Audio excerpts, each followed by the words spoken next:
Greetings, my earthlings and fellow procrastinators. I've just finished reorganising my spice rack, which means I've achieved peak productivity for the month. Aside from that, today was boring, so let's snuggle up. And let me tell you a story here tonight, where we explore how one king's personal desires became a nation's destiny, and how the most profound changes often begin with the smallest, most human wants. This is the story of Henry VIII, but not the one you might expect. If you're new here as always, joining the community is super cool and easy. Just tap subscribe and like the video, and let me know where in the world you're watching from and what time it is for you. Now, find your sweet spot for sleeping, and let's begin. Picture England in the early 1500s, and try to forget everything you think you know about it. This isn't the England of empire and industry, of tea and parliamentary democracy. This is an island nation still finding its footing, still figuring out what it wants to be when it grows up. The morning light filters through the small, thick-glassed windows of a manor house in the Cotswolds, illuminating dust motes that dance in the cold air. You can smell the wood smoke from cooking fires, mixing with the earthier scent of rushes covering the floor. Rushes that need changing, but probably won't be replaced for another week. The herbs scattered among them, lavender, rosemary and mint, release their fragrance when you step on them, a medieval attempt at air freshening that works better in theory than in practice. England in 1509 is a nation of about 3 million souls, which means it has fewer people than modern Los Angeles spread across an entire country. Most of those souls live in villages so small you could walk from one end to the other in the time it takes to finish your morning coffee. The largest city, London, houses perhaps 50,000 people crowded along the Thames, their timber-framed houses leaning into narrow streets where the upper stories nearly touch across the way, blocking out the sky. The rhythm of life follows the church bells that punctuate each day with their bronze voices. You wake to the sound of prime, the first morning prayer, and move through your day guided by terce, sext, nun, vespers, and finally compline as darkness falls. The bells aren't just timekeepers, they're the heartbeat of a society where the church isn't separate from daily life, but woven into every aspect of it, like threads in the very fabric you wear. And what fabric it is! If you're wealthy enough, you might own woolen cloth in deep reds or blues, colours that cost more than a labourer earns in months. The wool itself tells a story. England's economy runs on sheep, those placid creatures grazing on every available hillside, their fleece transformed in workshops and sold across Europe. When you wear wool in Tudor England, you're wearing the nation's primary export, its economic engine, and its claim to international relevance. The Catholic Church dominates the landscape both literally and figuratively. Parish churches anchor every community, their stone towers rising above thatched cottages like parents watching over children. Monasteries and abbeys dot the countryside. There are nearly 900 religious houses in England, home to perhaps 10,000 monks, nuns and friars. These aren't just places of prayer, they're hospitals, schools, hostels for travellers, and landlords controlling vast estates. The abbey at Glastonbury owns land in several counties. The monastery at Westminster practically is a small town unto itself. Your relationship with the church isn't optional or occasional. It's as fundamental as breathing. You're born into it literally, with baptism washing away original sin within days of birth. You marry in it, the priest's blessing transforming a private arrangement into a public sacrament. You'll die in it, receiving last rites that determine your soul's destination. In between, you attend Mass regularly, confess your sins to a priest who knows all your neighbour's business too, pay your tithes, observe the fast days, and purchase indulgences to reduce time in purgatory. The Pope in Rome, that distant figure in his Vatican palace, holds more practical power over English daily life than you might imagine. He can annul marriages, legitimise children, and grant special dispensations for everything from eating meat on Friday to marrying your cousin. He appoints bishops who become major political figures.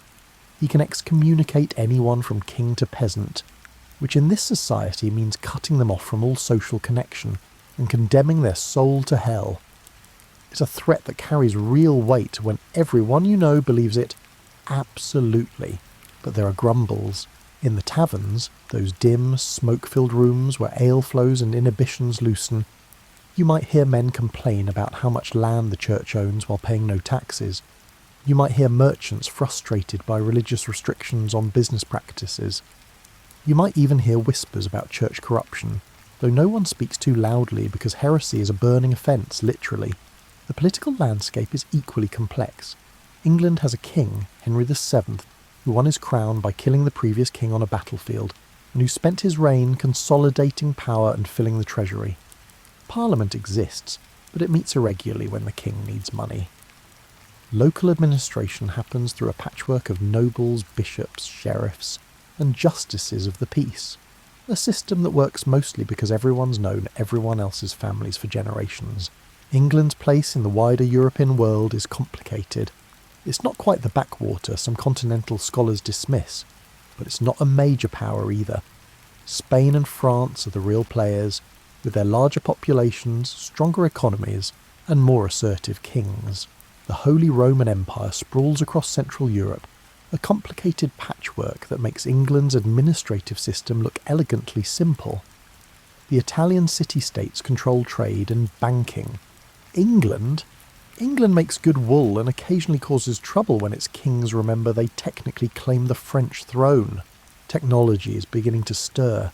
Printing presses are starting to appear, though books remain expensive and most people can't read anyway. Navigation techniques are improving, making longer sea voyages possible. Gunpowder is changing warfare, though knights in armour still ride to battle as if nothing has changed. It's a world caught between medieval traditions and something new trying to be born. In this England of 1509, no one imagines the transformation coming. The monasteries seem eternal, the Pope's authority unquestionable, and the rhythm of Catholic life as unchanging as the seasons. If you could tell an English villager that within 30 years their local abbey would be torn down, their Latin Mass replaced with English prayer, and their spiritual connection to Rome severed forever, they would think you mad. But change is coming, carried not by armies or philosophers, but by one young man's desperate desire for something he cannot have. A legitimate son. On an April day in 1509, 17-year-old Prince Henry became King Henry VIII. And England got a ruler who looked like he'd been ordered from a royal catalogue, featuring only the most impressive specifications. Picture him at his coronation, 6 feet 2 inches tall in an era when most men barely reached 5.5 feet. Shoulders broad enough to fill out the elaborate doublets he favours, legs muscular from years of hunting and jousting. His hair catches the light through Westminster Abbey's stained glass, reddish gold, worn long enough to curl at his neck. His face hasn't yet acquired the jowly heaviness of his later years. Instead, it's all youth and confidence, with blue eyes that sparkle when he's pleased and turn cold when he's not. Henry moves through his coronation ceremony with the grace of someone who's been preparing for this moment his entire life, which isn't quite accurate. He was actually the spare heir, the insurance policy, while his older brother Arthur was groomed for kingship. But Arthur died at 15, 7 years earlier, leaving Henry to inherit not just a crown but also Arthur's widow, Catherine of Aragon. The young king is what we might call a Renaissance man, though that term won't be coined for centuries. He speaks Latin fluently, reads French, knows enough Spanish to charm his wife, and is learning Italian because educated people should know Italian.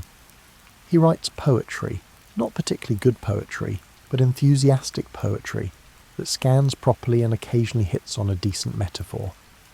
He composes music, playing the lute, virginals, and recorder with genuine skill. His song Pass Time with Good Company will still be performed 500 years later, though mostly by people who enjoy singing in period costume. Henry jousts with the aggressive confidence of someone who's very good at sports and knows it. He hunts almost obsessively, sometimes riding for 8 or 10 hours straight, wearing out horses and companions with equal ease. He dances with the kind of vigour that makes watching him exhausting. At his coronation celebrations, he reportedly went through multiple partners because he kept wearing them out. But Henry's most impressive feature might be his mind. He's genuinely intelligent, with that particular kind of intelligence that loves learning new things and showing off that knowledge. He can debate theology with scholars, discuss tactics with military commanders, and hold forth on everything from architecture to astronomy. He's also convinced he's right about everything, which will become more problematic as he ages, but at 17 just seems like confidence. His father left him a full treasury, unprecedented for an English king, and young Henry approaches spending this money with the enthusiasm of someone who's just discovered their parents' credit card has no limit. He throws tournaments that cost more than the annual income for small counties. His coronation festivities last for days and include enough food to feed a small army, which is appropriate since he's essentially feeding his entire court plus hundreds of guests. The new king's household is a world unto itself, a mobile village of hundreds of people who exist solely to maintain royal comfort and dignity.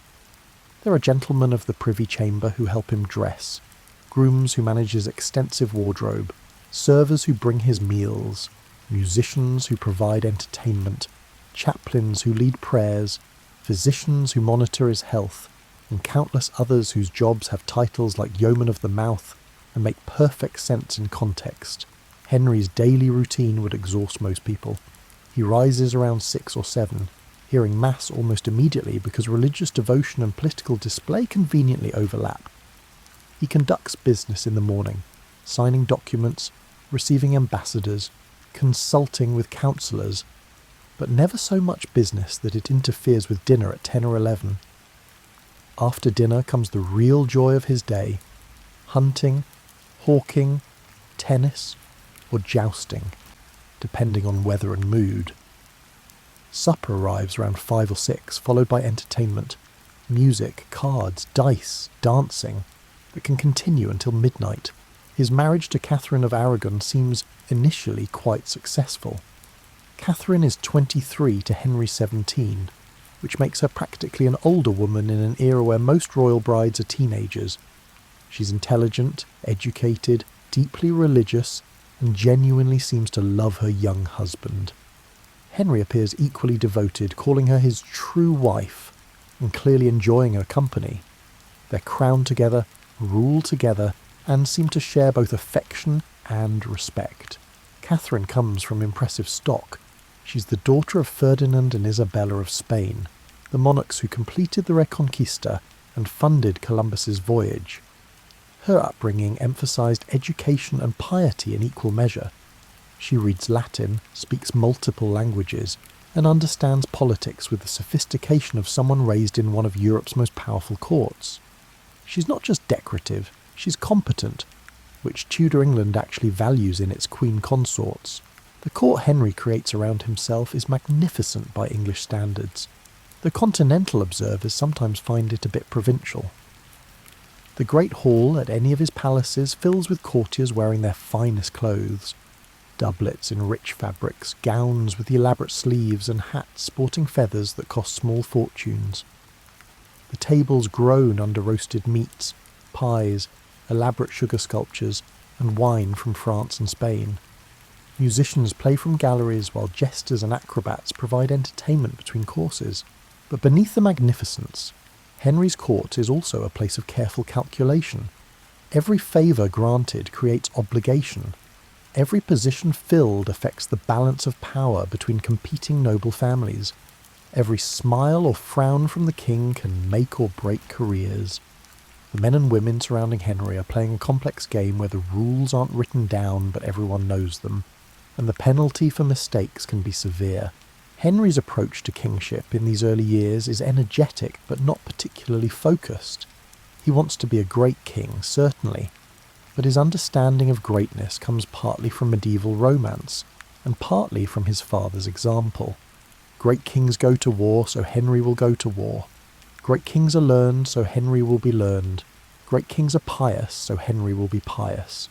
It's kingship as performance, and Henry is a natural performer. His councillors, particularly the brilliant Thomas Wolsey, who rises rapidly to become Lord Chancellor and Cardinal, handle most actual governance. Wolsey is everything Henry isn't: low-born, detail-oriented, and willing to do the boring administrative work that keeps a kingdom functioning. He's also ambitious, clever, and completely devoted to managing Henry's affairs, in ways that keep his royal master happy, while accumulating power for himself. The relationship between Henry and Wolsey works because it satisfies both men's needs. Henry gets to play king, fighting wars, hosting tournaments, impressing foreign ambassadors, while Wolsey runs the country. Wolsey gets wealth, power and influence far beyond what his butcher's son background would normally allow. It's a partnership that will last for 2 decades and accomplish remarkable things until the moment it doesn't. In these early years, Henry occasionally mentions his desire for a son. Catherine becomes pregnant multiple times, but the babies don't survive. A stillborn daughter, a son who lives only weeks, and more heartbreak. This is common in the 16th century, when infant mortality claims at least 1/3 of all babies, but it's particularly significant when you're trying to secure a dynasty.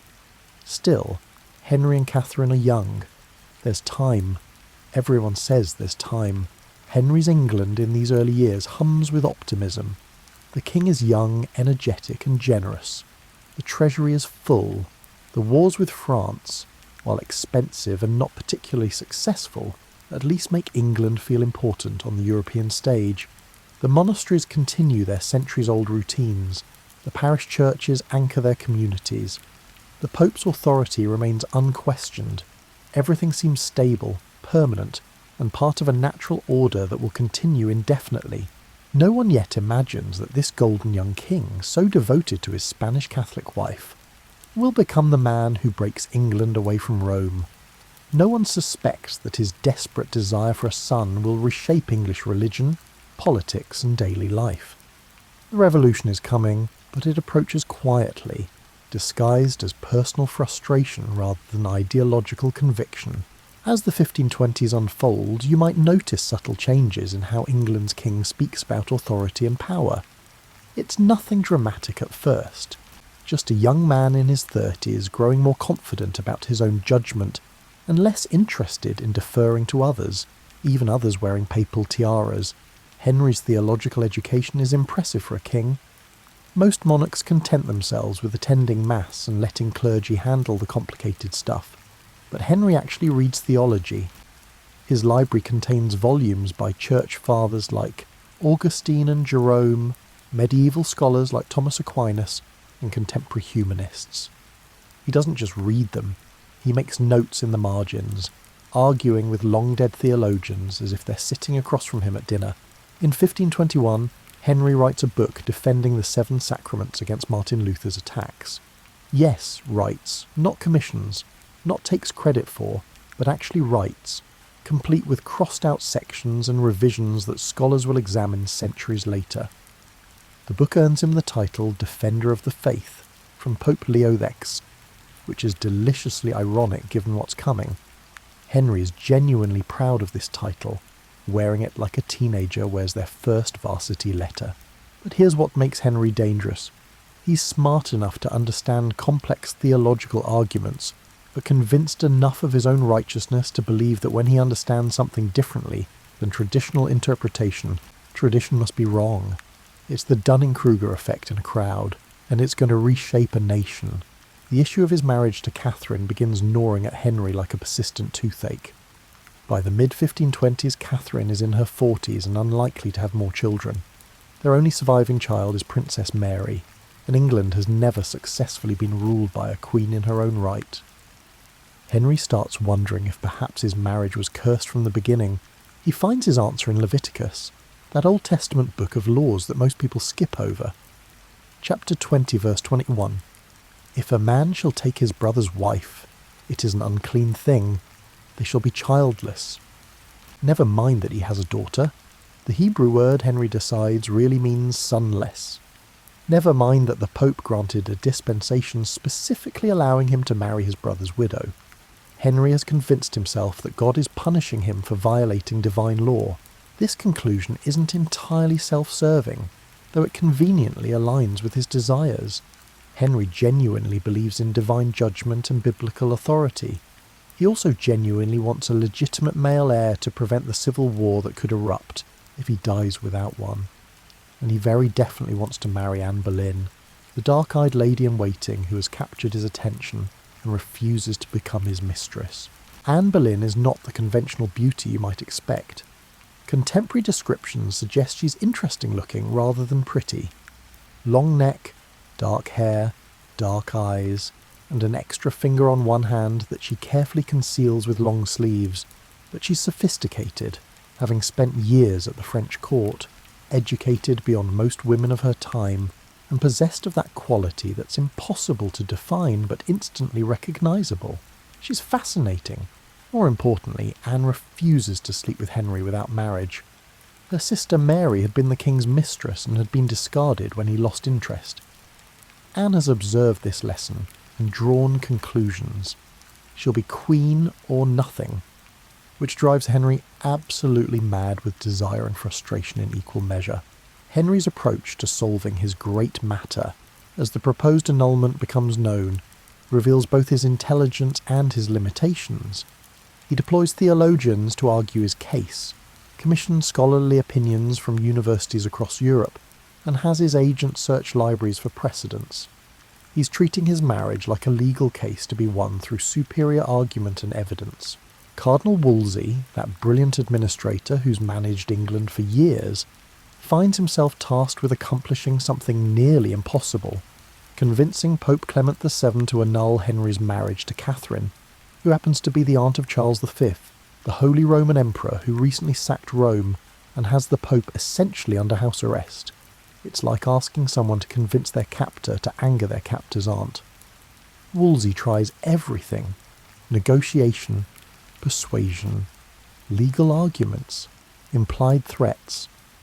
But it's a chess game where the opposing player controls most of the board. The annulment process drags on for years, and during these years, you can feel England beginning to shift. It's subtle at first, like the change in air pressure before a storm. Henry starts questioning papal authority in ways that would have shocked his younger self. If the Pope won't grant what Henry knows is just, perhaps the Pope's authority isn't as absolute as everyone assumed. Protestant ideas have been filtering into England like water seeping through cracks in a dam. Merchants travelling to the continent bring back books by Luther and other reformers. University scholars debate new theological concepts. Someone keeps smuggling English translations of the Bible into the country, though possessing them is heresy. These aren't mainstream views. Most English people remain thoroughly Catholic, but they're creating intellectual space for questioning traditional authority. Henry's personal piety remains intense even as he questions papal power.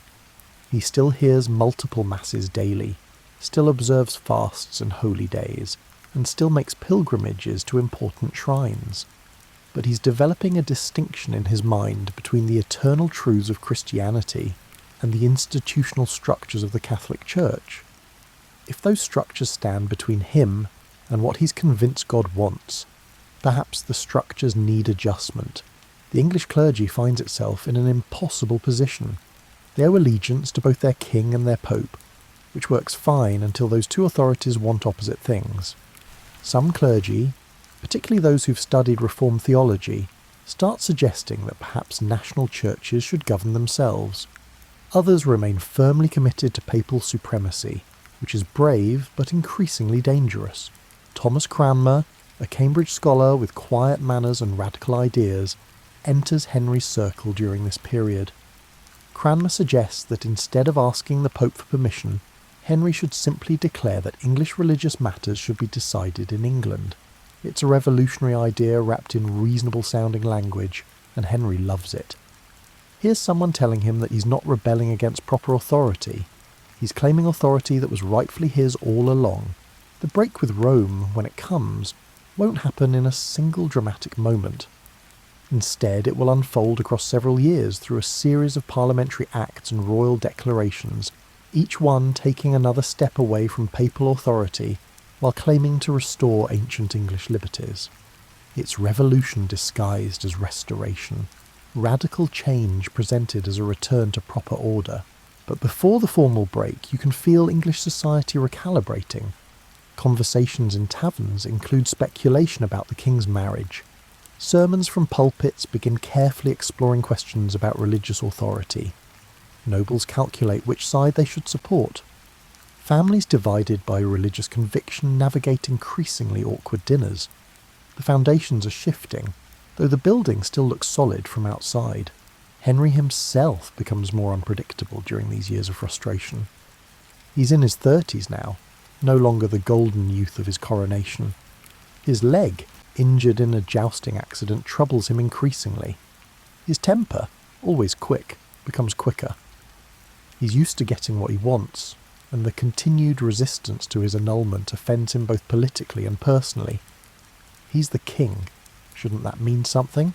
The thing about Henry that makes him particularly dangerous as a religious revolutionary is that he doesn't think of himself as revolutionary. In his mind, he's defending proper order against papal overreach.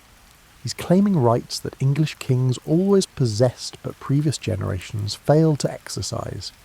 He's not breaking with Catholic doctrine, he's breaking with papal authority over England, which in his increasingly firm conviction are entirely different things. The transformation of England's religious life doesn't happen with trumpets and proclamations announcing that everything has changed.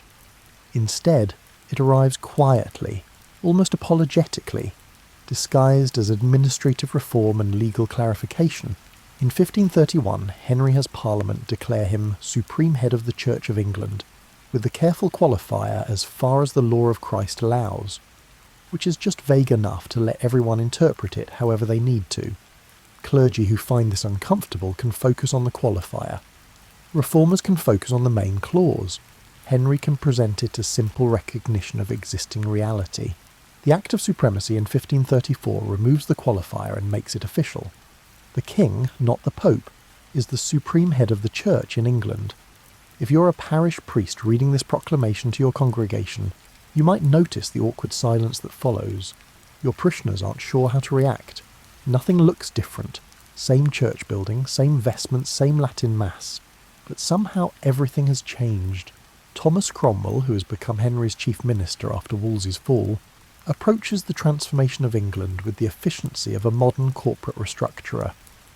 Where Wolsey was a cardinal first and an administrator second, Cromwell is purely practical, a blacksmith's son who understands that power comes not from noble birth or church office, but from controlling information and process. Cromwell sends commissioners across England to inventory church property, a process called the Valor Ecclesiasticus. Imagine teams of men with paper and pens visiting your local monastery, counting every candlestick, measuring every acre of land, and calculating every pound of income. They're creating a database of ecclesiastical wealth, though nobody uses that term yet. The monks and nuns watch this inventory process with growing unease, sensing that you don't count things this carefully unless you're planning to take them. The dissolution of the monasteries begins in 1536 with the smaller houses, those with annual incomes under $200.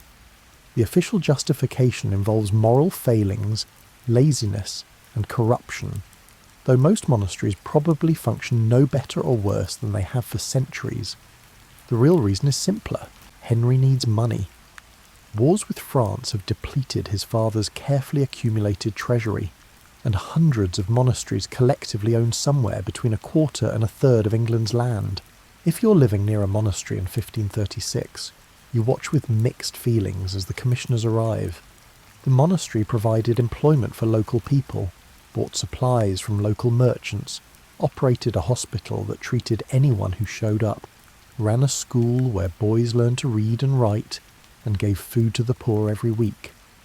It's also wealthy while paying no taxes, holds ancient rites that sometimes burden the community, and houses monks whose behaviour isn't always as spiritual as their vows suggest.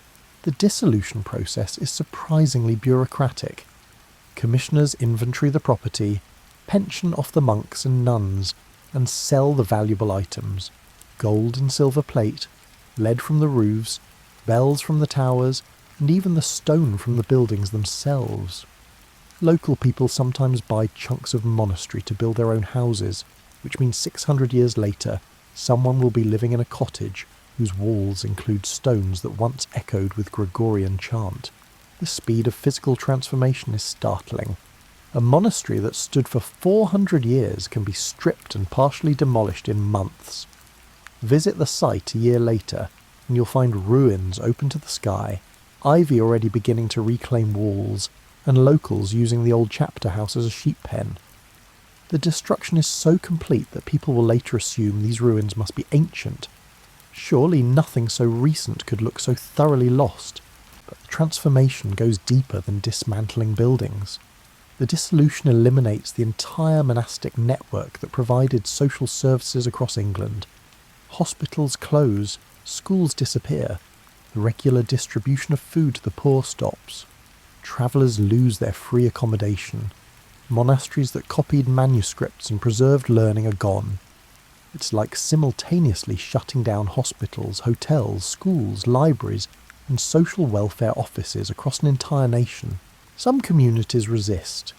In northern England, the Pilgrimage of Grace brings together thousands of people. Not just monks, but farmers, merchants and local nobles, demanding restoration of the monasteries and the old ways. It's the largest popular uprising of Tudor England, and Henry handles it with his characteristic combination of promises and ruthlessness. He makes concessions, waits for the rebels to disperse, then arrests the leaders and executes them. By the time he's finished, nobody else wants to lead a rebellion. The larger monasteries fall between 1538 and 1540.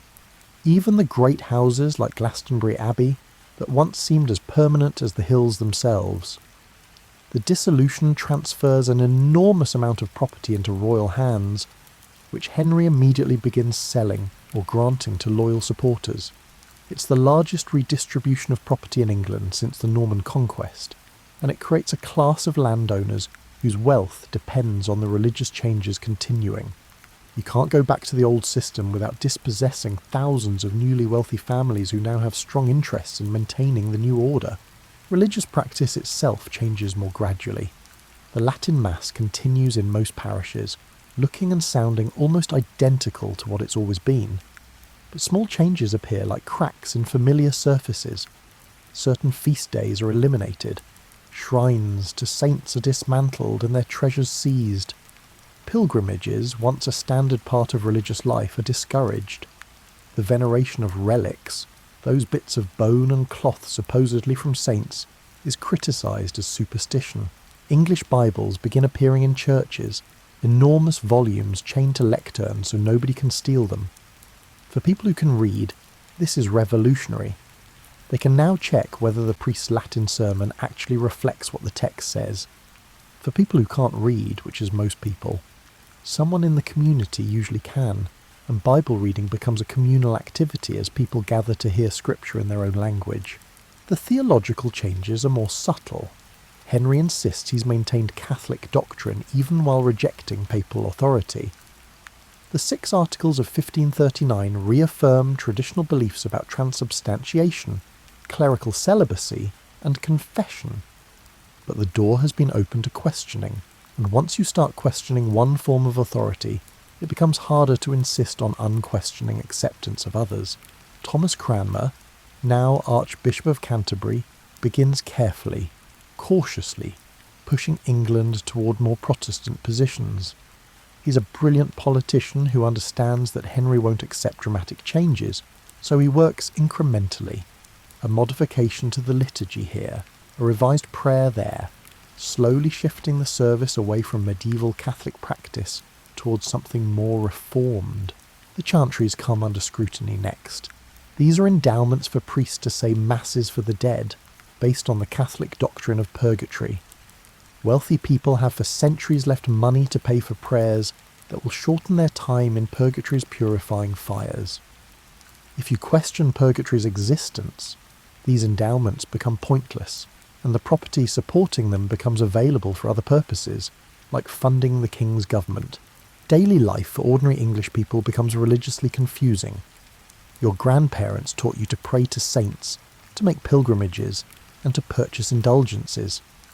The old priest emphasised these practices as essential for salvation. The new priest says they're superstition. You're supposed to stop venerating relics, but continue believing in transubstantiation.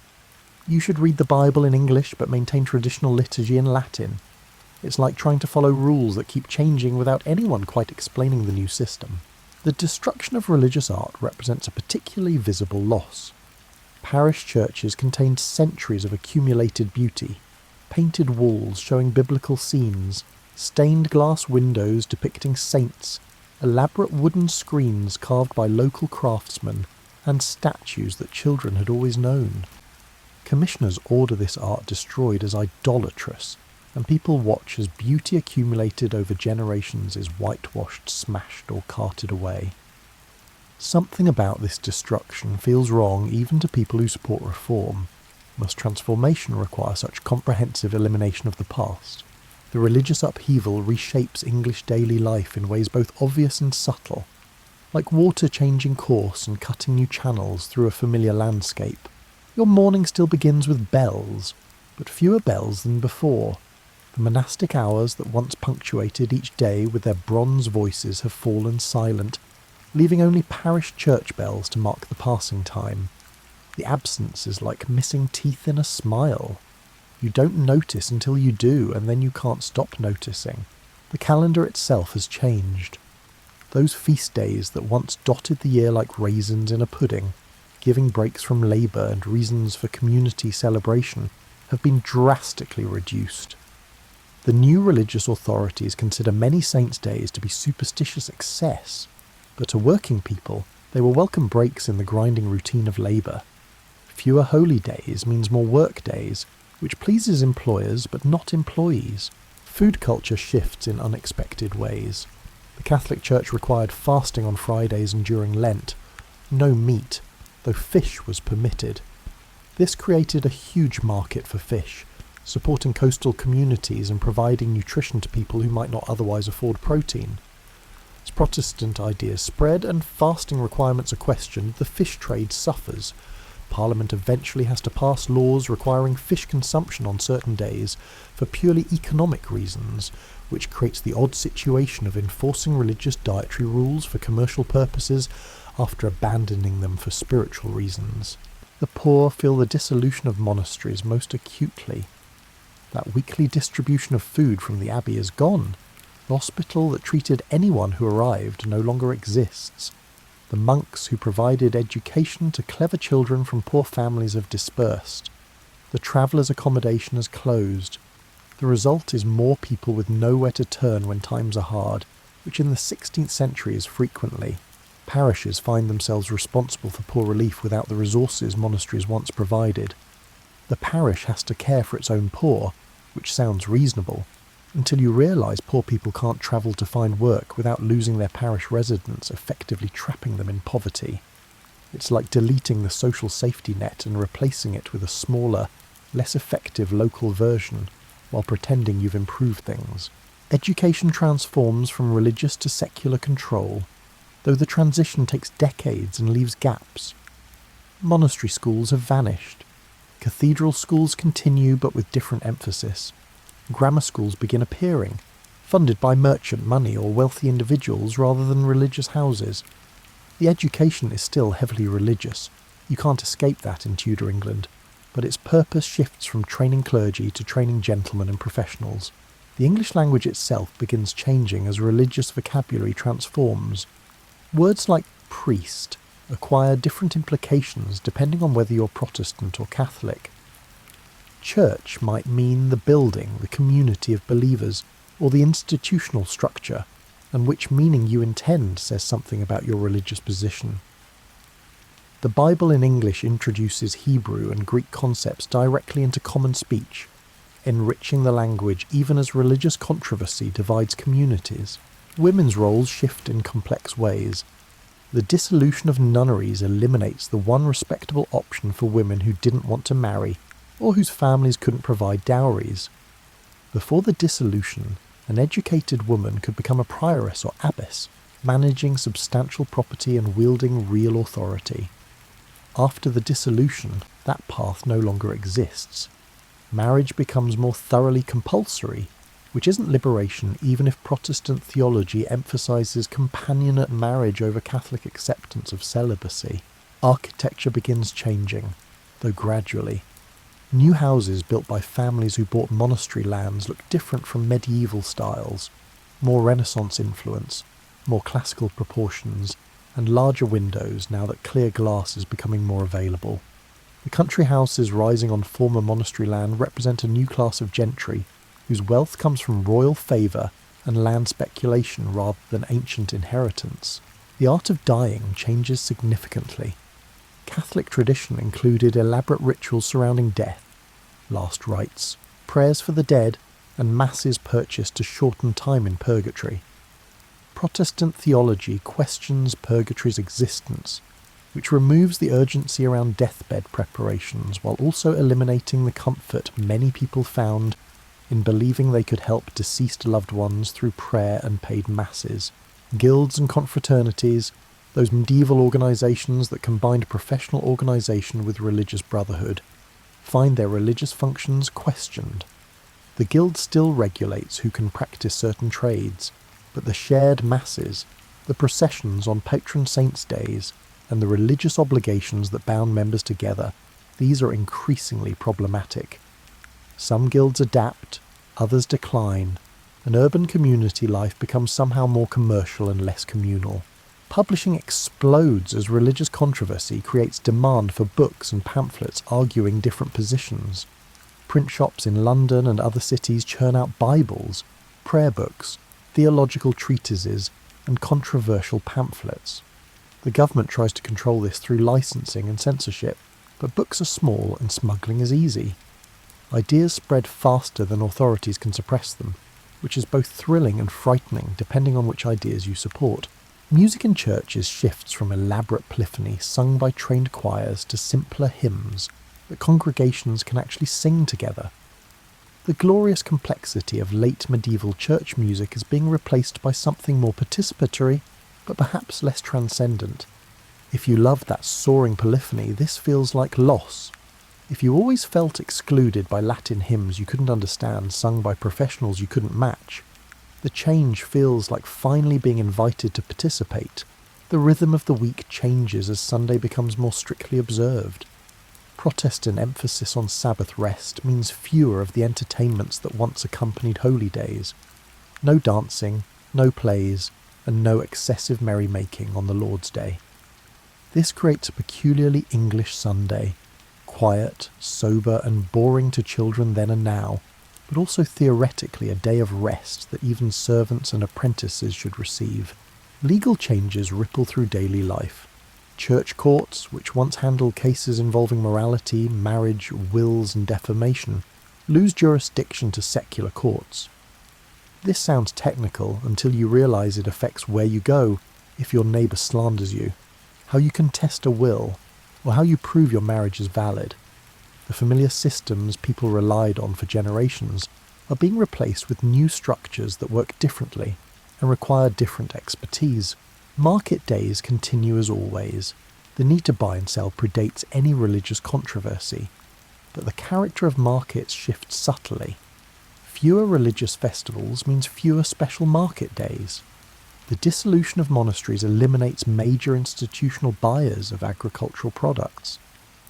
Former monastery land being converted to sheep pasture by new owners changes what's being produced. The invisible hand of the market is adjusting to religious upheaval in ways economists won't theorise about for centuries. Travel becomes simultaneously easier and harder. Easier because you no longer have to coordinate pilgrimages around the religious calendar or obtain permissions from church authorities. Harder because the network of monastic guest houses has vanished, leaving travellers dependent on commercial inns that cost money.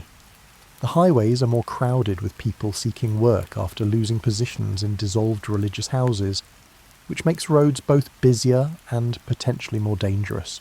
Family life absorbs these changes like a sponge absorbs water, gradually pervasively changing texture in the process. Parents who grew up in thoroughly Catholic England must raise children in this new, confused religious landscape. Do you teach your daughter to pray to the Virgin Mary as you were taught? Or is that now a dangerous superstition? Do you tell your son about purgatory, or has that been definitively rejected? The answers depend on which priest is currently preaching, which faction is currently dominant, and how willing you are to risk being labelled either heretic or papist.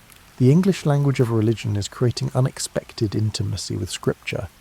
When you hear the Bible in Latin, it sounds sacred, mysterious, and authoritative. When you hear it in English, it sometimes sounds strange or even shocking. The Song of Solomon is quite explicit once you understand it. The prophet's complaints about Israel's unfaithfulness use metaphors that make sense but aren't exactly polite dinner conversation. Suddenly, scripture is both more accessible and more difficult to explain to children. Neighbourliness grows complicated as religious divisions cut through communities. Your neighbour with whom you've lived peacefully for years turns out to hold different views about transubstantiation, which shouldn't matter except that it increasingly does. Do you associate with known Catholics at risk of being suspect yourself? Do you shun reformers even though you've known them since childhood? These aren't theoretical questions. They're the stuff of daily social navigation in a time when religious positions carry political consequences. Clothes don't change dramatically, but they become markers of religious affiliation in subtle ways. Sober colours and simple cuts suggest Protestant sympathies, while elaborate decoration might indicate Catholic leanings, though these associations are fluid and unreliable.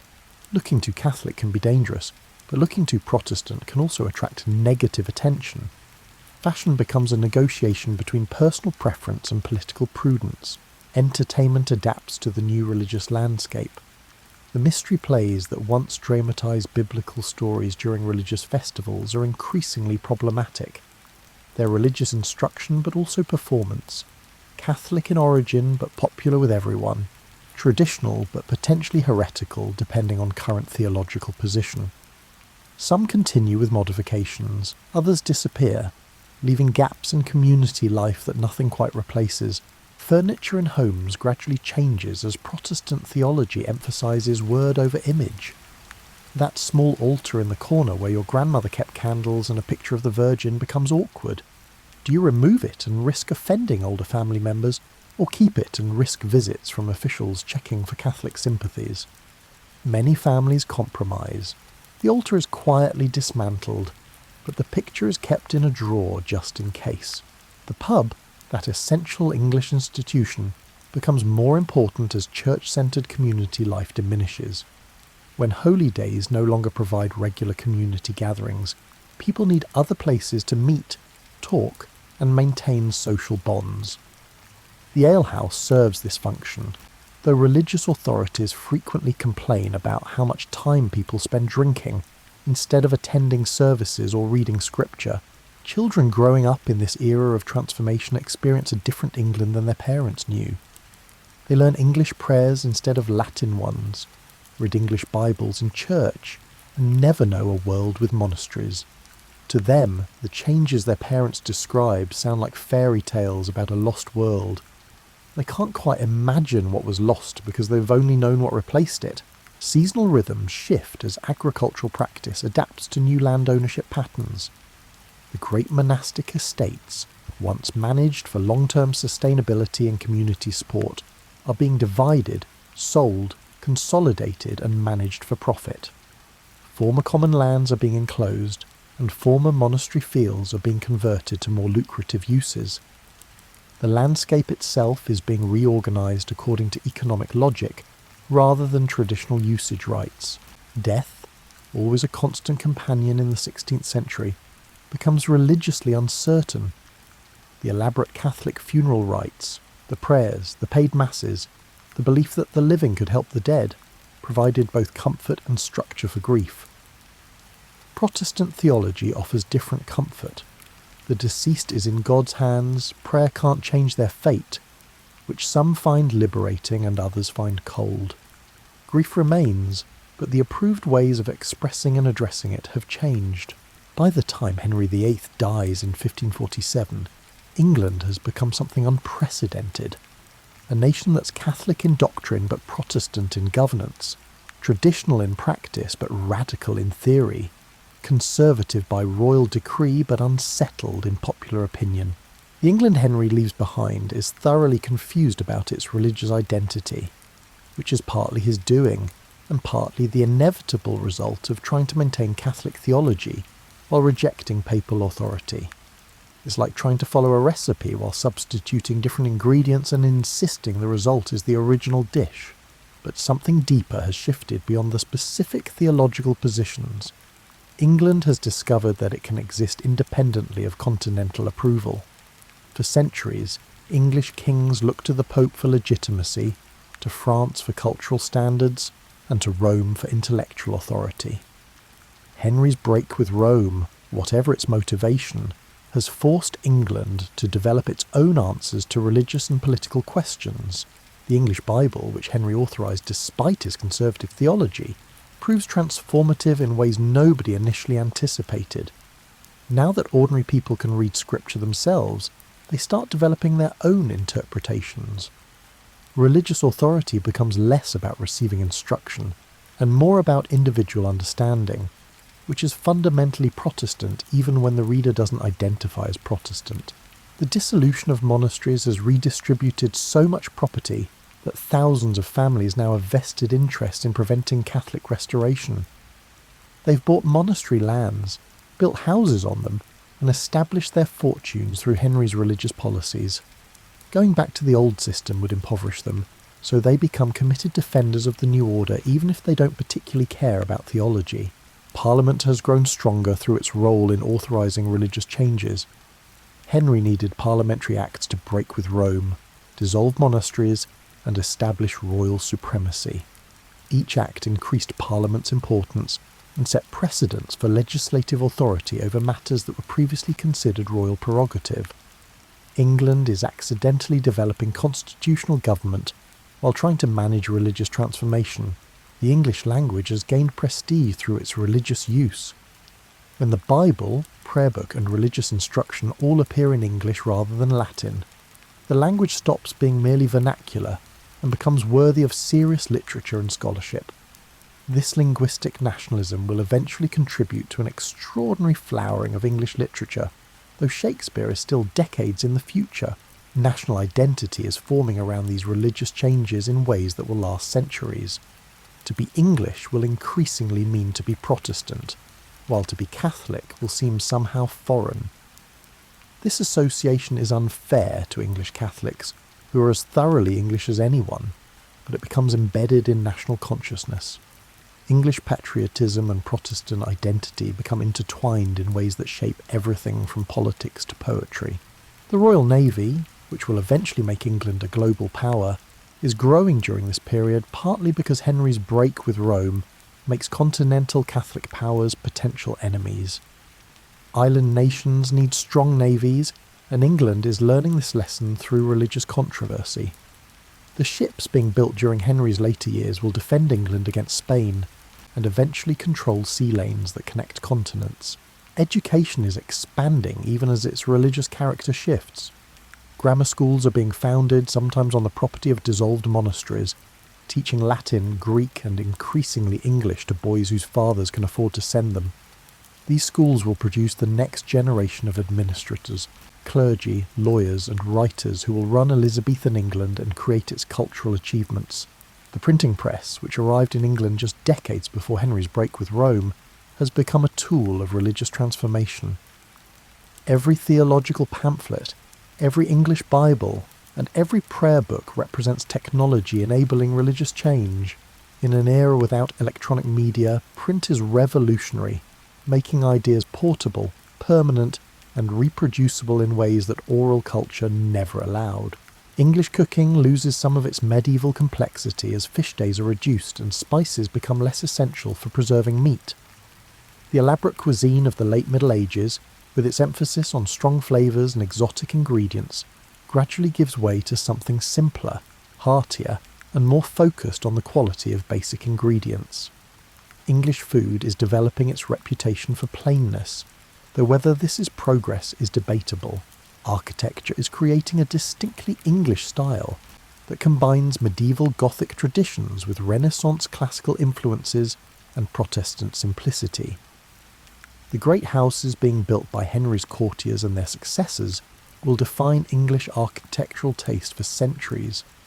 Those long galleries, those symmetrical facades, and those elaborate gardens designed for entertaining rather than monastic contemplation.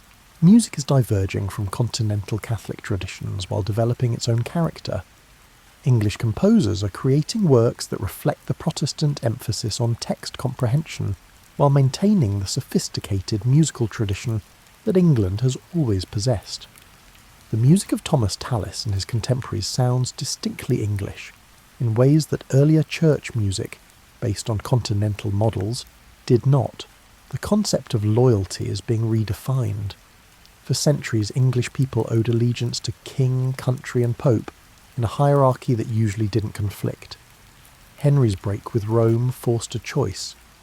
When king and pope disagreed, which authority was supreme? England chose the king, establishing a pattern of national loyalty over religious obedience that will shape English identity through future centuries. Women's literacy is slowly increasing as Protestant emphasis on Bible reading extends to daughters as well as sons. If everyone should read scripture, then girls need education too, at least enough to read the Bible and prayer book. This isn't equality. Girls' education remains limited compared to boys, but it's a foundation that future generations will build upon. The merchant class is growing wealthier and more confident.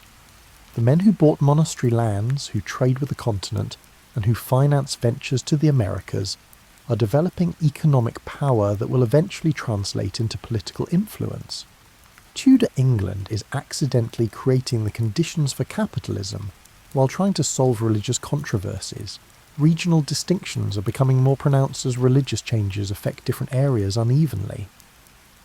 The North, more conservative and more attached to monasteries, resists changes that the South accepts more readily. Wales and Cornwall, with their distinct languages and cultures, experience religious transformation differently than England proper. Unity is more aspiration than reality. The legal profession expands as religious changes create endless litigation. Questions about property rights from dissolved monasteries, validity of marriages under changing rules, and enforcement of religious conformity all require lawyers. The Inns of Court training lawyers in London are becoming more important, creating a professional class that will influence England's political development for centuries. Henry's personal life continues chaotically through these years of national transformation. He marries Jane Seymour, who gives him the son he desperately wanted, Edward, but dies shortly after childbirth. He marries Anne of Cleves in a political alliance that fails immediately because Henry finds her unattractive. He marries Catherine Howard, who is young enough to be his granddaughter, then executes her for adultery. Finally, he marries Catherine Parr, who manages to outlive him partly through extraordinary tact and partly through luck. Each marriage, each divorce, or each execution reinforces that the king's personal life and England's religious policies are inseparable. Henry wanted an annulment, couldn't get papal permission, broke with Rome, and in the process transformed a nation. Its cause and effect operating on a scale usually reserved for wars or plagues, except the catalyst was one man's desperate desire for a legitimate son and his equally strong conviction that God supported his claim. As you settle deeper into your comfortable spot, perhaps refreshing that warm drink, let's contemplate what Henry VIII left behind. Not just the obvious political and religious changes, but the subtle ways his reign reshaped how England thought about itself and its place in the world. Henry died in January 1547, enormously fat, probably weighing over 300 pounds, in constant pain from his ulcerated leg, and convinced of his own righteousness until the end. His will provided for elaborate prayers for his soul, despite Protestant questioning of prayers for the dead, because Henry never stopped being Catholic in his own mind, even as he destroyed Catholic institutional power in England. His son Edward VI, that desperately wanted male heir, ruled for only 6 years before dying at 15. During Edward's brief reign, Protestant reformers pushed England further from Catholic practices than Henry ever intended. The Latin Mass disappeared, replaced with English prayer services. Priests were allowed to marry, church interiors were whitewashed and stripped of remaining decoration. Henry's attempt to maintain Catholic theology while rejecting papal authority collapsed into something much more thoroughly Protestant. Then came Mary, Henry's daughter, by Catherine of Aragon, who tried desperately to reverse her father's religious policies and restore England to Catholic obedience. Her 5-year reign saw the return of papal authority, the restoration of some monasteries, and the burning of Protestant heretics, which earned her the nickname Bloody Mary, and ensured that her religious policies would die with her. You can't reverse a generation of change through force, especially when so many people have economic interest in maintaining the new system. Finally, Elizabeth I, Henry's daughter by Anne Boleyn, created what became known as the Elizabethan settlement, a moderate Protestant church that retained some traditional practices while firmly rejecting papal authority. Elizabeth understood what her father, brother and sister had not, that most English people wanted religious stability more than doctrinal purity. They were exhausted by change, frightened by religious violence, and ready for someone to simply make decisions and stick with them. The Church of England that emerged from this Tudor tumult was something unique. Protestant in theology but Catholic in structure, reformed in doctrine but traditional in practice, independent of Rome but connected to Christian history. It was Henry's compromise, extended and elaborated, made workable through Elizabeth's political genius, and the English people's practical acceptance that this was preferable to continued turmoil. The dissolution of monasteries permanently altered the English landscape. Those ruins you can still visit, Rievaulx, Fountains, Tintern, are monuments to this transformation. 600 years of Benedictine, Cistercian and Augustinian life ended in a decade, and the physical remnants became romantic ruins that later generations would paint and photograph, forgetting they represented the violent destruction of an entire way of life. The land redistribution created a gentry class that would dominate English politics for centuries. The families who bought monastery lands became the country's governing class, serving as justices of the peace, sitting in Parliament and providing local administration. English governance became less centralised and more based on local elites who had both authority and property, a system that worked surprisingly well until it didn't.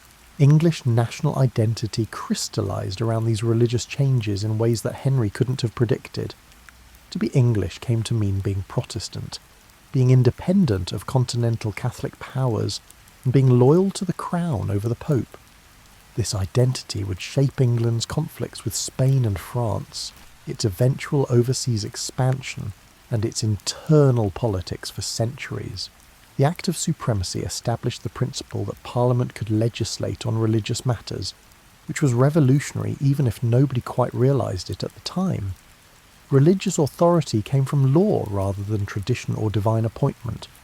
This principle would eventually extend to all areas of governance, making Parliament supreme and establishing the constitutional monarchy that England still technically maintains. The English Bible proved perhaps the most lasting of Henry's unintended legacies. He authorised it for political reasons, but once ordinary people could read scripture themselves, religious authority could never be purely hierarchical again. Every reader became potentially a theologian. Every interpretation created potential controversy. Authority had to be justified through persuasion rather than simply imposed through position. The destruction of Catholic art and religious culture left gaps that took generations to fill. English music, visual art and literature had to develop new forms that reflected Protestant values while satisfying human aesthetic needs. This eventually produced extraordinary achievements: Shakespeare's plays, the King James Bible, English madrigals, but represented a break with medieval artistic traditions that was both liberating and costly. The social welfare system never recovered from the dissolution of monasteries. England developed poor laws that made parishes responsible for their own poor, but this system was less comprehensive and less generous than what monasteries had provided. The poorest English people were probably worse off after the dissolution than before, which is an irony given the Protestant emphasis on charity and social responsibility. Women lost options without recovering equivalent alternatives. The convents that once provided respectable life choices for women who didn't marry disappeared, while Protestant emphasis on marriage made spinsterhood more problematic. Some women gained from the Protestant emphasis on Bible reading and spiritual equality, but institutional opportunities actually decreased. Henry's personal reputation underwent fascinating transformations over the centuries. To Protestants, he became the hero who freed England from papal tyranny, despite his conservative theology. To Catholics, He became the villain who destroyed England's Catholic heritage for personal reasons, despite his initial defence of Catholic doctrine. To moderns, he's often that fascinating monster, brilliant, charismatic, ruthless, and ultimately tragic in his desperate quest for dynasty. The historical debate about whether Henry was a reformer or opportunist, a hero or villain, and a visionary or egotist continues because he was genuinely all of these things. He broke with Rome for personal reasons but created space for genuine religious reform. He brutally suppressed opposition but was sincerely convinced of his righteousness. He destroyed monasteries for money but believed he was correcting religious error. His motives were selfish. His consequences were transformative. The Tudor period's religious turmoil taught England lessons about tolerance that wouldn't be fully learned for generations. The burning of heretics under Mary, the persecution of Catholics under Elizabeth, and the continued conflicts over religious conformity all demonstrated that religious uniformity enforced through violence creates resentment rather than genuine agreement. Eventually, centuries later, England would develop religious tolerance, though the path would be long and painful. The expansion of literacy that began with English Bibles and prayer books created a reading public that would eventually demand more than religious texts. By Elizabeth's reign, printing presses were producing plays, poems, histories, and practical manuals. The culture of literacy that emerged from religious controversy laid the groundwork for England's literary achievements. Architecture and landscape design reflecting Protestant values, simpler, more focused on function, less concerned with religious symbolism, created distinctly English aesthetic preferences. The great houses with their long galleries and Protestant simplicity, the gardens designed for pleasure rather than contemplation, and the churches stripped of statuary but retaining their basic Gothic structure, all reflected this Protestant transformation of physical space.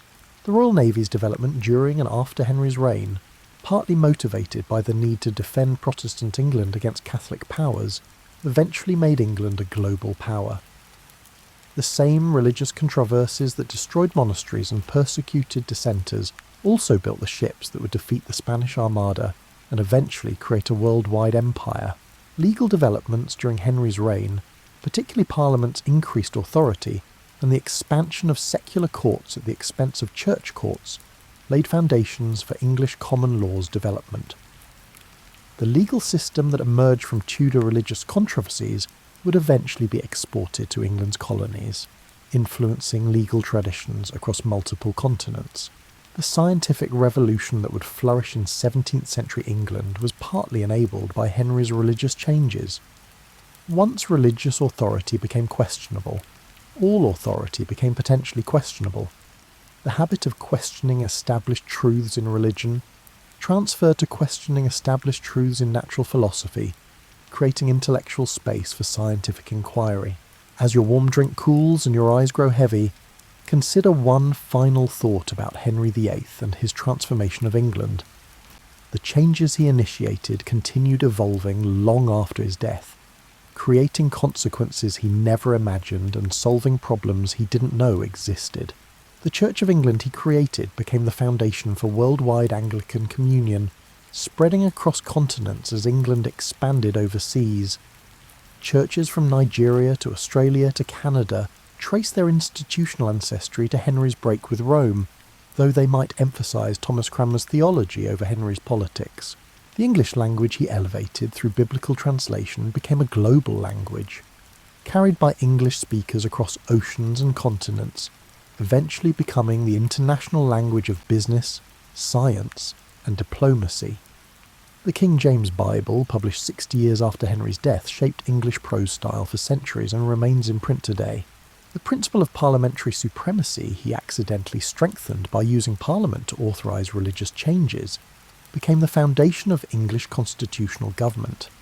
When American colonists argued that Parliament had no authority to tax them without representation, they were invoking principles that emerged partly from Tudor religious controversies. The nationalism he fostered by making England religiously independent contributed to England's resistance to various continental threats: the Spanish Armada, Napoleon's empire, and Hitler's invasion plans.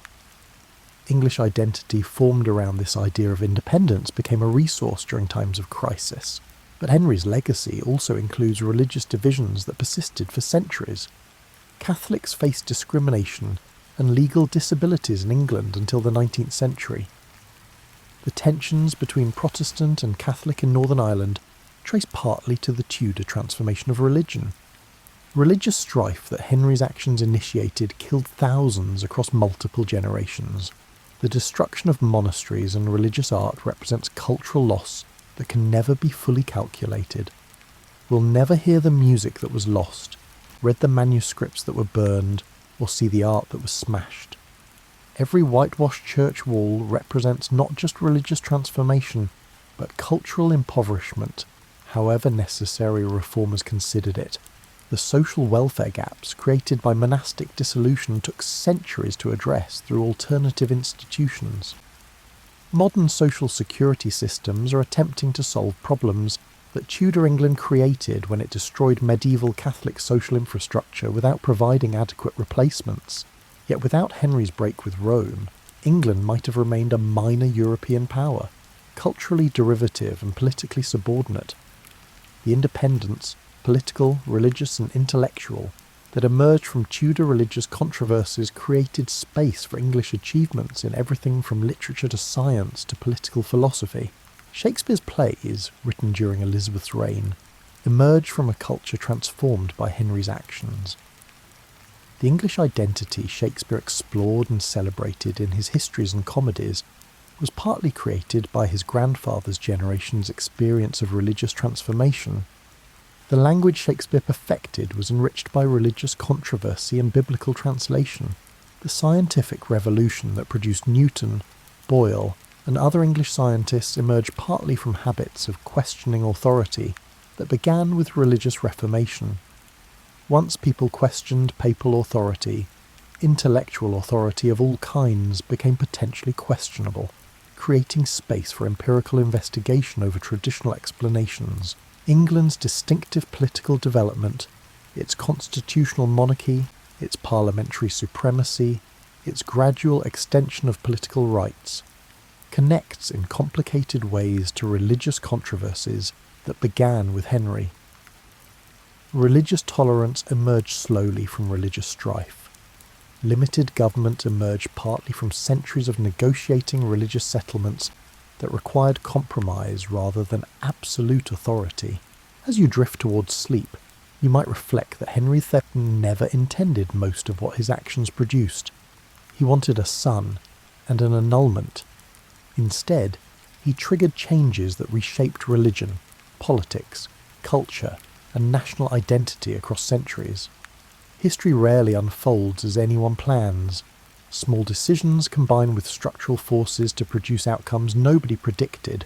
The young king who loved theology and wanted to defend Catholic orthodoxy became the man who broke England from Rome. The desperate father seeking a legitimate male heir became the catalyst for religious revolution. The monarch trying to maintain tradition while solving a personal problem became an agent of transformation. England before Henry was one kind of place, medieval, Catholic, looking to the continent for cultural leadership. England after Henry was something different, Protestant, independent, developing its own cultural confidence. The transition was painful and costly, independent, and produced winners and losers across every social class.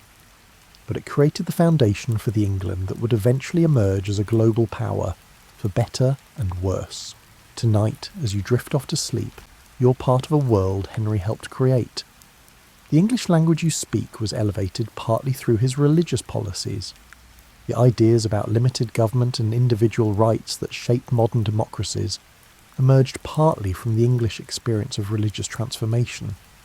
The scientific worldview that produced modern technology developed partly in the intellectual space created by questioning religious authority. Henry VIII died over 470 years ago, but his decisions echo forward into our present. Every time someone questions authority, reads scripture in their own language, or argues that national sovereignty matters, they're continuing conversations Henry helped begin, though usually without knowing it. Sleep well. knowing that history is made not just by great plans and noble intentions, but by human beings pursuing very human desires: love, legitimacy, authority, certainty, in ways that produce consequences far beyond their imagining. Henry wanted a son. Instead, he got a legacy. Whether that's tragedy or triumph depends on your perspective and which aspects of the legacy you're measuring. The bells that once marked monastic hours are silent now, but you can still hear church bells if you listen. The monasteries are ruins, but they're stones-built houses people still inhabit. The old faith disappeared officially, but traces remain in language, culture, and memory. Everything changed. Nothing completely disappeared. That's perhaps the real lesson of Henry's Reformation. Transformation is never as complete as revolutionaries hope or conservatives fear. Rest now, and dream perhaps of a younger, simpler England, where stone monasteries caught the morning light and bells marked the hours, where change came slowly and the old ways seemed eternal. Or dream of the England that emerged, confident, independent, finding its own voice and identity. Both Englands existed, one after the other, separated by a few decades of tumultuous transformation, led by an unlikely revolutionary king who never quite meant to revolutionize anything.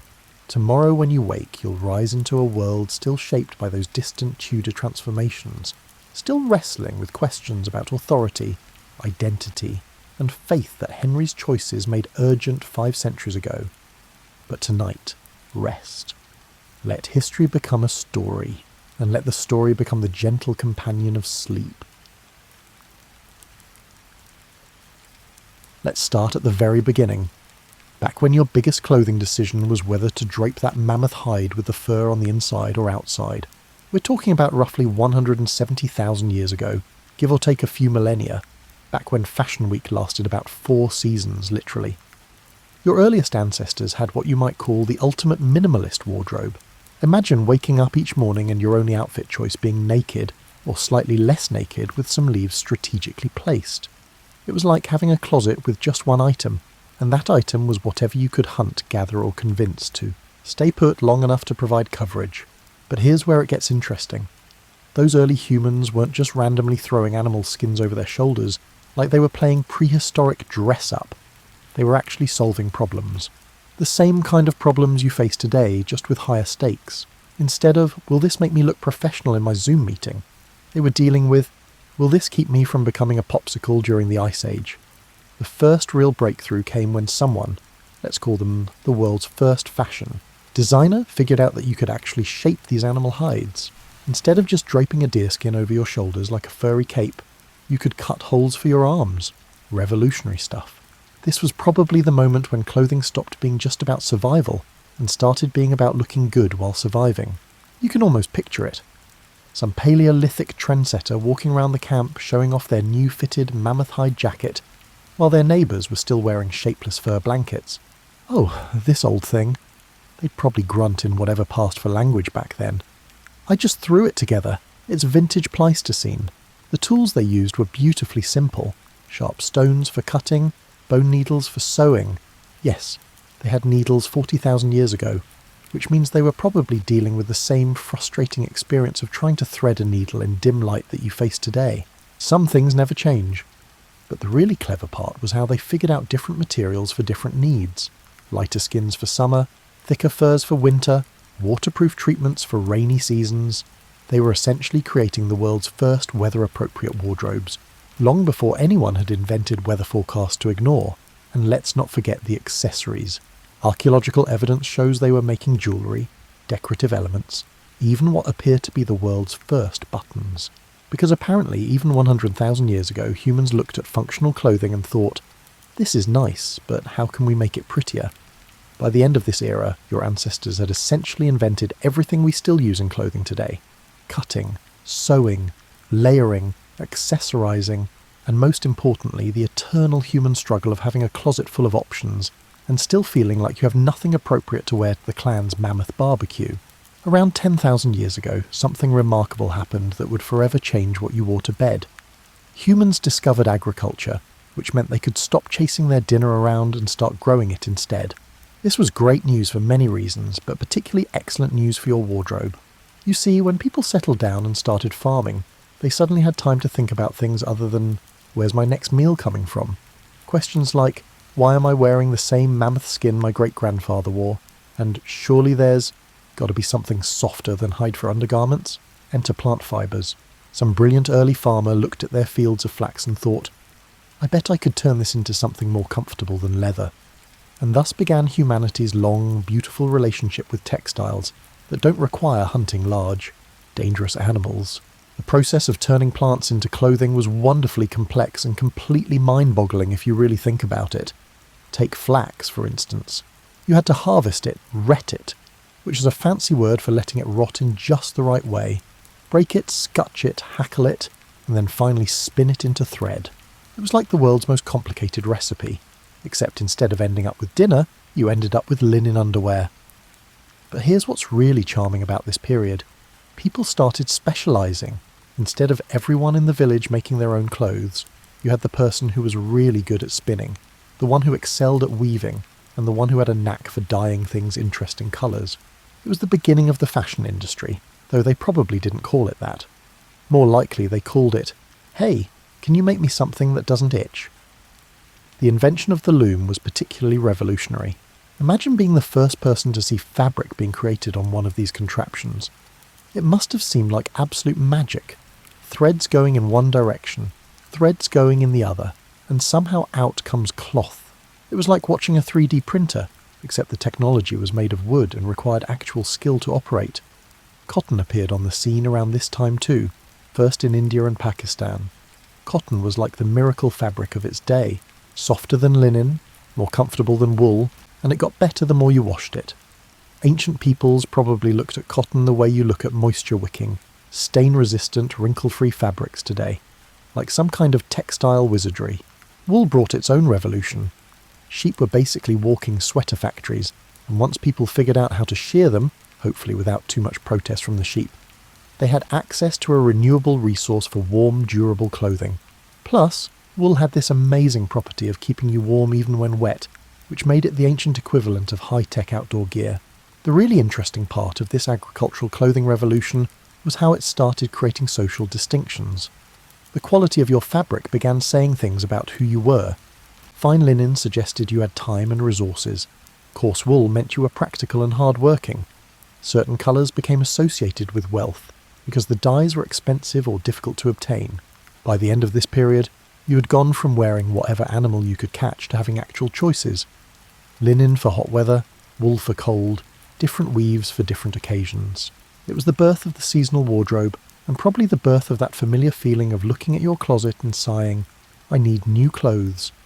As civilizations began to flourish around rivers like the Nile, Euphrates and Indus, clothing stopped being just about comfort and protection, and started becoming something much more interesting.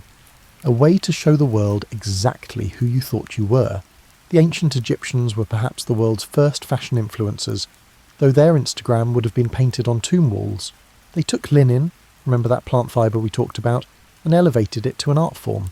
Egyptian linen was so fine and well made that other civilizations literally used it as currency. Imagine paying your mortgage with bed sheets, except these bed sheets were woven so skillfully they were nearly transparent.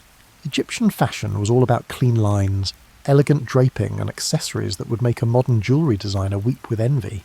The wealthy wore linen so fine it was practically see-through, which might seem impractical until you remember they lived in a desert.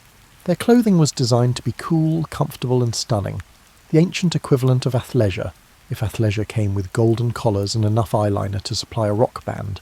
But here's what's really delightful about Egyptian fashion. They invented so many things we still use today. Pleating? That was them. They could create permanent pleats in linen that would last for years. Makeup as a fashion accessory? Absolutely Egyptian. Both men and women wore elaborate eye makeup, not just for beauty, but for protection from the desert sun. They basically invented sunglasses, except theirs were painted on. Meanwhile, over in Mesopotamia, the Sumerians and Babylonians were having their own fashion moment. They were the first civilization to really embrace wool as a luxury item, creating incredibly elaborate garments with complex patterns and rich colours. Their clothing tended to be more structured than Egyptian fashion. Lots of layering, fringe and geometric designs that would look perfectly at home in a modern art museum. The Mesopotamians also gave us one of fashion's most enduring concepts, the idea that your clothes should match your job. Priests wore certain styles, rulers wore others, merchants had their look, and farmers had theirs. It was the beginning of dress codes, though thankfully more colourful than most modern office attire. Ancient Greece brought a completely different aesthetic to the table. Where Egyptians loved structure and Mesopotamians loved complexity, the Greeks fell in love with simplicity and the beauty of draped fabric. The chiton and himation weren't really sewn garments in the way we think of clothes today.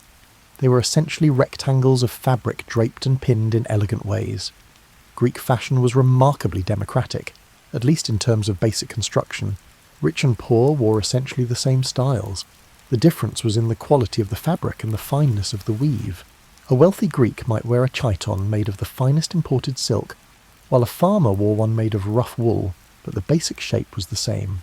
The Romans, never ones to let the Greeks outdo them in anything, took Greek fashion and made it more Roman, which is to say, more elaborate, more colourful, and with better marketing. The toga became the ultimate status symbol, though anyone who's ever tried to wear a bedsheet as clothing can appreciate what a feat it was to wear one with dignity. Roman fashion gave us the concept of seasonal collections, though they didn't call them that. They had different weights and styles for different times of year, different colours for different occasions, and an elaborate system of accessories that could take hours to put on properly. Getting dressed as a wealthy Roman was basically a full-time job. But perhaps the most important contribution of these ancient civilizations was the idea that clothing could be beautiful for its own sake. It didn't just have to keep you warm or cool or modest, it could be art that you wore. This was the beginning of fashion as we know it today, the moment when humans looked at perfectly functional clothing and asked, but is it fabulous? If you think getting dressed for work is complicated now, be grateful you weren't born into medieval nobility. The Middle Ages turned clothing into something resembling an engineering project, complete with structural supports, complex layering systems, and enough fabric to upholster a small castle. The medieval period began around 500 CE with what you might charitably call simple clothing. After the fall of Rome, fashion became much more practical. People wore basic tunics, simple dresses, and sturdy cloaks. It was the clothing equivalent of comfort food. Nothing fancy, but it got the job done. But as the centuries progressed and society became more structured, clothing became more structured too.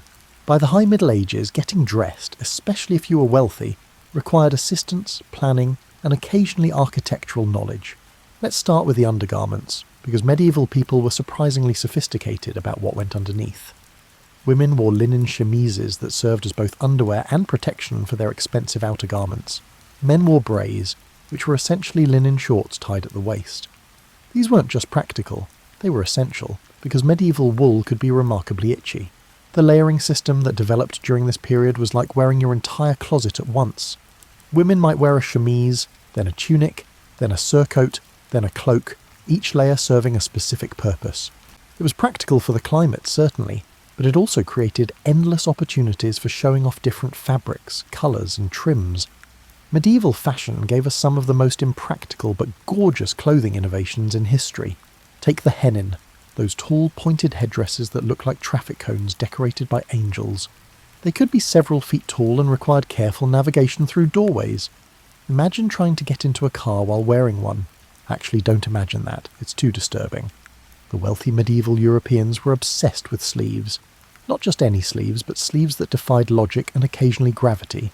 Some were so long they dragged on the ground. Others were so wide you could hide a small child in them. There were detachable sleeves, slashed sleeves that showed contrasting fabric underneath, and sleeves with so many buttons that getting dressed must have felt like assembling furniture. But here's what's really interesting about medieval fashion. It was incredibly regulated. Sumptuary laws dictated who could wear what colours, which fabrics, how much fur, even how long your shoes could be. Purple was reserved for royalty, certain furs were forbidden to merchants, and the length of your pointed shoes was directly proportional to your social status. These laws existed partly for economic reasons, keeping people from bankrupting themselves on clothing, but mostly to maintain social order. Your outfit was essentially your ID card, announcing your place in society to everyone you met.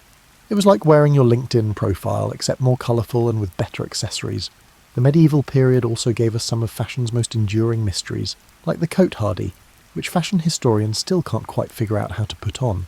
The instructions have been lost to time, leaving modern costume designers to basically guess how these garments worked. It's like finding a recipe that just says, assemble ingredients fashionably. Trade during this period brought new fabrics and ideas from across the known world.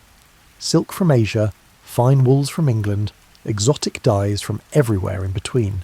Medieval fashion was surprisingly international, though it travelled at the speed of horses and sailing ships rather than social media. By the end of the Middle Ages, clothing had become incredibly sophisticated. The fit was precise, the construction was complex, and the social meanings were elaborate. It was the foundation for everything that would come next. Though thankfully, later periods would be less interested in requiring engineering degrees to get dressed in the morning. The Renaissance didn't just give us incredible art, groundbreaking science, and revolutionary literature. It also gave us the idea that getting dressed in the morning should be a creative act worthy of Michelangelo himself. Starting around the 14th century in Italy and spreading across Europe like the world's most fashionable virus, the Renaissance brought a completely new attitude to clothing. Where medieval fashion had been about showing your place in the rigid social hierarchy, Renaissance fashion was about showing your wealth, your taste, your education, and your ability to afford really excellent tailors. The Italians led the charge, as they did with most Renaissance innovations. Italian city-states like Florence and Venice became fashion capitals, producing silks so luxurious that other Europeans would travel hundreds of miles just to shop. Italian fashion during this period was like wearing liquid sunlight, everything flowing, gleaming, and ridiculously beautiful. But it was the invention of new tailoring techniques that really revolutionized Renaissance clothing. Medieval garments had been relatively loose and flowing. Renaissance fashion introduced the revolutionary concept of clothes that actually fit your body. This required much more sophisticated pattern making, cutting, and sewing. Essentially, it required the invention of tailoring as we know it today. The doublet became the foundation of men's fashion, and it was a masterpiece of engineering disguised as clothing. A good doublet required dozens of pieces, careful padding to create the ideal masculine silhouette, and enough buttons to keep a small factory in business. Men's legs were covered in hose that fit like a second skin, which meant Renaissance men were probably in better shape than most modern gym enthusiasts, simply out of necessity. Women's fashion during the Renaissance was equally complex but in different ways. The gowns required internal structures that were basically wearable architecture. Farthingales created bell-shaped skirts that could span several feet in diameter. Corsets shaped the torso into the fashionable silhouette. Ruffs framed the face like fabric flowers. Getting dressed was like putting on a building. But here's what's really remarkable about Renaissance fashion: the sheer creativity and artistry involved. Fabrics were works of art in themselves, brocades with gold thread, velvets with cut patterns, silks with intricate designs. Garments were slashed to show contrasting fabrics underneath, creating patterns that changed as the wearer moved. It was like wearing a kaleidoscope. The Renaissance also gave us fashion's relationship with celebrity culture. What the nobility wore mattered enormously, and news of the latest court fashions spread across Europe through detailed letters and prints. When Henry VIII decided to favour a particular style of hat makers across England suddenly got very busy. It was the 16th century equivalent of a red carpet fashion moment going viral. Colour became incredibly important during this period, partly because new dyes and techniques made a wider range of colours available, but also because different colours carried complex meanings. Red suggested wealth and power. Blue was associated with loyalty and virtue. Black became fashionable as the ultimate luxury colour because it was incredibly difficult to achieve a deep, rich black that wouldn't fade. The Renaissance also saw the rise of fashion as an international language. Styles spread from court to court, country to country, creating the first truly European fashion trends. A dress style that started in the Spanish court might appear in modified form in the French court 6 months later, then influence English fashion the following season. Perhaps most importantly, the Renaissance established the idea that fashion could be an art form in itself. Clothing wasn't just functional or even just beautiful. It could be creative, innovative, expressive. It could make statements about the wearer's values, education, and aesthetic sensibilities. This period laid the groundwork for everything that would follow in fashion history. The concept of seasonal changes, the importance of fit, the role of celebrity influence, the internationalization of style. All of these started during the Renaissance, when Europeans decided that life was too short for boring clothes. As we move into the 1600s and 1700s, fashion entered what we might call its more is more phase. If Renaissance clothing was like wearing art, Baroque and Rococo fashion was like wearing an entire art museum, complete with guided tours and gift shop. The 17th century started with what fashion historians politely call elaborate clothing, but which anyone with modern sensibilities would recognise as completely over the top. Men wore doublets with so much padding they looked like they were wearing life preservers. Women's skirts became so wide that doorways had to be navigated sideways. It was the period when fashion designers apparently looked at practical clothing and asked, but how can we make this much more complicated? The court of Louis XIV at Versailles became the epicentre of European fashion, and Louis took the job seriously. He understood that fashion was politics, and he used clothing as a tool of power. The more elaborate and expensive your outfit, the higher your status at court.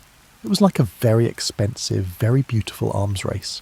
Except instead of weapons, people were competing with embroidered silk and precious gems. Men's fashion during this period was particularly fascinating because it was so unapologetically decorative. Men wore silk stockings, high-heeled shoes, yes, high heels were originally for men, elaborate wigs, and enough lace to stock a bridal shop. The modern idea that men's clothing should be simple and understated would have baffled a 17th century gentleman who saw his outfit as a canvas for artistic expression. The periwig, or powdered wig, became the ultimate status symbol for men. These weren't just hairpieces. They were architectural marvels that could cost as much as a house and required daily maintenance by skilled professionals. Wealthy men would own multiple wigs for different occasions, like a very expensive hat collection that happened to be made of human hair. Women's fashion reached new heights of complexity during the Rococo period of the 18th century. The panniers, side hoops that made skirts extend horizontally, created silhouettes so wide that two women couldn't walk through a doorway at the same time. Court dresses required so much fabric that they were essentially wearable buildings, complete with structural engineering to keep everything upright. But the real showstopper was the hair. 18th century hairstyling was like topiary gardening, except on people's heads. Women's hairstyles could be several feet tall, decorated with ribbons, flowers, feathers, and sometimes entire miniature scenes. There are historical accounts of hairstyles that included model ships, miniature gardens, and even small cages with live birds. The cosmetics of this period were equally dramatic. Both men and women wore white face powder made from lead, which was probably not great for their health. Bright red rouge and beauty patches, small pieces of silk or velvet cut into shapes like stars or crescents and glued to the face. It was like wearing stickers, if stickers were considered the height of sophistication. The 18th century also saw the rise of fashion magazines and fashion dolls. Small dolls dressed in the latest styles that were sent between fashion capitals to spread new trends. These were the ancestors of modern fashion photography and social media influencers, though considerably smaller and requiring more delicate shipping arrangements. But perhaps the most interesting aspect of the 18th century fashion was how it reflected the philosophy of the time. The elaborate decoration, the emphasis on artifice over nature, the celebration of luxury and refinement, all of this reflected Enlightenment ideas about civilization, progress, and the power of human creativity to improve upon nature. Of course, all this fashion came with a price, both literally and figuratively. The cost of maintaining an 18th century wardrobe was astronomical, and the time required for dressing and grooming could take hours. Wealthy people essentially needed staff just to get dressed in the morning. By the end of the 18th century, this elaborate system was beginning to crack. The French Revolution put a sudden and violent end to the most extreme court fashions, and a new philosophy was emerging that valued simplicity, naturalness, and practicality over elaborate artifice. But before we move on to that revolutionary change, take a moment to appreciate the sheer audacity of the 18th century fashion. It was clothing that announced loudly and proudly that the wearer had so much money and leisure time that they could afford to dress like a walking work of art, even if it meant they couldn't sit down properly or fit through doorways. The late 18th and early 19th centuries brought political revolution across Europe and America, and fashion revolutions followed close behind. It was the period when people looked at those elaborate 18th century court costumes and said, you know what?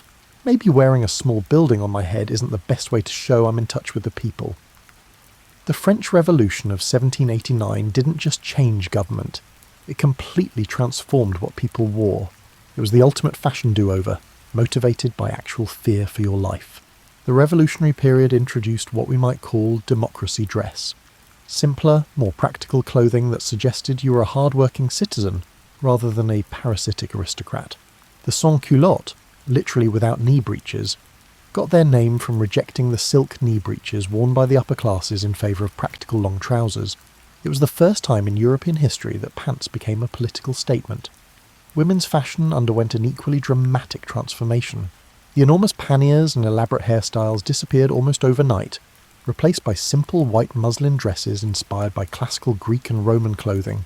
The empire waistline, which sat just below the bust, became fashionable, creating a silhouette that was both elegant and practical. This neoclassical style wasn't just about looking good, it was about embodying Enlightenment values. The simple, flowing lines were supposed to suggest virtue, reason, and natural beauty. Everything the old aristocratic style was not. It was like wearing your political philosophy. Napoleon Bonaparte, never one to miss an opportunity for drama, turned fashion into a tool of empire building. He established a court at the Tuileries that was almost as elaborate as the old royal court, but with better marketing. Napoleonic fashion was designed to suggest both luxury and military efficiency. Think Roman emperor meets modern general. The Empire period gave us some of fashion's most enduring silhouettes. The high-waisted dress became a classic that would return again and again in later decades. The military influence in men's fashion, all those brass buttons, frogging and structured shoulders, established a template for masculine dress that we still see today in everything from military uniforms to business suits. But perhaps the most interesting development of this period was how fashion became international in a completely new way. Napoleon's conquests spread French fashion across Europe, but also brought new influences back to Paris. Spanish mantillas, Russian furs, Egyptian motifs, after Napoleon's campaigns there. European fashion became a fusion cuisine of styles from across the continent and beyond. The Industrial Revolution was beginning to change how clothes were made too. While most garments were still hand-sewn, new machines could produce fabrics faster and more cheaply than ever before. Cotton, in particular, became much more affordable and available, democratizing fashion in ways that would have been impossible in earlier centuries.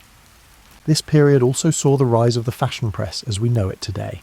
Fashion magazines like Journal des Dames et des Modes provided detailed illustrations and descriptions of the latest styles, spreading fashion trends faster than ever before. It was the beginning of fashion media, though their Instagram followers were measured in hundreds rather than millions. The Romantic movement that emerged in the early 19th century brought yet another fashion revolution. Where neoclassical style had been about reason and simplicity, Romantic fashion celebrated emotion, individualism, and dramatic effect. Sleeves got bigger, skirts got fuller, and everything got more decorative. By the 1820s and 1830s, women's fashion had swung back toward complexity, though in new ways. The crinoline, a structured underskirt that created a bell-shaped silhouette, was the great innovation of the period. It was like wearing a small tent, but an incredibly fashionable tent that allowed women to move more freely than the restrictive clothing of earlier periods. This revolutionary period established many of the principles that would guide fashion for the next century. The idea that clothing should reflect contemporary values, that fashion could be both beautiful and practical, and that style should be accessible to more than just the wealthy elite. It was the beginning of modern fashion as we know it today, even if the clothes themselves look pretty foreign to modern eyes. The Victorian era, roughly 1837 to 1901, was like fashion's adolescent phase. Everything was dramatic, complicated, and slightly embarrassing in retrospect, but also kind of impressive in its sheer ambition. Queen Victoria's reign coincided with the Industrial Revolution hitting its stride, which meant that for the first time in human history, the middle class could afford to dress almost as elaborately as the wealthy. This was wonderful news for textile manufacturers and absolutely terrible news for anyone who valued simplicity in clothing. The Victorian silhouette for women was essentially an exercise in architectural engineering. The goal was to create an hourglass figure so dramatic that it defied anatomy. This required corsets that could literally reshape the human torso, bustles that could support several yards of fabric, and an undergarment system so complex it came with its own instruction manual. The crinoline reached its peak during this period, creating skirts that could measure up to 6 feet in diameter. Imagine trying to navigate a Victorian parlour, wearing what was essentially a fabric geodesic dome around your waist. Doorways became tactical challenges. Sitting required careful planning. Getting into a carriage was like solving a geometry problem. But here's what's really remarkable about Victorian fashion: the sheer amount of work that went into every garment. A typical Victorian dress might have hundreds of buttons, miles of trim, intricate pleating, elaborate embroidery, and enough fabric to upholster several chairs. Each dress was essentially a masterpiece of textile craftsmanship, even if the overall effect was sometimes like wearing a curtain from a very expensive hotel. Men's fashion during the Victorian era was more restrained but equally complex in its own way. The modern business suit was invented during this period, though Victorian men's suits had more pieces than a Swiss watch. There were different coats for different times of day, different trousers for different occasions, and enough accessories to stock a small store. The Victorian obsession with propriety meant that clothing had to cover everything. Women's dresses had sleeves that covered the arms completely, skirts that touched the ground, and necklines that barely showed the collarbone. The amount of skin showing in proper Victorian dress was roughly equivalent to what you might see in a modern business meeting, except with more fabric and better posture. But the Victorians also invented the concept of specialised clothing for specific activities. Before this period, you basically had everyday clothes and fancy clothes. The Victorians created riding habits for horseback riding, walking dresses for afternoon strolls, tea gowns for informal entertaining, and ball gowns for formal occasions. They essentially invented the modern concept of having different outfits for different parts of your life. The Industrial Revolution made all of this possible by creating new fabrics, new dyes, and new manufacturing techniques. Aniline dyes produced colours that were brighter and more stable than anything previously available. The sewing machine, invented in the 1840s, revolutionised garment construction. Ready-to-wear clothing began to appear in stores, though it was still considered inferior to custom-made garments. Children's fashion during the Victorian era deserves special mention because it was particularly elaborate and often fairly impractical. Victorian children were essentially dressed as miniature adults, complete with all the restrictive undergarments and complex layering systems. Little girls wore corsets, little boys wore elaborate suits with knee breeches, and everyone wore clothing that would make modern parents weep at the laundry implications. The Victorian era also gave us the concept of mourning dress, elaborate rules about what to wear and for how long after someone died. Queen Victoria herself, after the death of Prince Albert in 1861, wore mourning dress for the rest of her life, which was another 40 years. The fashion industry essentially created a whole subcategory of clothing for grief, complete with degrees of mourning that determined how much black you had to wear and when you could start adding other colours back into your wardrobe. By the end of the Victorian era, fashion had reached a level of complexity that was becoming unsustainable. Getting dressed took hours. Maintaining a proper wardrobe required significant staff. The physical restrictions of the clothing were beginning to conflict with new ideas about women's roles and activities. The stage was set for a fashion revolution that would sweep away much of this elaborate system and replace it with something more practical, more modern, and significantly easier to put on in the morning. But before that happened, the Victorian era gave us some of fashion's most memorable and most photographed moments, even if many of those photographs required the subjects to stand very still for very long periods of time. As the 19th century drew to a close and the 20th century began, fashion underwent one of its most dramatic transformations. It was as if the entire industry looked at Victorian clothing and collectively asked, but what if we could actually move while wearing our clothes? The changes began gradually in the 1890s with what was called the New Woman movement. These were women who wanted to ride bicycles, play tennis, work outside the home, and generally participate in life without requiring architectural support garments. The fashion industry, sensing an opportunity, began creating clothes that acknowledged that women might want to use their bodies for something other than standing gracefully in parlours. The S-curve corset became popular in the early 1900s, which created a silhouette that thrust the chest forward and the hips back. While this might not sound like progress, it actually represented a move away from the tightest waist restriction of the Victorian era. It was like fashion's version of glasnost, a gradual loosening of restrictions. Paul Poiret, a French designer, became the revolutionary leader of fashion liberation. In 1906, he introduced designs that completely eliminated the corset, replacing the structured Victorian silhouette with flowing columnar dresses inspired by ancient Greece and the Orient. It was as if he took a pair of scissors to 100 years of fashion tradition and said, let's start over. Poiret's designs were radical for their time. High waistlines, narrow skirts, and no corsets. Women could actually breathe while wearing them, which was a refreshing change from Victorian dress. His Oriental-inspired designs, with their rich colours and exotic patterns, introduced European women to a completely different aesthetic philosophy. The hobble skirt, one of Poiret's most famous innovations, was both liberating and restricting at the same time. While it freed women from corsets and crinolines, it was so narrow at the ankles that walking required small, careful steps.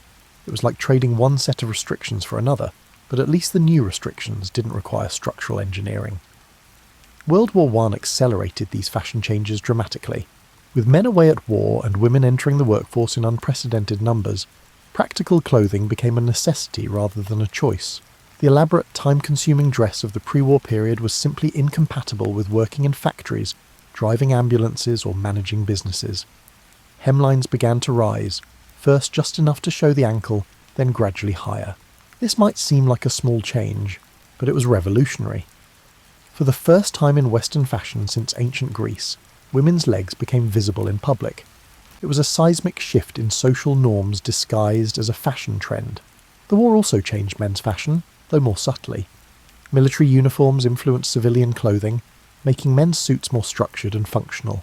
The three-piece suit became standardised during this period, establishing a template for men's business dress that would last for decades. Hair became shorter and simpler. The elaborate hairstyles of the Victorian era, which required hours of maintenance and multiple hairpieces, were replaced by more manageable styles. This was partly practical. Shorter hair was easier to maintain while working in factories or hospitals, but it was also symbolic of women's changing roles in society. The introduction of new synthetic fabrics during this period also revolutionised what people could wear. Rayon, the first commercially successful synthetic fibre, was developed in the early 1900s. While it wasn't perfect, early rayon had a tendency to shrink dramatically when washed. It offered an affordable alternative to silk and opened up new possibilities for garment design. By 1910, fashion magazines were already predicting that the new century would bring clothing that was more practical, more comfortable, and more suited to active lifestyles. They had no idea how right they were, or how dramatically the next decade would accelerate these changes. The period just before World War I represented a fascinating transition moment in fashion history. You could see both the old and the new existing simultaneously. Elaborate Edwardian gowns sharing space with Poiret's revolutionary designs, corseted ladies walking alongside the first women to embrace the new, natural silhouette. It was like watching fashion hold its breath before taking a giant leap into modernity. The restrictive, elaborate clothing of the past was still beautiful, still masterfully crafted, but it was beginning to look like a museum piece even as people were still wearing it. If the 1910s were about gradual liberation, the 1920s were about fashion doing the Charleston while wearing a headband and shouting "freedom" at the top of its lungs. The decade didn't just change what people wore, it completely revolutionised the relationship between clothing and identity. The flapper dress was the decade's signature achievement, and it was basically everything Victorian clothing wasn't. Short, straight, and shockingly simple, it hung loosely from the shoulders and ended daringly at the knee or even higher. Victorian ladies would have needed smelling salts just looking at it, which was precisely the point. What made the flapper dress so revolutionary wasn't just how it looked, but what it allowed women to do. You could dance in it, really dance, with energetic movements and spins. You could drive a car without your skirt getting caught in the door. You could cross your legs while sitting. These might seem like small freedoms, but they represented a complete transformation in how women could move through the world. The dropped waistline of 1920s dresses created a completely new silhouette that de-emphasised the female form in ways that would have shocked previous generations. Where Victorian fashion had been obsessed with creating an exaggerated hourglass figure, 1920s fashion celebrated a more boyish, androgynous look. It was as if fashion decided that women's bodies didn't need to be architectural projects after all. Hair got even shorter with the bob cut, which caused genuine social controversy. Women were literally receiving death threats for cutting their hair short. Imagine that. Getting violent mail because of your haircut.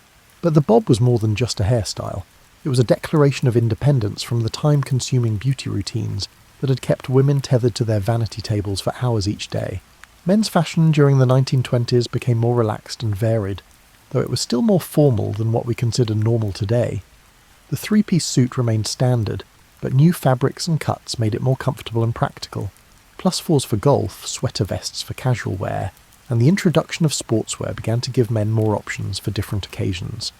The 1920s also saw the rise of ready-to-wear fashion, becoming truly mainstream. Department stores expanded their clothing sections, and for the first time, middle-class people could buy fashionable clothing off the rack, rather than having everything custom-made. It was the democratization of fashion, though the truly wealthy still preferred their bespoke tailors. Coco Chanel emerged as one of the decade's most influential designers, and her philosophy was revolutionary. Fashion should be comfortable, practical and elegant all at the same time. She introduced the concept of casual chic, the idea that you could look sophisticated while wearing simple, well-cut clothing. Her little black dress, introduced in 1926, was like fashion's version of the Model T Ford. Simple, elegant and versatile enough to be appropriate for almost any occasion. Chanel also liberated women from the tyranny of decorative accessories. Where Victorian fashion had required elaborate jewellery, hair ornaments and trim, Chanel's designs were based on the radical idea that sometimes less really was more. She made simplicity sophisticated, which was perhaps the decade's greatest fashion innovation. The influence of jazz music on fashion can't be overstated. The energetic, improvisational nature of jazz translated directly into clothing that moved with the body, sparkled under dance hall lights, and celebrated individual expression over conformity. Fashion became performative in a completely new way. Clothes were designed to look good in motion, not just in formal portraits. Evening wear during the 1920s was particularly spectacular. Beaded dresses that caught and reflected light, fringe that moved with every step, and metallic fabrics that turned the wearer into a walking disco ball. It was fashion designed for artificial lighting and energetic dancing, the first truly modern party clothes. The decade also introduced the concept of fashion seasons as we know them today. Magazines began showing spring collections and fall collections, and the idea that your wardrobe should change with the calendar became entrenched. It was the beginning of planned obsolescence in fashion. The idea that last season's clothes were somehow inadequate for this season's activities. By the end of the 1920s, fashion had been completely transformed. The elaborate, restrictive clothing of the Victorian era looked as foreign as medieval armour. Women had gained the freedom to move, dance, work and play in ways that their grandmothers never could have imagined. But the party couldn't last forever. The stock market crash of 1929 was about to change everything, including what people wore and how they thought about fashion. The carefree extravagance of the 1920s was about to run headlong into the practical realities of economic depression. The Great Depression hit fashion like a bucket of cold water thrown on a very fashionable party.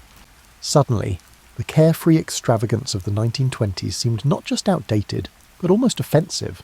The new motto became, make it last, make it count, and make it work for everything. The 1930s ushered in what we might call elegant practicality. Designers had to create clothing that was beautiful enough to maintain morale during difficult times, but practical enough to be worn for years without replacement. It was like solving a very sophisticated math problem where the variables were style, durability and budget. Hemlines dropped back down to mid-calf, partly for modesty but mostly because longer skirts meant more fabric, which meant the garment would last longer and provide better value. The silhouette became more fitted and feminine again, but in a sleeker, more streamlined way than the Victorian era. It was as if fashion had learned to be curvaceous without being cumbersome. The bias cut became the signature technique of the decade, thanks largely to designer Madeleine Vionnet.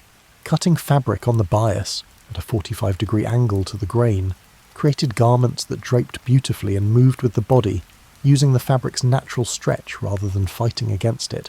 It was an ingenious solution that created elegant, figure-flattering clothes without requiring elaborate construction or expensive materials.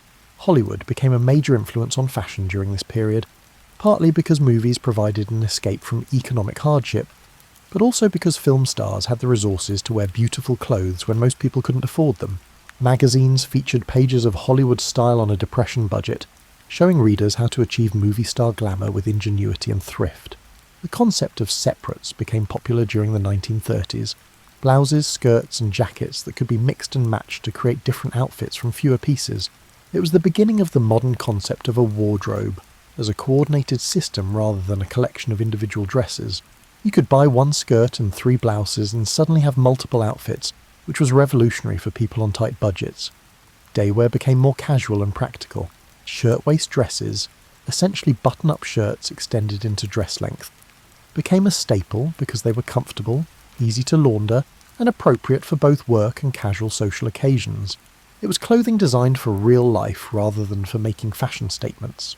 Then came World War II, and fashion faced challenges that made the Depression look like a minor budget adjustment. Rationing affected everything: fabric, leather, metal for buttons and zippers, even elastic. The fashion industry had to completely reimagine what clothing could be when you couldn't get the materials you needed. The utility clothing program in Britain and similar initiatives in other countries created standardized designs that used minimal materials while still being attractive and functional. It was fashion by committee, designed by government regulations, but somehow it worked. The clothes were simple, well-cut and practical, the fashion equivalent of wartime efficiency. Hemlines rose again during the war, but this time it wasn't about freedom or rebellion. It was about fabric conservation. Every inch of fabric saved was fabric that could be used for military purposes. Women's skirts became shorter and narrower, not as a fashion statement, but as a patriotic duty. The make-do and mend philosophy became a virtue rather than a necessity. Fashion magazines published articles on how to refresh old clothes, how to make children's clothes from adult garments that were too worn to repair, and how to create accessories from household items. Creativity became more valuable than money in fashion for perhaps the first time in history. Women entering the workforce in unprecedented numbers needed clothes that could handle factory work, driving trucks, and operating machinery. This led to the widespread adoption of trousers for women, not as a fashion choice but as a practical necessity.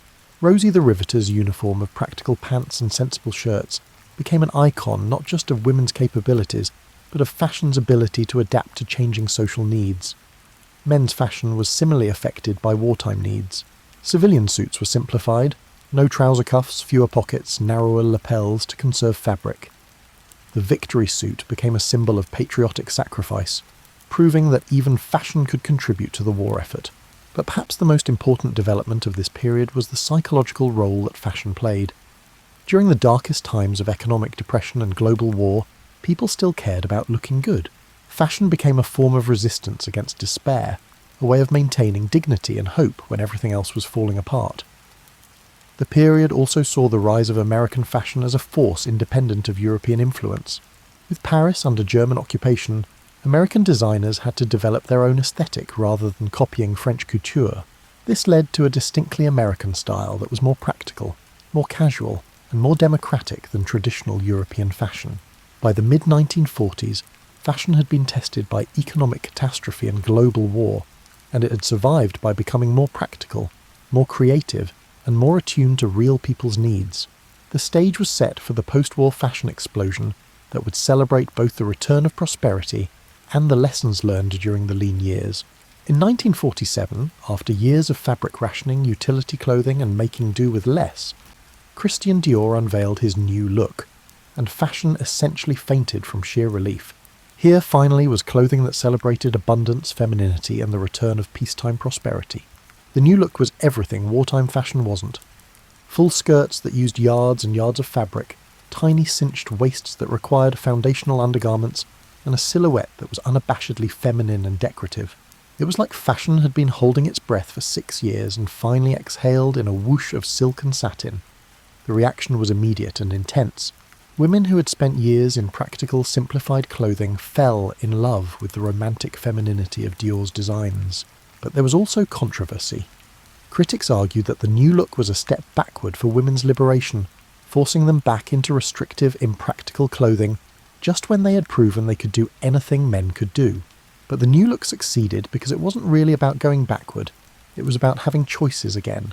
After years of being told what they couldn't wear due to rationing and wartime restrictions, women could choose to wear full skirts and fitted bodices if they wanted to. The key word was choose. The 1950s became the decade of the suburban dream, and fashion reflected this new lifestyle. Daywear was practical but pretty. Shirtwaist dresses, cardigans, and circle skirts that were perfect for driving to the grocery store, hosting coffee mornings, and chasing children around backyards. It was domestic fashion, but domestic with style. Evening wear during the 1950s was pure fantasy. Ball gowns with massive skirts that required crinolines or even small hoops, fitted bodices that showed off tiny waists, and enough fabric to upholster a sofa. It was clothing designed for a society that wanted to celebrate prosperity and femininity after years of austerity. The concept of teenage fashion emerged during this decade, driven by post-war prosperity and the new phenomenon of teenagers having their own spending money. For the first time in fashion history, Young people had their own distinct style rather than just wearing simplified versions of adult clothing.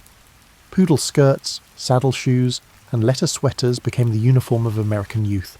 Men's fashion during the 1950s was characterised by what we might call confident conformity. The grey flannel suit became the uniform of the suburban businessman, but it was worn with a confidence that reflected post-war optimism. Casual wear became more important as suburbs created more opportunities for relaxed socialising. Barbecues, lawn parties, and family gatherings that required clothing that was nice but not formal. The influence of Hollywood continued to grow during this period, but now it was supplemented by the new medium of television. Fashion became more immediately accessible as people could see the latest styles every week in their living rooms. TV stars influenced fashion in ways that movie stars never could because they appeared more regularly and seemed more accessible. Ready-to-wear fashion came into its own during the 1950s. Department stores expanded their fashion offerings, and the quality of mass-produced clothing improved dramatically. For the first time, you could buy clothes off the rack that were almost as well made as custom garments, and significantly less expensive. The decade also saw the beginning of fashion's relationship with technology. New synthetic fabrics like nylon, polyester, and acrylic offered properties that natural fibres couldn't match. Wrinkle resistance, easy care, and durability. The wash-and-wear garment became the holy grail of 1950s fashion, promising busy housewives that they could look good without spending hours on clothing maintenance. Youth culture began to challenge the adult fashion establishment during this period. The greaser style for young men, leather jackets, white t-shirts and jeans, was specifically designed to shock adults and declare independence from their values. It was the beginning of fashion as generational rebellion, a theme that would become central to fashion for decades to come. By the end of the 1950s, fashion had established many of the patterns that would define modern clothing. The importance of youth markets, the role of celebrity influence, the democratization of style through ready-to-wear, and the constant tension between practicality and fantasy. All of these became permanent features of the fashion landscape. But beneath the surface of 1950s conformity and prosperity, changes were brewing. The civil rights movement was gaining momentum. Women were beginning to question their prescribed roles, and young people were starting to challenge authority in ways that their clothing choices reflected. The stage was set for the fashion revolution of the 1960s. The 1960s didn't just change fashion, it grabbed fashion by the shoulders, spun it around 3 times, and sent it dancing off in directions nobody had ever imagined. It was the decade when fashion stopped being something that happened to you and became something you used to express exactly who you were, or at least who you wanted to be. The decade started innocently enough. Jackie Kennedy became First Lady in 1961, and her elegant, sophisticated style set the tone for early 1960s fashion. The pillbox hat, A-line dresses, and understated elegance of the Jackie look represented a refined evolution of 1950s style. It was fashion for grown-ups who wanted to look modern but not revolutionary. But then came the youth explosion. The baby boomers were reaching their teens and 20s, and they had money, attitudes, and absolutely no interest in dressing like their parents. Fashion suddenly had to serve 2 completely different markets: the adults who wanted sophisticated elegance, and the young people who wanted something entirely new. Mary Quant in London created the miniskirt around 1965, and it was like dropping a fashion bomb. Hemlines that had been creeping up gradually throughout the early 1960s suddenly jumped to mid-thigh, creating a silhouette that was shocking, liberating, and completely different from anything women had worn before. It wasn't just shorter. It was a completely different philosophy of what women's clothing could be. The miniskirt represented more than just a fashion choice. It was a declaration of independence. Young women were rejecting the idea that their clothing should be modest, practical, and approved by their elders. They wanted fashion that was fun, sexy, and expressive of their own values, rather than society's expectations. London became the fashion capital of the world for young people, overtaking Paris for the first time in centuries. Carnaby Street and the King's Road became pilgrimage destinations for anyone who wanted to be fashionable. British designers like Mary Quant, Twiggy, who was both model and designer, and later Zandra Rhodes created a distinctly British aesthetic that was playful, irreverent, and completely modern. The shift dress became the decade's signature garment, simple, straight, and perfect, for showing off legs in the new shorter lengths. It was the opposite of the fitted, structured dresses of the 1950s, where 1950s fashion had emphasised the waist and hips. 1960s fashion ignored traditional body shaping altogether in favour of a more geometric architectural approach. Mod fashion brought us geometric patterns, bold colours, and a futuristic aesthetic that seemed to come from another planet. Op art patterns that created optical illusions when the wearer moved, space-age silver and white colour schemes, and designs that looked like they belonged in a science fiction movie. Fashion became experimental in ways it had never been before. The influence of youth culture created entirely new categories of clothing. The poor boy sweater, go-go boots, and peasant dresses were all designed specifically for young people, rather than being adaptations of adult styles. It was the first time in fashion history that adults started copying young people's clothing rather than the other way around. Men's fashion underwent its own revolution during the 1960s. The conservative business suit remained standard for work, but casual wear became much more adventurous. The Peacock Revolution brought bright colours, bold patterns, and more fitted silhouettes to men's clothing. Hair got longer, pants got tighter, and for the first time since the 18th century, men's fashion became unabashedly decorative. The hippie movement that emerged in the mid to late 1960s brought yet another fashion revolution. Where mod fashion had been about the future, hippie fashion looked to the past and to other cultures for inspiration. Indian prints, peasant dresses, fringe, embroidery, and natural fabrics created a bohemian aesthetic that rejected both mainstream fashion and the space-age futurism of mod style. Hippie fashion also introduced the concept of vintage and second-hand clothing as fashion choices rather than economic necessities.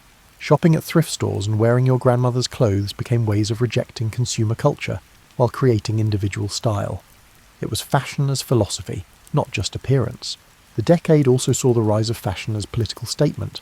The miniskirt was feminist for some women and anti-feminist for others. Long hair on men was a rejection of military and corporate values. Dashikis and afros became expressions of black pride and cultural identity. What you wore became a way of announcing your politics to the world. Unisex fashion emerged as gender roles began to be questioned. The same jeans, t-shirts and work shirts could be worn by men or women, creating a shared fashion vocabulary that had never existed before. It was the beginning of the breakdown of strict gender distinctions in clothing that continues today. By 1970, fashion had been completely transformed. The idea that there was one correct way to dress for your age, class and gender had been shattered. Personal expression had become more important than social conformity. Fashion had become democratic, diverse and individual in ways that would have been impossible just 10 years earlier. If the 1960s had been about breaking the rules, the 1970s were about celebrating the fact that there were no rules left to break. Fashion entered its most experimental, diverse and frankly weird decade, where you could dress like a Victorian Gothic romantic, a disco dancing queen, or a back-to-the-land hippie, and all three looks were equally fashionable. The decade started with hippie fashion still going strong, but it quickly evolved into something more sophisticated and wearable. The peasant dress became the maxi dress, flowing and romantic but made in beautiful fabrics and elegant cuts. It was hippie philosophy dressed up for dinner parties. Bohemian style during the 1970s wasn't just about rejecting mainstream fashion, it was about creating an entirely alternative aesthetic. Flowing fabrics, earth tones, natural fibres, and handcrafted details created a look that celebrated individuality and artistic sensibility. It was fashion for people who saw themselves as creative souls rather than consumers. But the 1970s also gave us disco fashion, which was bohemian's glittery party-loving cousin. Metallics, sequins, tight pants, and shirts with enormous collars created a look that was specifically designed for dancing under flashing lights. Disco fashion was about transformation, putting on your sparkly clothes and becoming someone more glamorous, more exciting, more alive.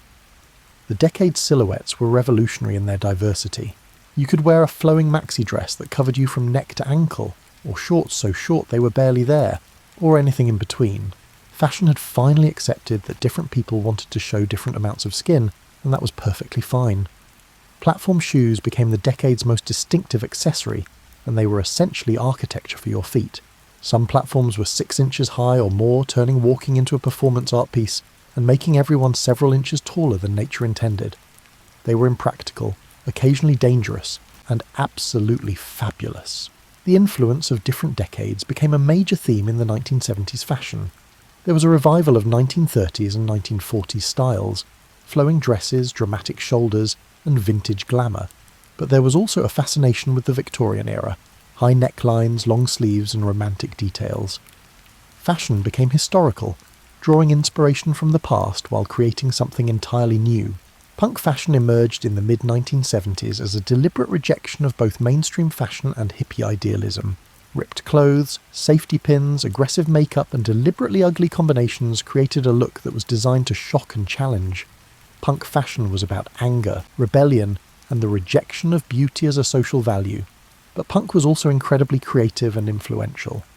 The DIY aesthetic, making your own clothes, customizing store-bought items, and creating unique looks from whatever materials you could find, introduced new ideas about what fashion could be. It didn't have to be expensive, professionally made, or even particularly attractive. It just had to express something authentic about the person wearing it. Men's fashion during the 1970s became more adventurous than it had been since the 18th century. Wide lapels, bright colours, bold patterns, and fitted silhouettes created a look that was unabashedly decorative. The three-piece suit remained standard for business, but casual wear became an opportunity for self-expression rather than conformity. The decade also saw the rise of designer jeans as a fashion category. What had been basic workwear became a luxury item, with different brands offering different cuts, washes, and styling details. It was the democratization of fashion through denim.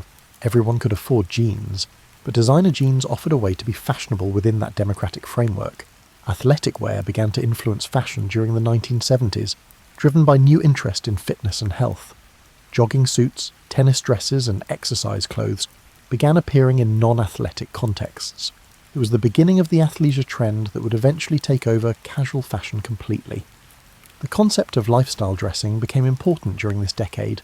Instead of having one fashion identity, people could dress like surfers, executives, artists, or athletes depending on their mood or the occasion.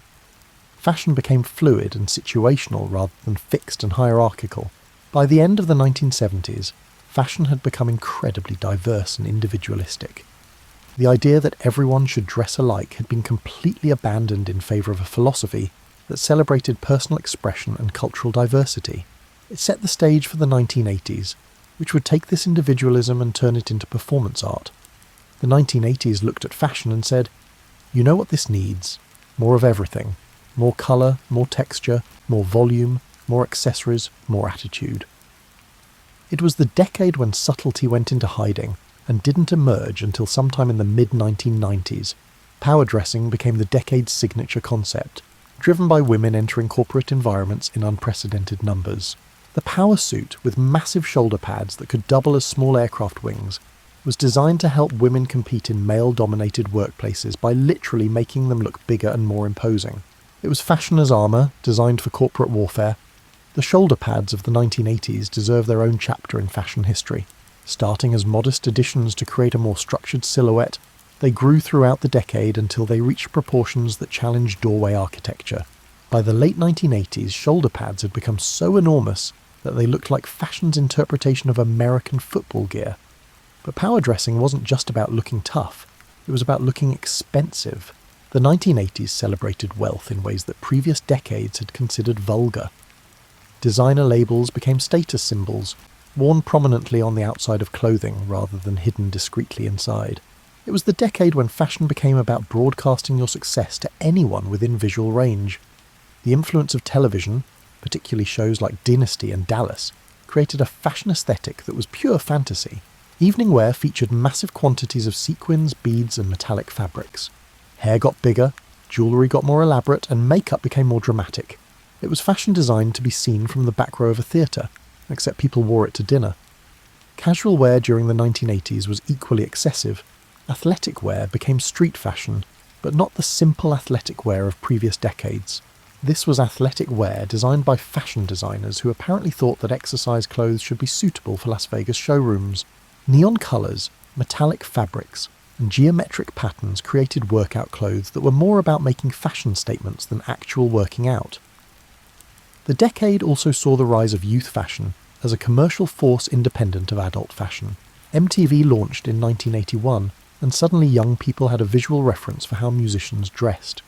Fashion became faster, more immediate, and more tied to popular culture than ever before.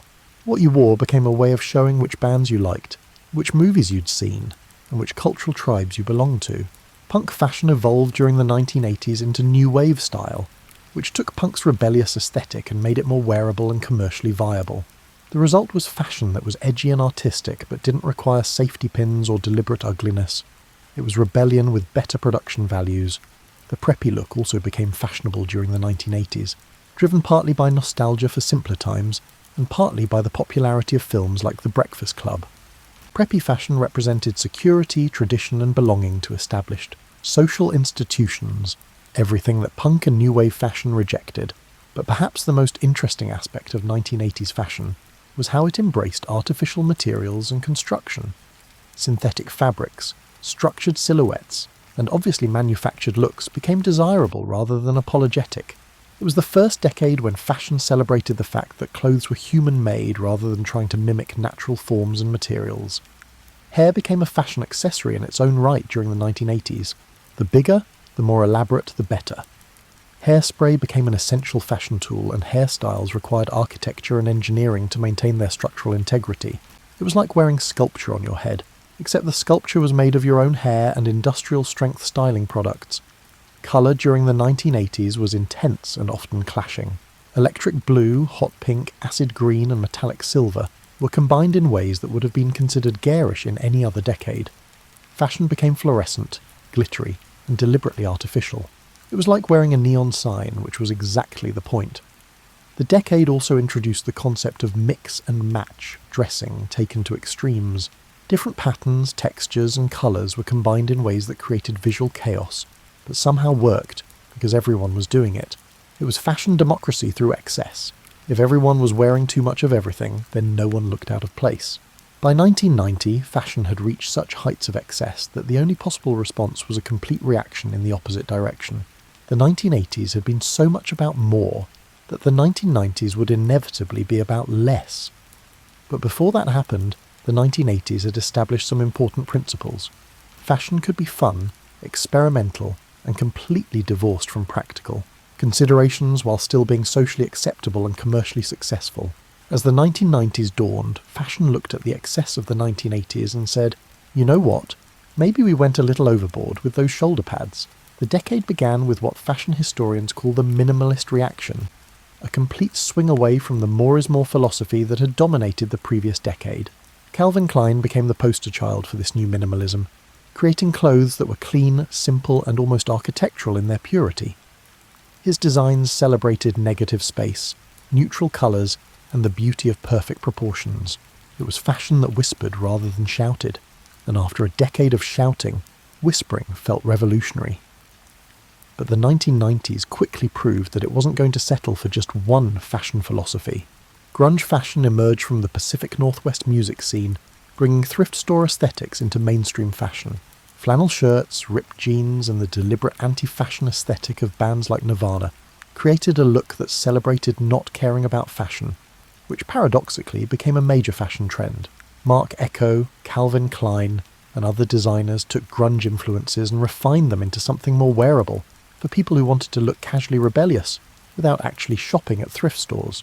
It was rebellion with better fit and higher quality fabrics, the gentrification of anti-fashion. The decade also saw the rise of streetwear as a legitimate fashion category, what people actually wore on the street, sneakers, hoodies, baseball caps and athletic wear, became influences on high fashion rather than just copying high fashion. It was the democratization of fashion influence flowing from the bottom up rather than trickling down from the top. Hip-hop culture became a major influence on mainstream fashion during the 1990s, bringing oversized clothing, athletic wear, and bold logos into general fashion consciousness. The aesthetic celebrated comfort, movement, and cultural identity in ways that traditional fashion had never considered. It was fashion that acknowledged that people wanted to look good while actually living their lives. The supermodel phenomenon reached its peak during the 1990s, creating fashion celebrities who were famous for wearing clothes rather than for any other talent. Models like Naomi Campbell, Cindy Crawford, and Kate Moss became household names, and their personal styles influenced fashion as much as the designers they wore. Technology began to influence fashion in new ways during the 1990s. New synthetic fabrics offered performance characteristics that had never been available before. Moisture wicking, UV protection, and temperature regulation. Fashion began to acknowledge that clothes could be both beautiful and functional in ways that previous generations had never imagined. The internet emerged as a fashion force during the mid to late 1990s, though its full impact wouldn't be felt until the following decade. Online shopping began to change how people bought clothes, and fashion websites started to influence how people thought about style and trends. As we moved into the 2000s, fashion became increasingly fast-paced and diverse. The concept of seasonal collections began to break down as designers offered more frequent releases.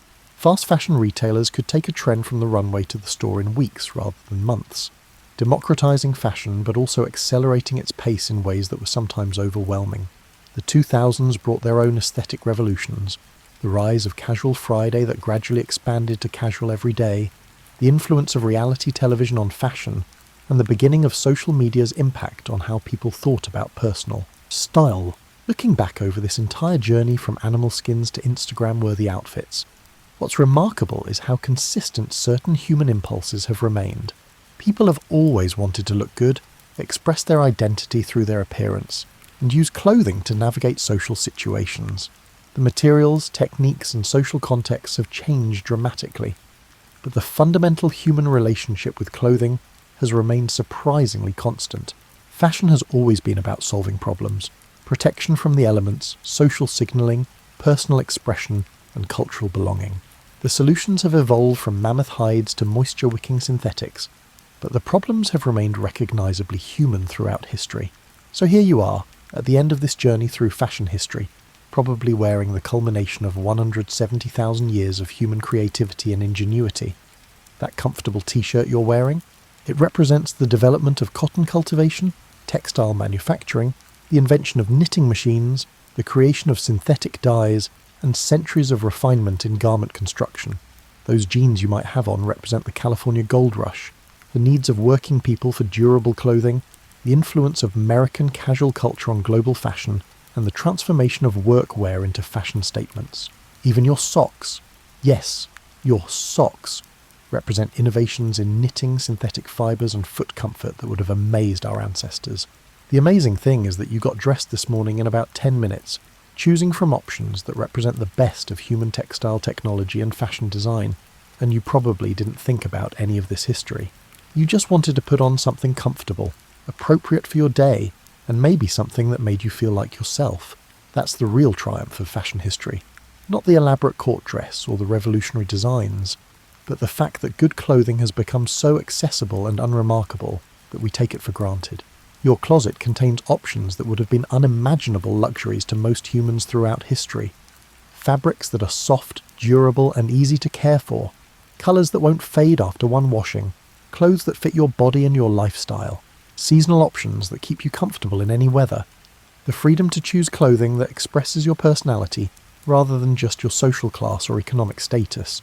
Even your most casual outfit represents solutions to problems that occupied human minds for millennia. How do you create fabric that breathes but also protects? How do you make colours that last? How do you construct garments that move with the body without falling apart? How do you mass-produce clothing while maintaining quality and individual choice? The fashion industry today grapples with new challenges that our ancestors never had to consider. Environmental sustainability, ethical manufacturing, the pace of trend cycles, and the psychological effects of constant fashion messaging through social media. But these are the kinds of problems that come with success, not failure. As you drift off to sleep tonight in your comfortable pyjamas, which, by the way, are a relatively recent invention that would have puzzled medieval people who slept in their day clothes, or nothing at all, you're participating in the latest chapter of this ongoing human story. Fashion continues to evolve. Sustainable materials are being developed from everything from mushroom roots to recycled ocean plastic. Smart fabrics can monitor your health, regulate your temperature, or even charge your phone. 3D printing is beginning to create custom-fitted garments. Virtual reality is changing how we shop for clothes. The same human creativity that turned animal skins into haute couture continues to push fashion into territories we can barely imagine. But whatever comes next in fashion, it will still be serving those same basic human needs that drove our ancestors to start wearing clothes in the first place: protection, comfort, beauty, and the eternal desire to wake up in the morning and put on something that makes us feel like the best version of ourselves. Sweet dreams, and may you always have something wonderful to wear. Picture yourself settling into your favourite chair, maybe with a warm cup of tea, as we travel back to a time when America was a very different place. It's the late 1800s, and if you wanted to get somewhere, you'd better have a good pair of shoes, a reliable horse, or access to a train. The idea of every family owning their own personal transportation device, well, that was about as likely as having a computer in your pocket that could connect you to anyone in the world. Oh, wait. Our story begins with a young man named Henry Ford, born in 1863 on a farm in what's now Dearborn, Michigan. Now, Henry wasn't your typical farm boy. While other kids were content to milk cows and plant corn, Henry was the kind of kid who'd take apart the family's pocket watch just to see how it worked. His father probably wasn't thrilled about this habit, much like how you might feel if your teenager decided to fix your smartphone. Henry had what we'd call today a classic case of mechanical curiosity. He couldn't see a machine without wondering how it ticked, literally and figuratively. When Henry first laid eyes on a steam engine at the age of 13, it was an instant connection. Not the romantic kind of love, mind you, but the kind of obsession that makes you forget to eat dinner because you're too busy sketching gear ratios. By 16, Henry had left the farm for Detroit, which was already becoming a hub of American industry. He found work as a machinist's apprentice, earning $2.50 a week. To put that in perspective, that's about what you might spend on a fancy coffee drink today, except Henry had to live on it for 7 days. But he was learning, absorbing everything about how things worked, from steam engines to the newfangled electricity that was just beginning to light up cities. What made Henry different from other tinkerers of his time wasn't just his mechanical aptitude, it was his vision. While others saw machines as individual marvels, Henry began to see them as part of something bigger. He understood that the real magic wasn't just in making something work, but in making it work for everyone. The project wasn't just about building a better mousetrap, this was about reimagining how society itself could function. During these early years in Detroit, Henry worked for the Edison Illuminating Company, eventually becoming their chief engineer. Yes, that Edison, Thomas Edison himself. Working for the man who brought us the light bulb gave Henry front row seats to the biggest technological revolution of his time. He watched how Edison didn't just invent things, but created entire systems around them. The light bulb was useless without power plants, wiring and switches. Henry was taking notes, but Henry's real passion project was happening in his spare time in a little brick shed behind his house. He was building what he called a horseless carriage, basically a carriage without the horse, powered by a gasoline engine. The carriage wasn't a completely original idea. Other inventors were working on similar projects, but Henry had something different in mind. While others were creating expensive toys for the wealthy, Henry was already dreaming of something that ordinary people could afford. In 1896, at 2 a.m. on a June morning, Henry fired up his first successful automobile. There was just one problem. The car was wider than the door of his workshop, so what did he do? He took an axe to the brick wall. His wife Clara, watching from the doorway in her nightgown, probably wondered if she'd married a genius or a madman. Time would reveal that it was a combination of both genius and madness. That first car, the quadricycle as he called it, could reach the blazing speed of 20 miles per hour. To put that in perspective, that's slower than most people jog today, but it was fast enough to scare horses and create quite a stir in the neighbourhood. Henry had achieved a significant milestone. He'd proven that his vision wasn't just a dream, it was possible. As you drift off tonight, imagine that moment when Henry first drove his quadricycle down Detroit's dirt roads. The neighbours peered out their windows, wondering what that strange contraption was. Henry himself probably grinning from ear to ear, knowing that he'd just taken the first step toward changing not just how people got around, but how they lived, worked and thought about the future. Now you might think that after building his first car, Henry Ford would have immediately started mass-producing them. But here's where our story gets interesting, and where Henry shows he was more than just a good mechanic. He was a dreamer with a practical streak, and he understood something that many inventors miss. Building something once is engineering, but building it affordably for millions of people, that's revolution. Henry's early attempts at starting a car company were, to put it gently, learning experiences. His first company, the Detroit Automobile Company, folded faster than a cheap lawn chair. The cars were too expensive, too unreliable, and frankly too much like the luxury playthings that other manufacturers were making. Henry wanted something different. but he wasn't quite sure how to get there yet. This is where Henry's story becomes relatable to anyone who's ever had a big idea that seemed impossible. You know that feeling when you can see exactly what you want to accomplish, but every practical step seems to lead to another obstacle. That was Henry in the early 1900s. He could envision millions of Americans driving affordable cars, but the math just didn't add up. Cars were assembled by skilled craftsmen, one at a time, like handmade furniture. The result was beautiful but expensive, about $3,000 for a basic model, which was more than most people made in 2 years. But Henry was stubborn in the best possible way.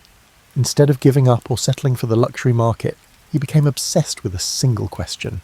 How do you make something both good and cheap? It's the same question that would later drive entrepreneurs to create everything from affordable computers to budget airlines. Henry was researching cars at a time when most people considered them a fleeting trend. The breakthrough came when Henry started studying other industries. He spent time in slaughterhouses, not the most pleasant research locations, but bear with me here. He watched how they processed cattle, with each worker performing one specific task as the carcass moved along overhead rails. He visited flour mills and watched grain being processed in stages. He was seeing the power of breaking down complex tasks into simple, repeatable steps. The process wasn't just about efficiency, it was about democratization. You can only make a few of them, and they'll be expensive. But if you can teach someone to do one task well, you can make a lot of them, and they can be cheap. It's the same principle that makes your smartphone possible. Instead of one person handcrafting each phone, thousands of people each do one small part of the process. Henry's breakthrough occurred when he realised that instead of workers circling a stationary car, the car could move past these workers. Each person would install one component, then the car would move to the next station. It sounds simple now, but it was revolutionary then. It was like rearranging the entire world of manufacturing. But here's what made Henry different from other industrialists of his time.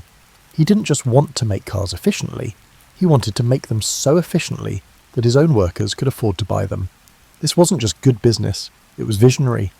He understood that the people who made the cars should also be able to enjoy them. It's a lesson that some modern companies are still learning. In 1903, Henry founded the Ford Motor Company with $28,000 in capital. That's roughly $850,000 in today's money. Significant, but not the billions we associate with major companies today. From the beginning, he was clear about his mission: I will build a car for the great multitude. He was not building a car for the wealthy or the elite, but for everyone. The first Ford Model A sold for $850, which was still expensive but considerably less than the competition. More importantly, Henry was already planning for the future. He knew that the present was just the beginning, that the real goal was to make cars as common as bicycles. His partners thought he was crazy. They wanted to focus on more expensive cars with higher profit margins per unit. But Henry had a different vision of profit. Instead of making a lot of money on a few cars, why not make a little money on many cars? As you settle in for the night, picture Henry in his office, sketching and calculating, surrounded by the noise and smoke of early Detroit industry. He's not just designing a car, he's designing a new way of life. He's imagining families taking Sunday drives, workers commuting to better jobs, and young people exploring the world beyond their neighbourhoods. He's dreaming of an America where mobility isn't a privilege but a possibility for everyone. Let's talk about what might be the most important car ever built. A car so revolutionary that it changed not just transportation, but the entire fabric of American society. In 1908, Henry Ford introduced the Model T, and if you've ever heard someone jokingly say, "You can have any colour you want as long as it's black," you're hearing an echo of this moment in history. But here's the thing about that famous quote. It wasn't about Henry being stubborn or lacking imagination. It was about something much more profound. The power of standardization. By offering the Model T in just one colour, and it was actually dark green initially, but black dried faster, Henry could streamline production and keep costs down. It's the same principle that makes modern fast food possible. Limited options, but consistent quality and low prices. The Model T wasn't just affordable, it was practically indestructible. Henry understood that if you're going to sell cars to farmers, factory workers, and middle-class families, those cars better be able to handle whatever life throws at them. The Model T could drive through mud that would stop a modern SUV, and it was so simple that just about anyone could learn to repair it. It was the era's smartphone. not due to its complexity, but because it was easy to use. Now, imagine you're living in 1908. Your world is still largely organised around walking distance. You live near where you work, you shop at the stores in your neighbourhood, and if you want to visit family in the next town over, that's a major expedition requiring careful planning. The Model T changed all of that. Suddenly, distance became less important than time. You could live in one place and work in another. You could shop where prices were better, not just where things were closest. But here's where Henry's real genius shows. He didn't just build a car, he built a system. He understood that selling cars was useless if people couldn't get parts, fuel or repairs. So Ford created a network of dealerships across the country, trained mechanics, and standardized parts. When your Model T broke down in rural Kansas, you could fix it with Detroit parts and procedures. It's the same thinking that makes your phone work the same way whether you're in New York or Nebraska. The production innovations were just as revolutionary as the car itself. Henry's assembly line didn't just make cars faster, it made them consistently better. When each worker becomes an expert at one specific task, quality actually improves. It's like the difference between a home cook making one elaborate meal and a specialist making one perfect dish hundreds of times. In 1908, the Model T sold for $825. By 1925, the price had dropped to $290, even though the car had gotten better. That's the opposite of what usually happens with products. They typically get more expensive over time, not cheaper. Henry found the learning curve. The more you make something, the better you get at it, and the cheaper it is. But the real revolution was social. The Model T democratized mobility in a way that changed everything about how Americans lived. Young people could court someone from the next town over. Families could live in suburbs and commute to city jobs. Farmers could get their products to market faster and cheaper. It's hard to overstate how fundamentally these innovations changed daily life. The Model T also created something we take for granted today, the weekend road trip. Before cars, leisure travel was something only the wealthy could afford. But with a Model T, a middle-class family could pack up on the Saturday morning and explore places they had only heard about. This marked the start of America's passion for the open road. Extending from Route 66 to the interstate highway system, Henry's workers were among the first to benefit. In 1914, he made a decision that shocked the business world. He doubled his workers' wages to $5 a day. Other industrialists believed he had gone insane, but Henry understood something they didn't. If his workers could afford to buy the cars they were making, he'd have a whole new market. It wasn't just generosity, it was brilliant business strategy. The $5 a day did more than boost sales. It created a new kind of middle class. Ford workers could afford not just cars, but homes, appliances, and education for their children. They became consumers, not just producers. This era was the beginning of the consumer economy that would define 20th century America. As you drift towards sleep, imagine the sound of a Model T puttering down a dirt road in 1915, perhaps carrying a family on their first real vacation, or a young entrepreneur heading to the city to start a business. That simple black car wasn't just transportation, it was possibility itself, rolling down American roads and into the future. Now we come to the most important part of our story, when Henry Ford changed how everything was made. The assembly line wasn't just a manufacturing technique, it was a complete rethinking of how work itself could be organised. Like many revolutionary ideas, it began with a simple observation and a willingness to challenge traditional methods. Picture the world of manufacturing before Henry's innovation. If you desired a car, a skilled craftsman would construct it from beginning to end. He'd be part mechanic, part artist, and part engineer. Each car was unique, like a handmade piece of furniture. It was beautiful in its way, because it was also slow, expensive, and required workers with years of training. It's like the difference between having a master chef prepare your meal from scratch versus having a kitchen staff where each person specialises in one aspect of the meal. Henry's breakthrough came from watching that slaughterhouse we mentioned earlier, but also from studying his workers. He noticed that when someone did the same task repeatedly, they got remarkably quick at it. They became not just slightly faster, but significantly faster. A worker who could install a dashboard in 20 minutes could do it in 5 minutes after doing it 100 times. The steep learning curve led to substantial improvements, but the real innovation was moving the work to the worker, instead of the worker to the work. Instead of craftsmen walking around a stationary car with their tools, the car would move along a line while workers stayed in one spot with their tools organised exactly how they needed them. It sounds obvious now, but it was revolutionary then. It's akin to the difference between a chef frantically gathering ingredients in a kitchen and having everything they need within easy reach. The first assembly line at Ford's Highland Park plant was almost comically simple. They used a rope and pulley system to drag car frames past workers onto a wooden floor. But it worked. The time to build a car dropped from 12 hours to 2.5 hours almost immediately, and this improvement was just the beginning. As they refined the process, adding conveyors and optimizing the workflow, the time kept dropping. But here's what made Henry's approach different from other industrialists. He obsessed over the details that made workers' lives better, not just more productive. He studied how high the conveyor belt should be, so workers didn't have to bend over or reach up. He figured out the optimal speed, fast enough to maintain efficiency, but not so fast that workers felt rushed or made mistakes. He was essentially inventing ergonomics, though that word wouldn't be coined for decades. The results were staggering. By 1914, Ford's Highland Park plant could produce more cars in a day than most manufacturers could make in a month. The Model T, which had taken 728 minutes to assemble in 1930, was taking just 93 minutes by 1914. That's not just improvement, that's transformation. But with this efficiency came new challenges. Repetitive work could be mind-numbing. Worker turnover was initially high as people found the work boring compared to the variety of traditional craftsmanship. Henry's solution was typically direct. He paid workers well enough that they wanted to stay. The famous $5 a day wasn't just about buying cars, it was about creating jobs that people actually wanted to keep. This is where Henry's philosophy really shines through. He understood that efficiency without humanity was ultimately self-defeating.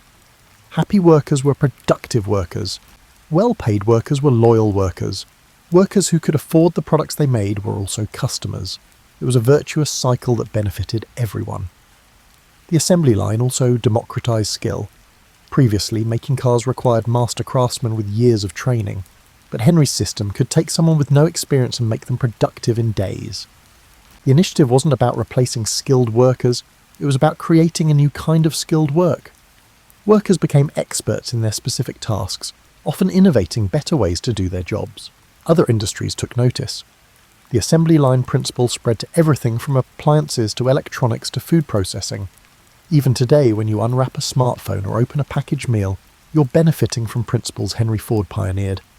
The modern world of abundant, affordable goods traces back to that first rope and pulley system dragging car frames across a factory floor in Detroit. But perhaps the most important thing to understand is that Henry didn't just speed up production, he made it more predictable. Before the assembly line, you never knew exactly when a car would be finished. With the assembly line, you could plan production weeks in advance. This predictability made everything else possible: supply chains, dealer networks, even consumer financing. As you rest tonight, think about how many things in your daily life exist because of Henry's innovations. The device you're listening to this on, the car in your driveway, even the grocery store where you shop, they all owe something to that moment when Henry decided to move the work to the worker instead of the worker to the work. He didn't just change how cars were made, he changed how everything was made. January 5th, 1914 was a day that changed not just Ford Motor Company, but the entire relationship between workers and employers in America. On that day, Henry Ford announced something so radical that newspapers across the country struggled to believe it was real. He was going to pay his workers $5 a day. To understand why the news was so shocking, you need to know that the average industrial wage at the time was about $2.50 a day. Henry wasn't just raising wages, he was more than doubling them. Other business leaders believed Henry was insane. The Wall Street Journal called it an economic crime and predicted it would ruin Ford Motor Company. Competitors were furious, worried that they'd have to raise their wages to compete for workers. But Henry had done his math, and his reasoning was both simple and brilliant. If we pay our workers well, they'll be able to buy our cars. The immediate effect was chaos, but the good kind of chaos. The next morning, thousands of men lined up outside Ford's Highland Park plant, hoping for jobs. Police had to use fire hoses to control the crowds. Word spread that Ford was paying wages that could actually support a family, and workers came from across the country. It was like the gold rush, except instead of searching for gold, people were searching for good jobs. However, Henry's $5 day was not without its limitations. Workers had to meet certain standards, not just at work but in their personal lives. Ford created a sociological department that would visit workers' homes to ensure they were living properly. This meant no drinking, no gambling, keeping a clean house, and sending children to school. By modern standards, the arrangement seems intrusive and paternalistic, but in the context of 1914, many workers saw it as a fair trade, a middle-class wage in exchange for middle-class behaviour. The programme worked better than even Henry expected. Worker turnover dropped to under 20%, down from over 300% annually, meaning they had to hire 3 people for every job just to keep positions filled. Quality improved dramatically. Productivity soared. The workers who stayed were invested in their jobs in a way that had never been seen before in industrial America. But the real revolution was what happened after work. For the first time in American history, you had industrial workers who could afford more than just survival. They could buy homes, not just rent them. They could purchase appliances, furniture, and yes, cars. They could send their children to high school instead of putting them to work at age 14. They could plan for the future instead of just surviving the present day. Henry had essentially created a new social class, the industrial middle class. These weren't farmers or shopkeepers or professionals. They were factory workers who lived like middle-class people. The idea was revolutionary. Throughout history, people who worked with their hands had always been poor. Henry changed that equation. The ripple effects were enormous. When Ford workers could afford to buy homes, the construction industry boomed. When they could afford appliances, the appliance industry grew.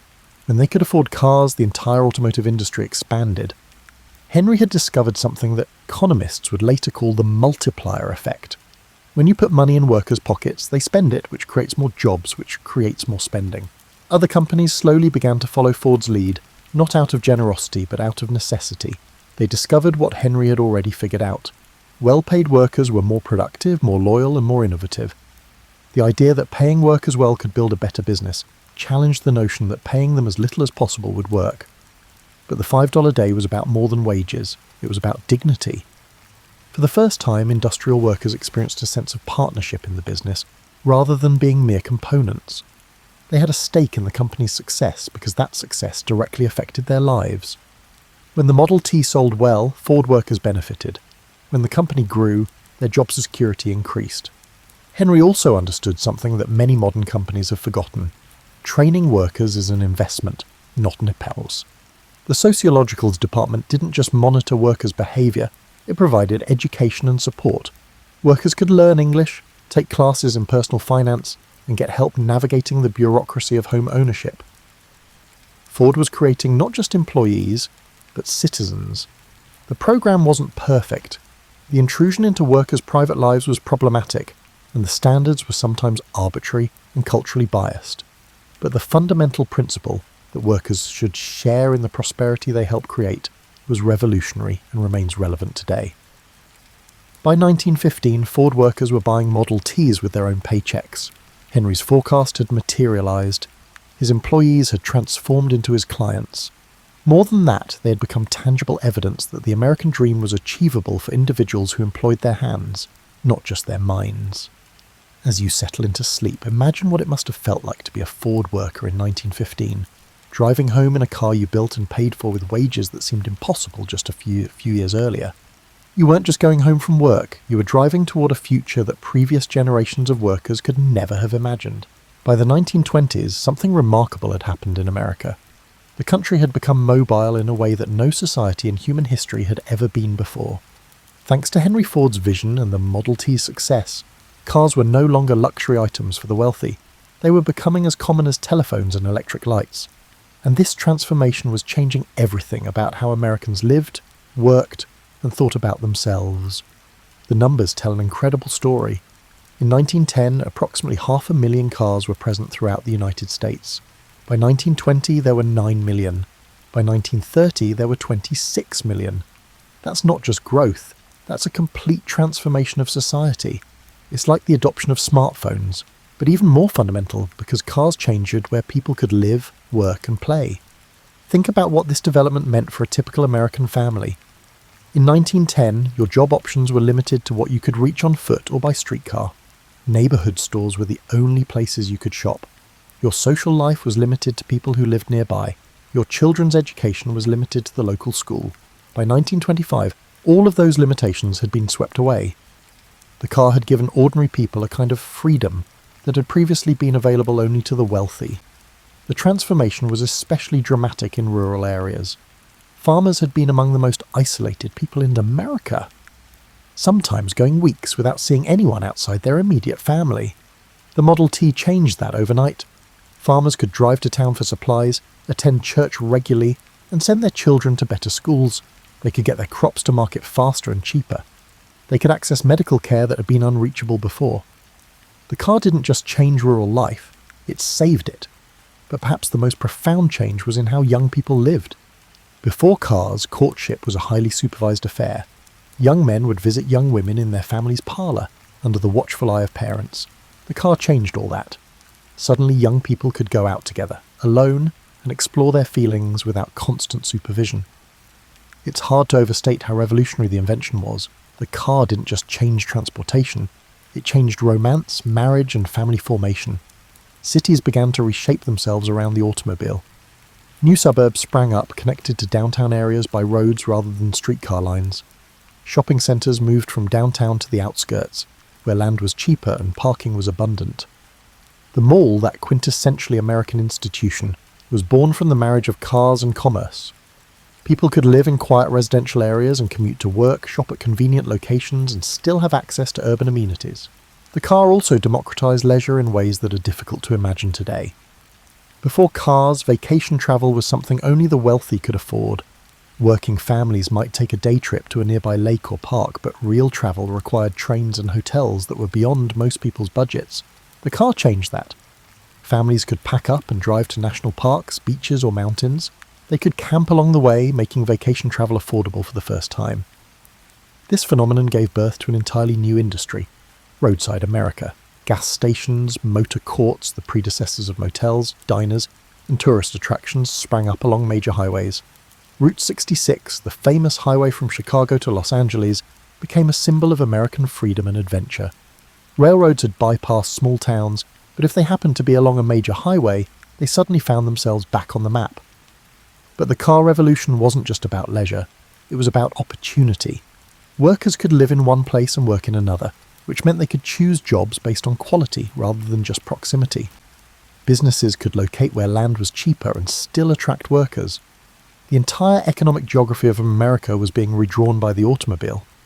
Henry Ford had predicted this transformation, but even he was probably surprised by how quickly and completely it happened. The Model T had become more than just a product, it was the catalyst for a new way of life. Americans were becoming a mobile people, always ready to move toward better opportunities, new experiences, and different ways of living. The psychological impact was just as important as the practical one. Owning a car gave people a sense of control over their lives that they'd never had before. They weren't dependent on streetcar schedules or limited to walking distance. They could make decisions about where and when to go there. It was a kind of personal freedom that was entirely new in human experience. Of course, this transformation brought challenges too. Traffic jams, parking problems, and air pollution were the price of mobility. Traditional communities began to break down as people became more mobile and less tied to specific neighbourhoods. The car enabled suburbanization, which had both positive and negative effects on American society. But for most Americans in the 1920s, the car represented pure possibility. It was the physical embodiment of the American dream, the idea that with hard work and determination you could go anywhere and become anything. Henry Ford had built more than just an affordable car, he had built a machine that made dreams feel achievable. Imagine the excitement of a family in 1925, packing their Model T for their first real vacation, heading out on roads that led to places they'd only read about in books. They weren't just driving, they were exploring a new kind of freedom that their parents could never have imagined. As we reach the end of our story, it's worth reflecting on just how completely Henry Ford changed not just America, but the world. By the time he died in 1947, the boy who took apart pocket watches on a Michigan farm fundamentally altered how people lived, worked, and thought about the future. But his legacy goes far beyond the millions of cars that rolled off his assembly lines. Henry's greatest achievement wasn't technical, it was philosophical. He proved that mass production and high wages could work together, that efficiency and humanity weren't opposites, and that the people who made things should also be able to afford them. His approach wasn't just a business strategy, it was a new way of thinking about the relationship between work and prosperity. The principles Henry pioneered, standardization, continuous improvement, and treating workers as partners rather than just labour, became the foundation of modern manufacturing. When you buy something today that's both high quality and affordable, you're benefiting from ideas that Henry Ford developed in his Detroit factories. From smartphones to furniture to food, the modern world of abundant consumer goods traces back to those early assembly lines. But perhaps Henry's most important contribution was proving that innovation could be democratic. Before Ford, most new technologies were luxury items that gradually became more affordable. Henry reversed that process. He started with the goal of making cars affordable for everyone, then figured out how to make them efficiently. He began with the customer, not the technology, and that customer-first approach revolutionized how businesses think about innovation. The social changes Henry set in motion were even more profound than the economic ones. The automobile culture he created, the freedom to live where you want, work where you want, and travel where you want, became central to the American identity. The suburbs, the shopping mall, the family road trip, the drive-in restaurant, even the drive-through bank, all of these trace back to Henry's decision to make cars affordable for ordinary families. Henry also demonstrated something that many modern companies struggle with: the power of long-term thinking. While his competitors focused on quarterly profits, Henry was thinking in decades. He understood that building a sustainable business meant creating a sustainable society where workers could afford to be customers, where efficiency served humanity rather than replacing it, and where innovation made life better for everyone, not just the wealthy. The influence of Henry's ideas extended far beyond the automotive industry. The assembly line principle transformed manufacturing across every sector. The concept of paying workers well enough to be customers influenced labour policy for generations. The idea that mass production could create prosperity rather than just profit became a cornerstone of American economic policy. But Henry's story also teaches us about the complexity of change. The same innovations that created suburban prosperity also contributed to urban decay. The freedom of the automobile came with costs: pollution, traffic, and the decline of public transportation. The efficiency of mass production sometimes came at the expense of craftsmanship and individual creativity. Every revolution brings both benefits and challenges, and Henry's was no exception. What made Henry special wasn't that he was perfect. He certainly wasn't. He could be stubborn, sometimes to the point of damaging his own company. His paternalistic approach to worker welfare would be unacceptable today. His later embrace of automation over employment showed the limits of his vision. But what made him remarkable was his ability to see beyond the immediate problem to the larger possibilities. Today, as we face new revolutions in technology and work, Henry's example remains relevant. His approach, starting with human needs rather than technical capabilities, thinking about workers as partners rather than costs, and believing that innovation should serve everyone, not just the few, offers lessons for our digital age.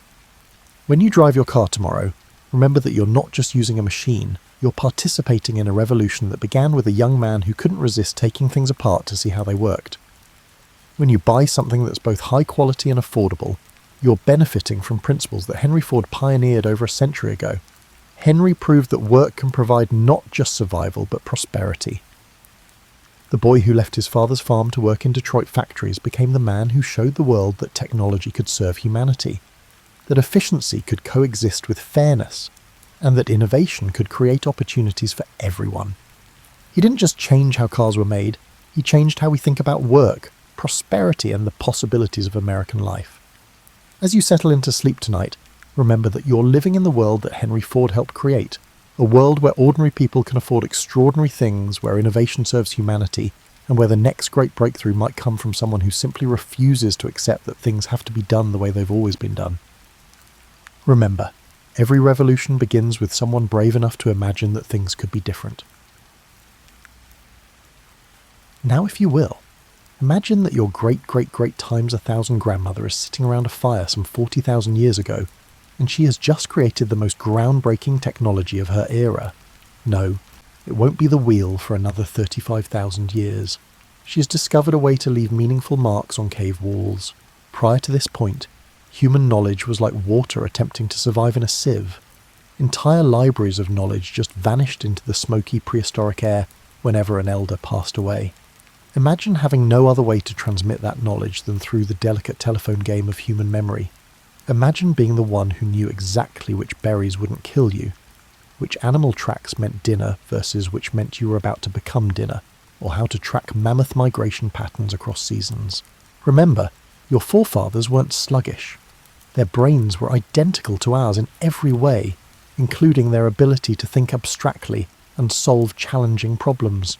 They simply did not have the convenience of filing systems, post-it notes, or even the most basic written reminder. They created extremely complex oral traditions, transforming vital survival knowledge into stories, songs, and rituals that could be remembered for weeks on end, much like particularly memorable commercial jingles. These oral traditions were amazing examples of human creativity, epic poetry that masqueraded as heroes' journeys and included intricate geographic details. There were songs that communicated water source locations over great distances. Children were taught which plants to stay away from through stories that incorporated the knowledge into enduring tales of fantastical animals and perilous adventures. Each person carried a wealth of knowledge essential to the survival of their community, transforming the human mind into a living library. However, even the most talented storyteller couldn't be everywhere at once, and memories, bless them, have a way of adding their own artistic flourishes over time. To understand the difficulty our ancestors faced in preserving precise information across generations, try playing telephone at a dinner party. Over time, the recipe for a life-saving medication could evolve into a tale of magical medicinal herbs that could only be grown during a full moon. The first breakthrough occurred when someone understood that a handprint on a cave wall could mean more than just Una was here. It could mean Una herself, even when she wasn't there. Let's call her Una because history forgot to record her name, which is deliciously ironic when you think about it. The ability to make the absent present, impart permanence to the transient, and build a bridge across time so that one moment could speak to another was the pinnacle of magic. Consider the mental leap that this signified. Una needed to realise that a static mark could represent a moving person, that a flat image could represent a three-dimensional person, and that a permanent symbol could represent a transient human presence. Without any prior examples to guide her, she was effectively creating the idea of symbolic representation from the ground up. Cave walls quickly evolved into the first social media sites ever used by humans. Images of horses, bison, and the occasional self-portrait of a cave artist who was quite proud of their hunting skills were interspersed with hand stencils. But these weren't just old Instagram posts. They were the first attempts by humanity to say, "This happened. We were here. This matters. Remember us." Not only were the caves at Lascaux, Chauvet and Altamira art galleries, but they also represented the first attempts by humans to communicate permanently. The painters there realised something profound. Pictures could have deeper meanings than just their visual impact. Information about hunting methods, seasonal migration patterns, or the religious beliefs that governed the relationship between humans and animals may be included in a painting depicting a bison hunt. This is where things start to get intriguing, though. Simple representation wasn't enough for those early artists. They started to symbolise and abstract. A zigzag line could stand for lightning, water, or a river's course. The sun, the moon, or the idea of completeness could all be represented by a circle. Dots could stand for seeds, stars, or the concept of plurality. Before you knew it, people had discovered the groundbreaking notion that symbols could stand for concepts, ideas, and abstract relationships in addition to tangible objects. It's similar to when your dog discovers that the word walk can actually call forth leashes, excitement, and the prospect of adventure, in addition to describing the activity of moving on four legs. However, our ancestors received the foundation of civilization instead of tail wagging. These early symbol systems were not writing as we know it today, because they could not capture the full complexity of spoken language.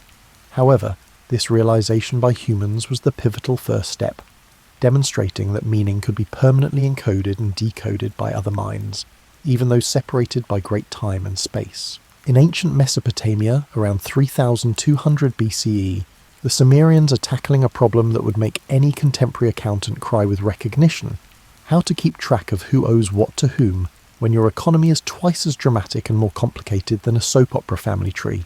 Agriculture may seem straightforward, but it's actually a highly intricate system of resource management, seasonal planning, and economic coordination that the Sumerians had perfected. Their temples collected offerings from hundreds of worshippers, provided daily rations to priests and workers, organised labour gangs for large-scale construction projects, and oversaw cross-continental trade networks that brought silver from Anatolia, lapis lazuli from Afghanistan, and cedar wood from Lebanon. Try using just your memory and a few knots in string to keep track of all that. Something had to give because the Sumerian economy had expanded beyond human memory's ability to control. They would have to discover a method to expand human memory beyond the confines of the individual mind, or they would have to reduce their society to the level of a small village.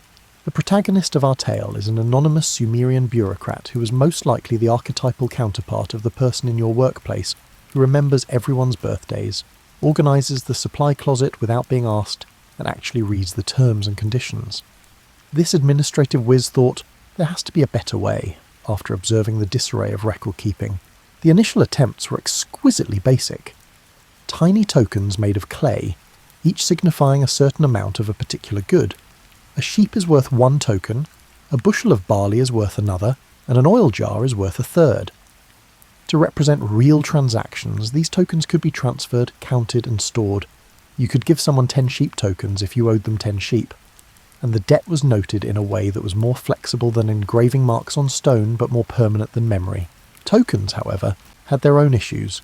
They were tiny, challenging to store securely, and prone to being misplaced. The discovery was made that it was possible to permanently record the meaning of the tokens by pressing them into clay tablets rather than storing them loose. The tangible tokens turned into clay impressions and writing appeared out of nowhere. They developed cuneiform, which is a system of wedge-shaped marks that are pressed into clay tablets using a reed stylus. The literal meaning of cuneiform is wedge-shaped, which reveals all about Sumerian priorities.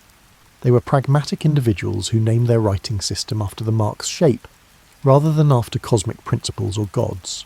The Sumerians soon realised they were onto something more significant than livestock inventories, even though it began beautifully simple. 1 sheep equals 1 mark, 10 sheep equals 10 marks, and 50 sheep equals a different mark that meant many sheep. In the future, the system could represent the sounds of words that referred to things, in addition to quantities of things.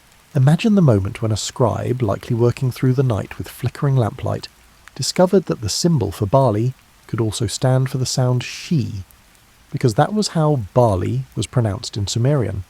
It was like learning that Lego blocks could create not just spaceships and castles, but whole worlds of emotion, abstract thought, and imagination. All of a sudden, you could write abstract concepts like shepherd by fusing the symbol for barley, for the sound she, with the symbol for man. After this phonetic discovery, cuneiform evolved from a basic accounting system to a complete writing system that could represent any spoken idea. The ramifications were astounding. You could write not just 10 sheep, but the shepherd who tends 10 sheep is my brother, and he lives beyond the hill where the barley grows tall, in the spring rains, for the first time in human history. At first look, the clay tablets that emerge from this discovery are delightfully ordinary. These old spreadsheets conceal the seeds of literature, law, and human expression, but the majority of them read like the most dull email inbox in the world. Received 3 bushels of barley from Enlil Bani. Due 2 sheep by the new moon. Witnessed by Ur-Nammu. One of the most prestigious occupations in human history was that of the scribes who produced these tablets. Acquiring knowledge of cuneiform was akin to mastering an ancient language, accounting software and artistic technique all at once. There were intricate grammatical rules to learn, hundreds of symbols to commit to memory, and professional standards to uphold. These individuals knew they were engaging in magic because they were the first to actually solidify thoughts and turn spoken words into permanent objects. Is it understandable that they developed a sense of professional pride that bordered on overconfidence? They were the defenders of civilization itself. Contracts, laws, literature, and history would all be impossible without scribes. They served as a tangible link between their society's memory and eternity. Young men spent years copying classical texts, honing their handwriting, and acquiring the sophisticated legal and mathematical knowledge necessary for professional administration at Sumerian scribe schools, which resembled medieval monasteries. They preserved this tale of friendship, mortality, and the pursuit of meaning for future generations by copying the Epic of Gilgamesh, humanity's first monumental literary masterpiece, thousands of times.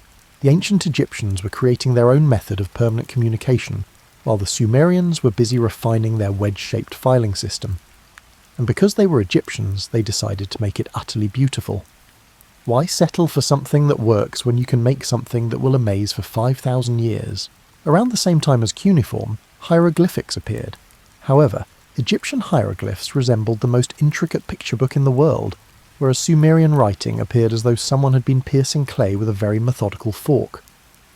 Every symbol was a miniature artwork, eyes that followed you with age-old wisdom, birds that appeared ready to take flight, and human figures that posed with such dignity that even grocery lists appeared to be statements of cosmic significance.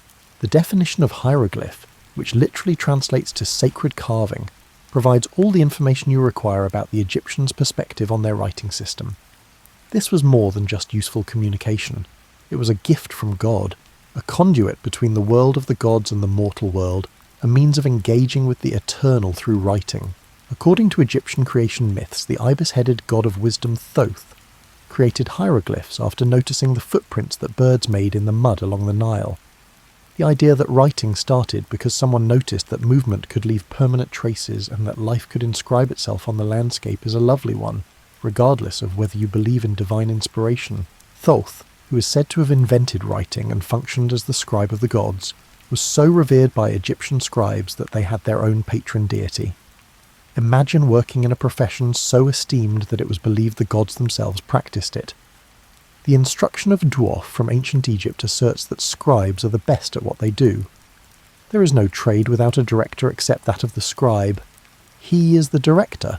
However, the intricacy of hieroglyphs would make contemporary computer programmers cry. Depending on the situation, the same symbol may stand for a word, sound, or concept. A picture of a house could stand for house, the sound PR, or something related to domestic life in general. In addition to literacy, reading hieroglyphs required a sort of visual puzzle solving that required years of practice and a mind that could suspend several possible meanings until the context clarified the intended meaning. With typical Egyptian flair, the Egyptians came up with 3 distinct writing systems, each tailored to a particular set of social contexts and purposes. In order to impress the gods and future generations, Egyptians used hieroglyphs for important religious or monumental texts. For common religious and administrative documents, hieratic, which means priestly, refers to hieroglyphs written in cursive, which are quicker to write while still retaining the dignity required for official business. Later, Egyptian writing adopted demotic, which means of the people, for both personal and professional correspondence. It's similar to using different writing systems for grocery lists, office memos, and wedding invitations. Realistic? Maybe not in terms of effectiveness. Classy? Of course. The Egyptians realised that different forms of communication required varying degrees of aesthetic appeal, that the medium was an integral part of the message, and that writing was about honouring information rather than merely preserving it. In ancient Egypt, becoming a scribe was akin to joining a sacred order. In addition to learning how to write, young boys, and sometimes girls, though this was uncommon, would spend years in scribal schools learning how to mix inks, prepare papyrus, and make the exquisite reed pens that enabled hieroglyphic writing. They practiced by learning grammar and mathematics, copying classical texts, and honing the exact hand-eye coordination needed to produce beautiful and readable symbols. In addition to writing, Egyptian scribes served as the pharaoh's confidants, administrators of the empire, law enforcers and historians. They oversaw the intricate irrigation systems that enabled Egyptian agriculture, planned the enormous building projects that produced the temples and pyramids, and kept up the diplomatic correspondence that allowed Egypt to remain in touch with the outside world. Egyptian writing was as beautiful as its instruments. Papyrus was a smooth, flexible writing surface that could be rolled into scrolls for convenient storage and transportation. It was made from the pith of papyrus plants, which grew along the Nile. The delicate curves and fine lines that characterized hieroglyphic writing were made possible by reed pens, which were carved from marsh plants and precisely shaped to hold ink. Rich blacks and vivid reds could be produced with ink made from soot and plant gums, which would stay readable and clear for millennia. Most significantly, though, Egyptian writing was intended to be permanent. Egyptian hieroglyphs were carved into stone temples and tombs with the express purpose of remaining forever, whereas Sumerian cuneiform tablets were prone to breaking or crumbling, and many other ancient writing systems have completely vanished. The Egyptians held that writing could grant immortality, and that a part of oneself persisted in the world as long as one's name could be read. Our story now takes a turn that would be proudly featured in any underdog sports film. A small group of people in the Eastern Mediterranean were on the verge of unintentionally revolutionising human communication forever, while the Egyptians were perfecting their beautiful complexity, and the Mesopotamians were growing their empire based on wedges. The Phoenicians weren't academics, they were traders. They were the equivalent of that friend who always knows where to get the best bargains in the ancient world, except instead of selling cheap electronics, they dealt in purple dye that was worth more than gold, cedar wood so fine that it was used in kings' temples, and silver so pure that it became the benchmark for value throughout the Mediterranean. They required a portable, easily learned and effective writing system. Cuneiform required too much specialised equipment, hieroglyphs were too complicated for fast business records, and, to be honest, they had no time for either when there were fortunes to be made in every port from Spain to the Black Sea. Living in a practical era, the Phoenicians were pragmatic individuals. Their cities, Tyre, Sidon and Byblos, were erected on slender coastal plains with their faces toward the sea and their backs to the mountains. They had to trade in order to survive because they couldn't produce enough food to sustain large populations. Additionally, contracts, correspondence and record-keeping that were comprehensible despite linguistic and cultural barriers were necessary for successful trade. Therefore, the most elegant act of simplification in human history was carried out by a brilliant Phoenician merchant around 1200 BCE. Let's imagine him as the ancient equivalent of someone who unintentionally revolutionises storage technology and finds a better way to organise their garage. The Phoenicians produced only 22 symbols, each of which represented a single consonant sound, as opposed to hundreds of symbols that represented words, sounds and concepts. That's all. No images of birds that, depending on the context, could mean bird, fly or freedom. There are no abstract ideas that take years of study to grasp. There was no divine symbolism that linked writing to cosmic laws. Any word in their language could be represented by combining just 22 basic marks. It was incredibly useful. Instead of the years needed to learn cuneiform or hieroglyphs, a merchant's child could learn the entire system in months. The symbols were easy enough to paint onto wooden boards, scratch into pottery, or swiftly carve into stone. The most revolutionary aspect of the system was its adaptability and logic, which allowed it to be used to write entirely different languages. The Phoenician alphabet was straightforward, effective, and highly adaptable, making it comparable to the Swiss Army knife of writing systems. Once you mastered the 22 letters, you could write any word you could pronounce, because each letter stood for a distinct sound. There was no need for costly materials or specialised training, no need to memorise hundreds of symbols, and no need for complicated grammar rules encoded in the writing system itself. It's likely that the Phoenicians were unaware that they had just given humanity the secret to widespread literacy. Their only goals were to improve business records, expedite correspondence, and shorten the time needed to train new scribes. However, Phoenician traders brought their alphabet to every port where they conducted business, and it quickly spread like the most popular viral video in the ancient world. The Phoenician system only marked consonant sounds, leaving readers to infer the vowels from context. It would be like reading BTT cheese S and knowing it means buy the house. This worked well in Semitic languages like Phoenician and Hebrew, where the consonants carry the majority of the meaning, but it was problematic for Greek, where vowel sounds were essential for comprehension. Greek traders commented, "This is brilliant, but it could use some improvements." Thus, the Greeks added vowels to the Phoenician alphabet, which may be the most significant change in writing history. The Greeks used those letters to stand in for vowel sounds, because some Phoenician consonants were not present in Greek. The Greek alpha, and our letter A, was derived from the Phoenician aleph, the Greek beta, and our letter B, and so forth. Vowels were added to the alphabet, making it much more accurate and simpler to learn. Readers could see the precise pronunciation of words, rather than having to guess the missing vowel sounds. Because of its accuracy, the Greek alphabet was ideal for recording not only business transactions, but also intricate literary works like poetry and philosophy, where precise wording was crucial. Through their interactions with Greek colonies in southern Italy, the Romans came into contact with the Greek alphabet and recognised its potential for use in law and administration right away. By standardising the alphabet throughout their empire and using it to produce the administrative and legal documents that bound their enormous territories together, Roman efficiency transformed the alphabet into an instrument of empire.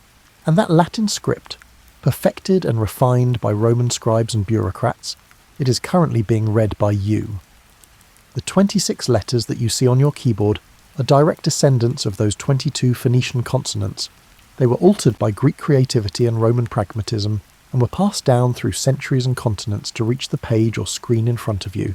The success of the alphabet was neither inevitable nor instantaneous. It coexisted with various writing systems for centuries, each with unique benefits. For more than a millennium following the invention of the alphabet, cuneiform continued to be the language of scholarship and diplomacy in Mesopotamia. Up until the Roman era, hieroglyphs were still utilised in Egypt for religious and ceremonial purposes. The fact that Chinese characters evolved on their own and are still in use today shows that there are other options for solving the writing problem besides the alphabet. One significant benefit of the alphabet, however, was that it significantly reduced the barrier to literacy. A person could become functionally literate in months, as opposed to years of learning hundreds or thousands of symbols. As a result, writing was no longer the sole domain of affluent elites and professional scribes. Soldiers, artisans, merchants, and eventually common people could all learn to read and write. Writing remained the domain of specialists for approximately a millennium following the adoption of the alphabet. But these specialists were far more numerous than in the past. Books were rare, expensive, and handwritten. They were like owning an original Picasso, except that the Picasso was a copy of Aristotle's ethical ideas, and it took a monk 3 years to make while surviving in a cold stone monastery on bread and weak ale. Based on the Latin words manus, which means hand, and scriptus, which means written, this was the era of the manuscript. Letter by letter, word by word, page by page, each book was literally written by hand. A single book was worth months or years of human labour due to the labour-intensive nature of the process, making each volume extremely valuable. The improbable stewards of human knowledge turned out to be medieval monasteries. Imagine Brother Benedict bent over his writing desk in a scriptorium, a special room used for copying manuscripts, carefully copying the writings of ancient philosophers, as his back ached from hours of painstaking, exacting work and his fingers gradually turned blue from the cold.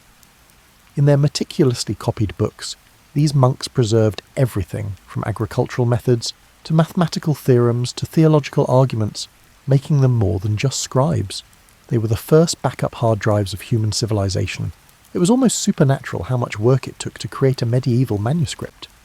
Initially, you needed parchment or vellum, which required weeks of meticulous preparation using the skins of dozens of animals, such as goats, sheep, or calves.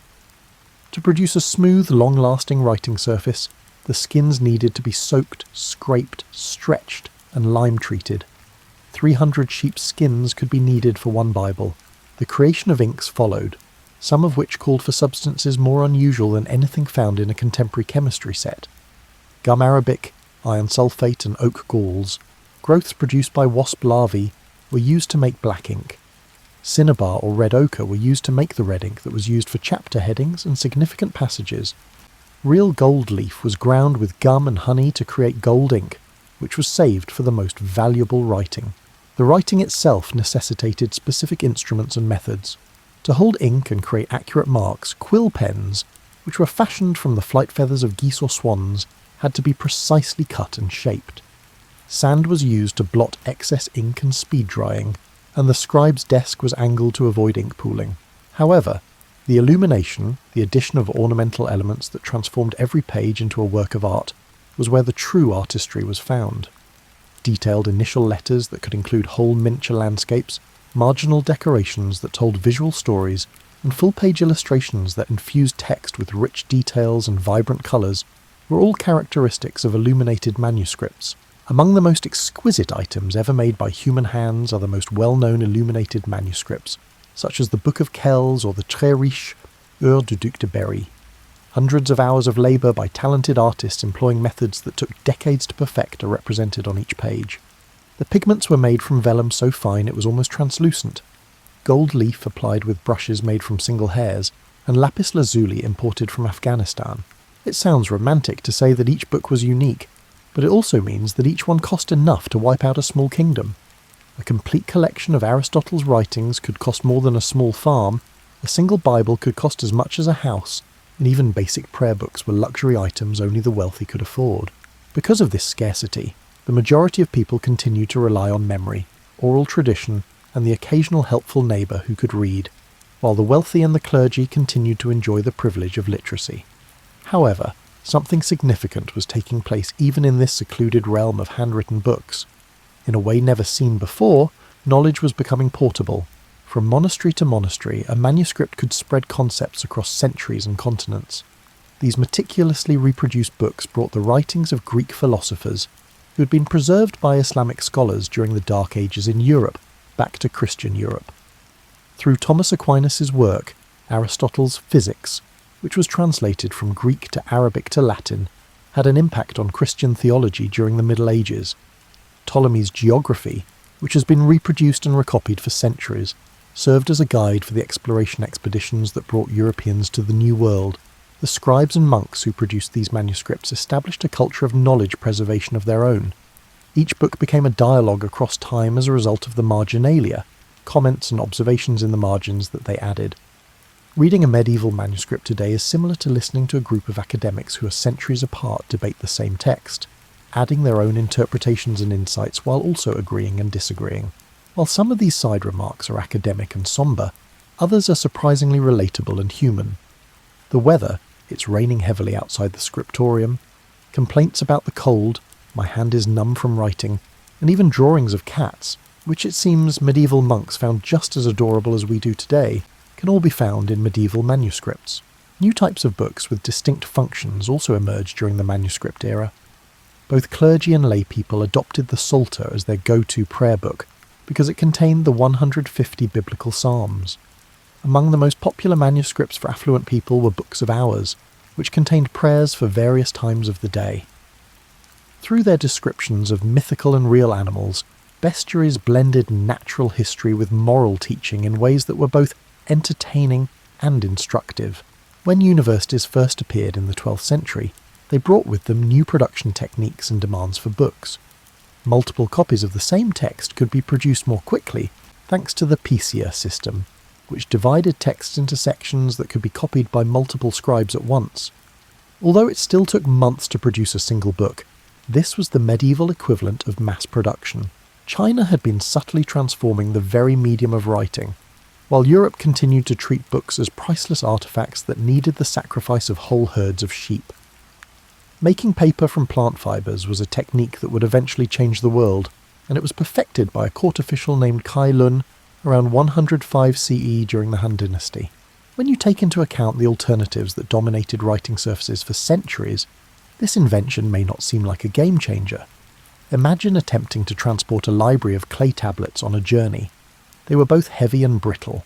Although stone was permanent, it was not practical for inscriptions other than the most significant ones. Papyrus was costly to make and transport, and it required particular plants that only thrived in particular climates. Parchment was extremely costly and required animal skins. A single book could require hundreds of animal skins. Rags, bark, bamboo, mulberry trees, and pretty much any other plant fibre could be used to make paper. This made it possible to produce writing materials in large quantities, locally, and at a low cost. The cost of the information written on the writing surface became insignificant for the first time in human history. Plant fibres were soaked, beaten into pulp combined with water, and then lifted out on screens to form thin sheets that eventually dried into paper. Kai Lun's method was elegantly straightforward. The method became so widespread in China that paper was used for more than just writing. It was also used for packaging, decoration, and even clothing. Paper served as a medium for art, decoration, and even money for the Chinese, who used it for more than just writing. Centuries before the rest of the world realized that you could use something other than pieces of metal to represent value, they created paper money. Chinese traders were using exquisitely designed paper notes backed by imperial authority to pay for goods, while European merchants continued to carry bags of gold and silver coins. Additionally, new forms of artistic expression were made possible by Chinese papermaking. Writing itself was regarded as a visual art form when calligraphy, the art of beautiful writing, advanced to new heights. Chinese poets produced verses that were as exquisite to look at as they were to read, with the ink flow and brushwork adding to the poem's meaning. This type of creative experimentation was made feasible and affordable by paper. Along trade routes, the technology gradually spread thanks to traders, diplomats, and tourists who saw its potential. Around 750 CE, it made its way to the Islamic world, most likely via Chinese POWs taken during the Battle of Talas. With the same fervour as those who'd been attempting to preserve libraries on pricey animal hides, Islamic scholars and administrators embraced paper. Paper books flooded the great libraries of Baghdad, Cairo and Cordoba, establishing educational hubs that preserved and advanced ancient knowledge. Greek, Persian, Sanskrit and other works were translated into Arabic and printed as paper books at the House of Wisdom in Baghdad, which developed into a translation hub. Cheap paper made this enormous translation project possible, saving classical education that might have been lost forever otherwise. Islamic paper makers improved upon Chinese processes and created new ones that were appropriate for various climates and the materials at hand. From Spain to Central Asia, they set up paper mills across their lands, establishing a production network that made books more widely available and more reasonably priced than ever before. In the 12th century, paper finally made its way to Europe, where it encountered the kind of opposition usually reserved for national security threats. To safeguard their business, parchment manufacturers organised strong guilds and pushed policymakers to limit the use of paper. Despite the fact that many paper manuscripts have fared better than parchment ones in terms of survival, religious authorities were concerned that paper books might not be robust enough to preserve sacred texts. In certain locations, using paper for official documents is outright prohibited. The Holy Roman Emperor Frederick II insisted that only parchment was appropriate for significant legal records, declaring in 1231 that official documents written on paper would be deemed invalid. This opposition to paper was partially cultural, reflecting long-held ideas about the appropriate materials for significant writing, and partially economic, as the production of parchment was a significant industry that employed thousands of people. However, paper had a compelling advantage. It was inexpensive. Parchment was unable to keep up with the growing number of universities in Europe and the resulting demand for books. Throughout their studies, a university student may require access to dozens of different texts. More animal skins were needed for even a small library than most areas could provide. In the 13th and 14th centuries, paper mills started to appear all over Europe. They were frequently constructed next to rivers that could supply electricity for the equipment that was used to grind plant fibres into pulp. These mills evolved into hubs of technological advancement, creating novel methods for creating various kinds of paper with various uses. It would take centuries to fully comprehend how the economics of knowledge changed as a result of the cheap paper's availability. For the first time, writing supplies were reasonably priced, allowing people to try out novel written expressions. Because paper made writing more affordable, personal letters increased in frequency, business records became more detailed, and governments became more bureaucratic. Johannes Gutenberg was arguably the most irritated metalworker in Mainz, Germany, and perhaps all of Europe by the 1440s. He had invested years and a lot of money into creating a system of movable type, which consisted of separate metal letters that could be rearranged to print various texts. However, each prototype he created brought with it new problems that seemed to arise more quickly than he could resolve them. The intricacy of the technical issues was astounding. The printing would be uneven, with some letters pressing harder into the paper than others if the letters weren't all precisely the same height. To account for the inherent proportions of various letters, they also needed to have slightly different widths. For example, a I should be narrower than a W, but both had to line up precisely with every other letter in the alphabet. The type required a carefully formulated metal alloy. If it were too soft, pressure would cause the letters to distort. They would chip or shatter if they were too hard. The alloy needed to be able to capture fine details, be robust enough to print thousands of copies, and be affordable enough to make the system as a whole profitable. To transfer from metal to paper without smearing or fading, the ink needed to be precisely the correct consistency. Metal type on paper just didn't work with traditional manuscript ink, which was made for quill pens on parchment. In order to stick to metal and transfer smoothly to paper, Gutenberg had to create a completely new kind of ink that was oil-based rather than water-based. A page's whole surface required precisely the correct amount of pressure from the press itself. Some letters would print lightly or not at all if there was insufficient pressure. Excessive pressure could cause the paper to tear, or the type to be pushed so deeply into the paper that holes would form. However, the economic issue was arguably the most difficult. With no assurance of return, starting a printing business required a significant upfront investment in supplies, machinery, and trained labour. A single misaligned letter, a batch of faulty ink, or a paper issue could destroy hundreds of copies and cause the business to go bankrupt. Gutenberg's brilliance lay not only in his individual solutions to these issues, but also in his realization that printing was an entirely new method of book production. Manuscripts were copied one at a time by medieval scribes, who worked for months on each copy. After the initial setup was finished, printing produced a template that could create hundreds of identical copies. There were significant ramifications of this transition from artisanal to industrial production that went well beyond the printing shop. Printed books were identical rather than distinct, each with its own unique qualities and possible mistakes. Because everyone else reading the same book would find the same text in the same place, scholars in different cities could now refer to particular pages and lines. Naturally, the Bible was the first book that Gutenberg decided to print. However, this was a wise business move as well as a religious one. The one book that was sure to have a sizable and steady market was the Bible. Every church required copies, affluent people desired their own copies, and the text was sufficiently uniform to eliminate any doubts regarding its veracity or correctness. The Gutenberg Bible, which was finished around 1455 and is still regarded as one of the most exquisite books ever created, demonstrated that hand illumination could compete with mechanical reproduction in terms of artistic quality. Gutenberg created books that fused the elegance of traditional manuscript art with the accuracy of printing, by hiring talented artists to add decorative elements to each copy. More significantly, though, the Gutenberg Bible proved that books could be produced in large quantities without compromising their quality. With hand-added decorations, each of the 180 copies was unique, despite having the same text and layout, resulting in a hybrid form that connected medieval craftsmanship and contemporary industry.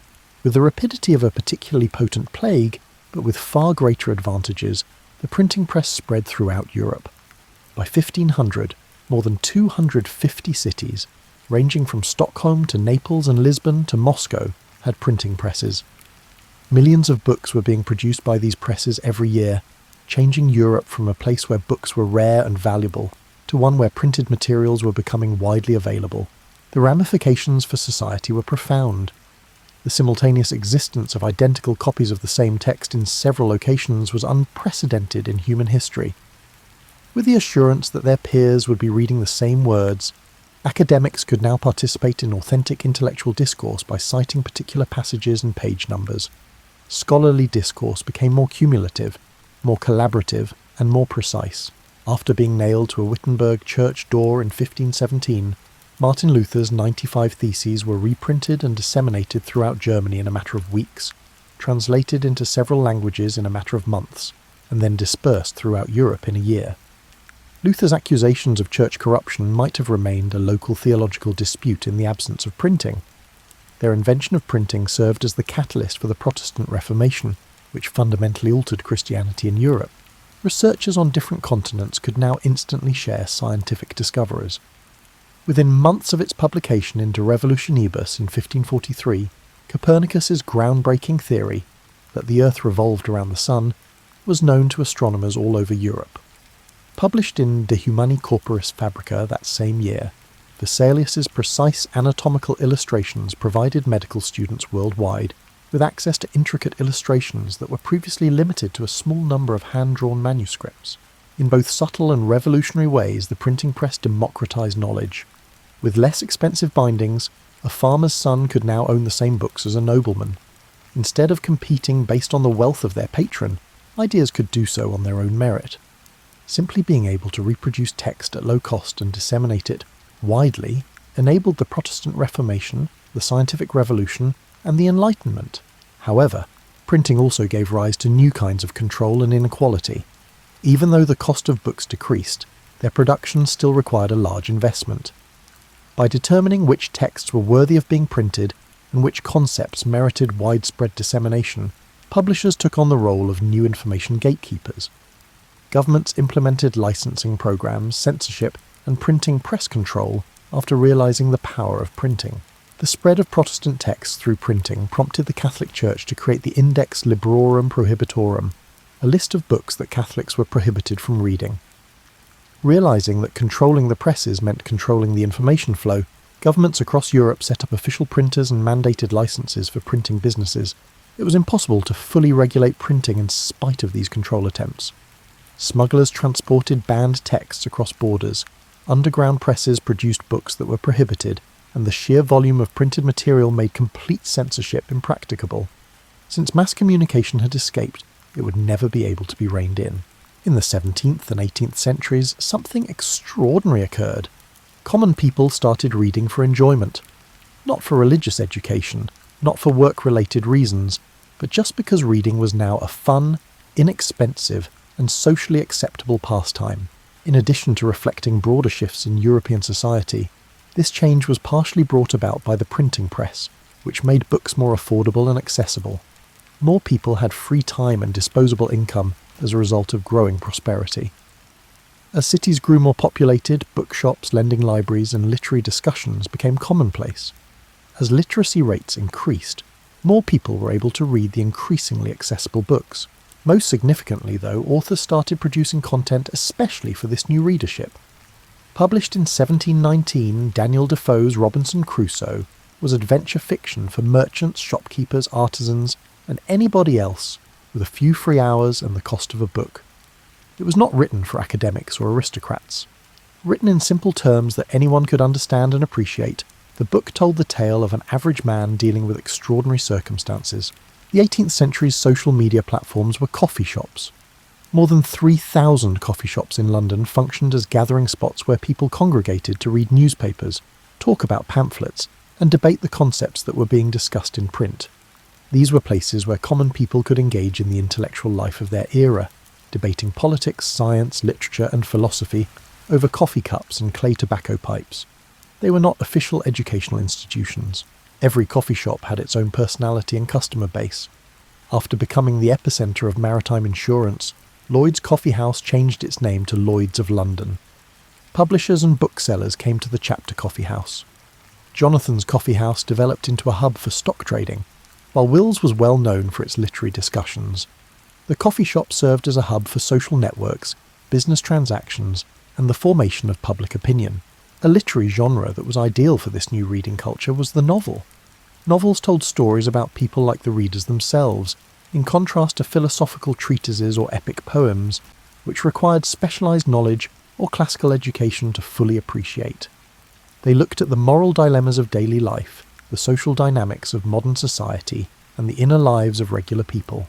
The popularity of Samuel Richardson's 1740 novel Pamela was so great that readers wrote fan letters to the fictional heroine, sent the author ideas for new plot points, and convened in groups to debate the moral decisions and motivations of the characters. Individuals were developing emotional bonds with fictional characters in ways that any contemporary fiction reader would recognise. Pamela became a literary phenomenon as a result of its success. The 18th century equivalent of appointment television was created by Richardson's subsequent publication of Clarissa, an even longer novel that was released in instalments over a year. As each new book came out, readers scheduled their months in advance, congregating in coffee shops and private residences to talk about the most recent events in Clarissa's heartbreaking tale. In previously unheard-of numbers, women began to produce and consume this new literary culture.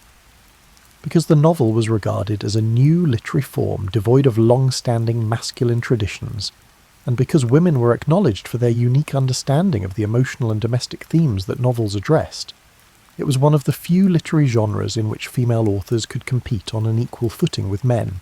In the late 17th century, Aphra Behn, often regarded as the first professional English woman writer, proved that women could produce fiction that was profitable. Eliza Haywood, Fanny Burney, Anne Radcliffe, and Jane Austen, who mastered the craft of social comedy and produced some of the most enduring characters in English literature, were among the many female novelists who flourished in the 18th century. These female writers acknowledged the social challenges, emotional complexity, and intelligence of women while writing for female readers. Their novels directly addressed the issues of their female readership by examining marriage, finances, family dynamics, and social expectations. Instead of being passive objects of male attention, they crafted heroines who were active agents in their own stories. Knowledge and entertainment spread more quickly as a result of feedback loops produced by the growth of literacy and reading culture. Larger book markets resulted from an increase in readers. there were more specialised publications in larger markets. More specialised publications allowed for more accurate targeting of particular communities and interests. Magazines started to appear with the purpose of providing specific audiences with frequent doses of opinion, information, and entertainment. One of the first popular general interest magazines, the Gentleman's Magazine, was established in 1731 and combined news, literature, science, and commentary in a monthly format. Soon after came magazines for women, kids, and people with particular interests or occupations. Reading became even more accessible and communal with the circulation of libraries. Readers could check out books from the library, return them when they were done, and choose new ones from the collection for a subscription fee. Through the creation of reader communities that exchanged recommendations and discussed what they had read, this system made pricey novels accessible to those who couldn't afford to buy them. Reading had become so widespread by the end of the 18th century that social critics began to worry that it might jeopardize moral order and social stability. Young people were accused of reading too much fiction and ignoring their practical obligations, especially young women. Novels were accused of fostering dangerous notions of social equality, fostering female independence, and generating irrational expectations about romance. Later panics about radio, television, video games, and social media bore striking similarities to these fears about the consequences of reading fiction. Every new mass entertainment medium has been charged with destroying traditional values, corrupting young people, and eroding social ties. Perhaps the first instance of moral panic over mass media was the reading panic of the 18th century, which established trends that would be replicated with every new communication technology. Writing and reading became industrial processes in the 19th century, and information, once a limited resource accessible only to the elite, became a mass-produced good that was accessible to all societal levels. The same steam engines and mechanical advancements that were transforming transportation, manufacturing, and every other facet of economic life also drove this change. Books and newspapers could be produced more quickly than anyone had thought possible thanks to steam-powered printing presses. With skilled operators putting in long hours, the old-fashioned hand-operated printing press, which had hardly changed since Gutenberg's day, could possibly produce 300 pages every day. With little assistance from humans, steam-powered presses could generate 3,000 pages per hour. The same need for inexpensive materials that was revolutionizing textile production also drove the mechanization and efficiency of papermaking. The handmade sheets that had restricted paper production for centuries could be replaced by continuous rolls of paper of consistent quality and thickness, thanks to the Fourdrinier machine, which was created in the early 1800s. Rags started to give way to wood pulp as the main raw material for paper, which increased its affordability and availability. For the first time in human history, the dissemination of knowledge was not hampered by the physical creation of reading materials. At prices low enough for working-class families to afford books and newspapers, publishers could print as many copies as the market would demand. The first real mass media was thus produced. Newspapers evolved from pricey weekly indulgences that were mostly read by professionals and merchants to inexpensive everyday essentials that were accessible to all societal classes. By the 1830s, America's penny press was printing 1-cent newspapers that were jam-packed with local news, sensational stories, and advertisements meant to reach as many people as possible. Compared to the commercial and political newspapers of the previous century, the content of these penny papers was very different. The penny press reported on crime, accidents, human interest stories, and entertainment rather than politics, international trade, and topics of interest to affluent readers. They were the forerunners of contemporary tabloid journalism, which was created to be interesting, readable, and accessible to those with little free time or education. When ships arrived with the newest edition of The Old Curiosity Shop or Great Expectations, readers on both sides of the Atlantic lined up at docks, making Charles Dickens possibly the first true media celebrity. His novels were serialized in magazines, which created the 19th century equivalent of appointment television. People devoted their entire month to learning the fates of their favourite fictional characters, and Dickens' earnings from writing allowed him to live like a king. Novels published in serial form gave rise to new kinds of authorial response and reader interaction. Dickens is renowned for altering plot points in response to reader responses to previous chapters. Dickens changed his plans for other characters in The Old Curiosity Shop after readers expressed dissatisfaction with Little Nell's fate. A more responsive and democratic form of literature was produced by this direct feedback loop between writers and readers. As education grew, basic literacy ceased to be an elite achievement and instead became a practical necessity. Workers who could follow written instructions, read simple instructions, and comprehend basic contracts and legal documents were needed during the Industrial Revolution. Commercial activities, railroad operations, and factory work all required literacy skills that were previously optional for the majority of people. The majority of industrialized nations implemented public education systems in the 19th century with the goal of creating literate workers who could navigate an increasingly complex economy. Using standardized techniques that could be used on a large scale, children learned to read and write quickly and effectively. Most significantly, though, writing started to accelerate in ways that radically altered the nature of communication. Written messages could be sent across continents in a matter of minutes thanks to the telegraph, which was created in the 1840s. Information was able to spread more quickly than its creators for the first time since humans invented writing. Government, journalism, and business were all significantly impacted by this acceleration. Markets thousands of miles apart could coordinate their stock prices. Nearly instantaneous news reporting was possible from remote locations. In real time, military leaders could coordinate operations over large areas. By uniting previously disparate areas into a cohesive communication system, the telegraph produced the first genuinely worldwide information network. New writing styles that were geared toward economy and speed were necessary for telegraph communication. Messages had to be clear and succinct because every word cost money. Other writing styles were impacted by the telegram style, which pushed for directness and efficiency. The headlines of newspapers became more witty. Business letters became more targeted. The clipped, cost-effective style originally created for telegraph communication started to be adopted even in private correspondence. The act of writing itself was mechanized with the invention of the typewriter in the 1870s. Expert typists could create more readable text, use less space, and produce clean, identical copies of documents more quickly than any handwriter. The typewriter gave women their first widespread office job opportunity, and the sound of typing became the background music of contemporary office work. Additionally, typewriting standardized written documents' appearance in ways that had unanticipated repercussions. The handwriting on handwritten documents provided insight into the author's social class, educational attainment, emotional state, and personal traits. Due to the anonymity and consistency of typed documents, written communication became more democratic, and ideas could be evaluated without regard to the personal traits of their authors. Writing was not only altered by the 20th century, but it was also multiplied exponentially, resulting in an information environment so complex and rich that it would have been overwhelming to earlier centuries. However, each new technology seemed to increase the desire for more written content rather than replace written communication. Despite their apparent threats to written communication, radio and television actually increased the demand for written materials. People wanted to read more in-depth articles in newspapers and magazines after hearing fascinating news on the radio. Watchers of television looked for books written by authors they had heard on talk shows. Instead of taking the place of the others, each new medium seemed to enhance them. The development of offset printing in the early 1900s greatly reduced the cost and increased the versatility of high-quality reproduction.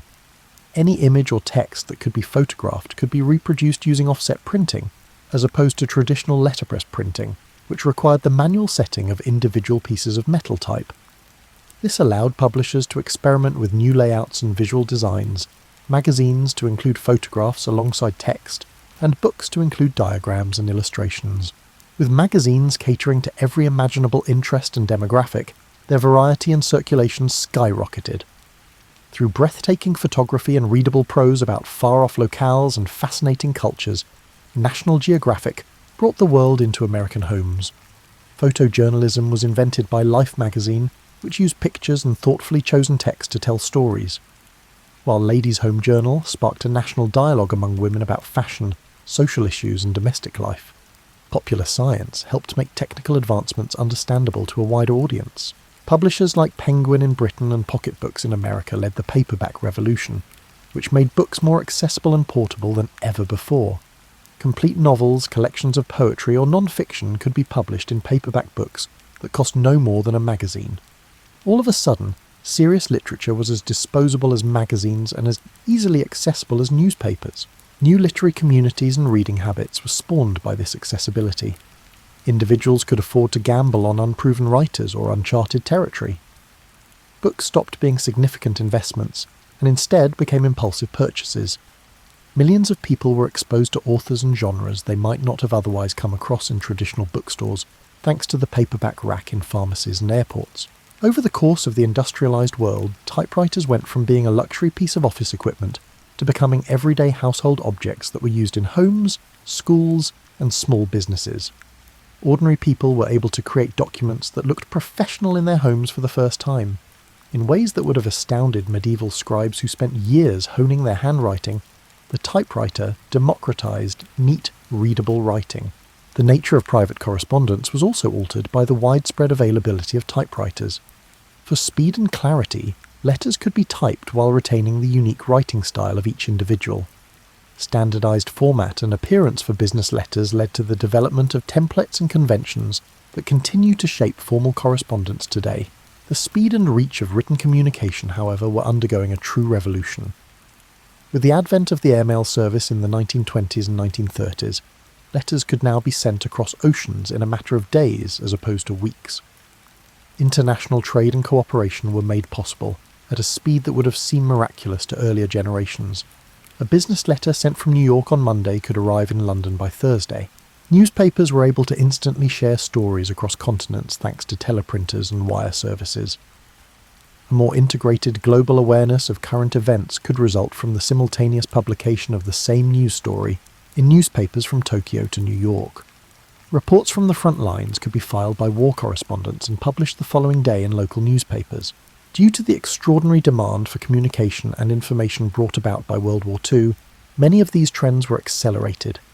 Improvements in information processing, printing, and telecommunications were driven by military requirements. Markets for new kinds of publications and reporting techniques were opened by the demand for news. Millions of people were exposed to writers and concepts that they might not have otherwise come across thanks to the pocket-sized books that soldiers carried. Perhaps no single publishing initiative in history has contributed more to the democratization of literature than the Armed Services editions, which were small paperback books sent to American soldiers during World War II. These books were printed on inexpensive paper, made to fit in uniform pockets, and given away for free to all active military personnel. They created a reading program that transcended all social and educational boundaries by including everything from technical manuals to popular novels to classical literature. Expanded expectations and tastes in literature were brought back by veterans from the war. The greatest expansion of higher education in American history was made possible by the GI Bill, which offered educational benefits to returning veterans. The explosion of college enrollment opened up enormous new markets for serious non-fiction, academic publications and textbooks. The first truly mass-literate society in human history was brought about by the post-war economic boom. Instead of being exceptional, college education became the norm. Everyone could now afford literature thanks to paperback books. Public libraries developed into community hubs where anyone seeking information from any social or economic background could obtain it for free. New reading and writing habits were brought about by suburban development. On their daily commutes, commuters used buses and trains as makeshift reading rooms where they read paperback novels, periodicals and newspapers. Because most suburban homes had a den or family room with built-in bookcases, middle-class people were accustomed to owning and displaying books. Social critics started to worry about information overload by the 1960s because written communication had become so commonplace. Books, magazines and newspapers were all over the place. With all the written material being produced daily, how could anyone keep up? In his 1970 book Future Shock, Alvin Toffler made the case that the amount of information and the rate of change were becoming too much for the average person to handle psychologically. The explosion of information in the 1960s was a gentle prelude to what was to come, but no one could have predicted that it was only the beginning. In the 1940s and 1950s, computers looked like enormous calculators with text processing as an afterthought. These compact devices, which were packed with magnetic drums and vacuum tubes, were made mainly for mathematical computations used in large-scale data processing, military applications and scientific research. The notion that they could transform human communication seemed as unrealistic as the notion that locomotives might one day be employed for space travel. Punched cards were fed into these devices by early computer operators, who then had to wait hours or even days for the results to print. Compared to typewriters, writing on computers was slower and more difficult, and it took months to acquire the specialised knowledge of operating systems and programming languages needed. Text processing was viewed as a trivial use of computing power by the few individuals who worked with computers, who were highly skilled technicians and scientists. However, computers had a huge advantage over all earlier writing technologies. They could transmit, edit and copy text without any physical restrictions. A computer-generated document was made up of electrical or magnetic signal patterns that could be precisely duplicated as many times as necessary without losing quality. It was possible to make changes without having to retype whole pages. Electronically stored, searched and retrieved text could be done with speed and accuracy that physical documents could not match. The revolutionary potential of computerized writing became apparent in the 1960s and 1970s with the development of word processing software. With previously unheard of ease and efficiency, authors could alter text on screen, rearranging paragraphs, fixing mistakes, and updating content without having to retype entire documents. By doing away with the tiresome mechanical parts of writing, such as retyping, rearranging, and proofreading several drafts, authors were free to concentrate on ideas and content rather than the actual act of writing. This power was brought to common desks in homes and offices across the developed world in the 1980s with the advent of personal computers. In addition to being sufficiently powerful to manage complex word processing, data management and communication tasks, computers such as the Apple II, Commodore 64 and IBM PC were reasonably priced for individual homes and small enterprises. In addition to making editing as simple as typing, word processing programs like WordStar, WordPerfect and eventually Microsoft Word added capabilities that were previously unattainable with mechanical writing instruments. Spell checking automatically detected typos. Find and replace features could instantly make global changes to lengthy documents. With the help of numerous fonts and formatting choices, authors were able to manipulate the text's appearance in ways that were previously exclusive to professional publishers. Professional quality documents could now be produced at home thanks to personal printers. Anyone with a computer could now create documents that looked as professional as those from specialised print shops, thanks to dot matrix printers, which were followed by inkjet and laser printers. As revolutionary as the original printing invention, the democratization of document production made publishing accessible to anyone with a computer. However, networking, which linked individual PCs into global communication networks, was the true revolution. Originally restricted to users of the same computer system, electronic mail developed into a global communication tool that could link anyone with computer access to anybody else anywhere in the world.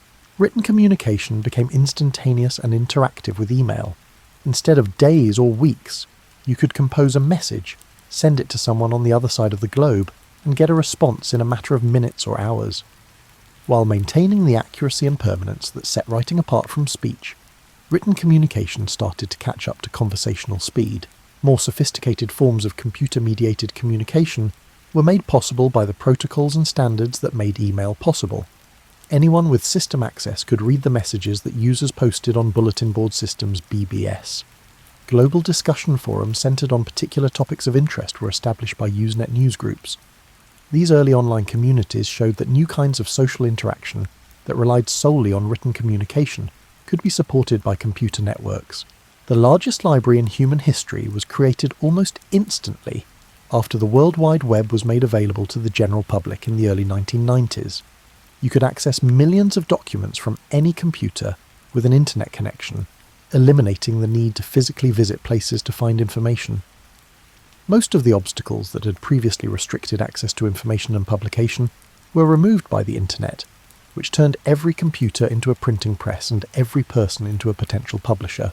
The markup language used to create web pages, HTML, was flexible enough to support complex multimedia presentations, while still being easy enough for anyone to learn and publish online. Since the majority of early websites were text-based, the internet was essentially a huge collection of linked documents that could be read, searched, and linked to one another in ways that were not possible with traditional books and papers. No one completely foresaw the consequences of this democratization of publishing. Publishers, editors, librarians, journalists, and other traditional information gatekeepers suddenly found themselves in competition with anyone with an internet connection and something to say. Information grew exponentially in quantity and accessibility, but its quality and dependability became increasingly erratic. The challenge of locating information in this enormous digital library was resolved by search engines. Web-specific search engines like AltaVista and Yahoo replaced early search tools like Archie and Gopher, and finally Google. The entire corpus of human written knowledge could be searched in a matter of seconds from any location in the world, thanks to Google's PageRank algorithm, which could sift through billions of web pages to find the most pertinent results for any query. Universal searchability had significant ramifications. Researchers could locate pertinent information nearly instantly, rather than spending hours in libraries searching through card catalogues and indexes. Writers had access to more sources than the greatest scholars of earlier centuries could have hoped for, rather than depending on their own collections or institutional holdings. Any writing project's research phase was shortened from weeks or months to a few hours or days. Additionally, digital text opened up new avenues for multimedia and interactive writing. Authors were able to produce non-linear documents with hypertext links that readers could navigate based on their own needs and interests. Compared to traditional print media, websites could create richer and more captivating reading experiences by fusing text with images, audio, and video. Websites, email, and forums that mirrored traditional publishing models were transplanted to digital platforms, and the early internet was largely used for publishing and consuming relatively formal written content. However, the emergence of a new generation of online platforms at the turn of the 21st century drastically altered the nature of digital communication. Unexpectedly, social media sites like Friendster, MySpace, and eventually Facebook restored writing as a means of communication.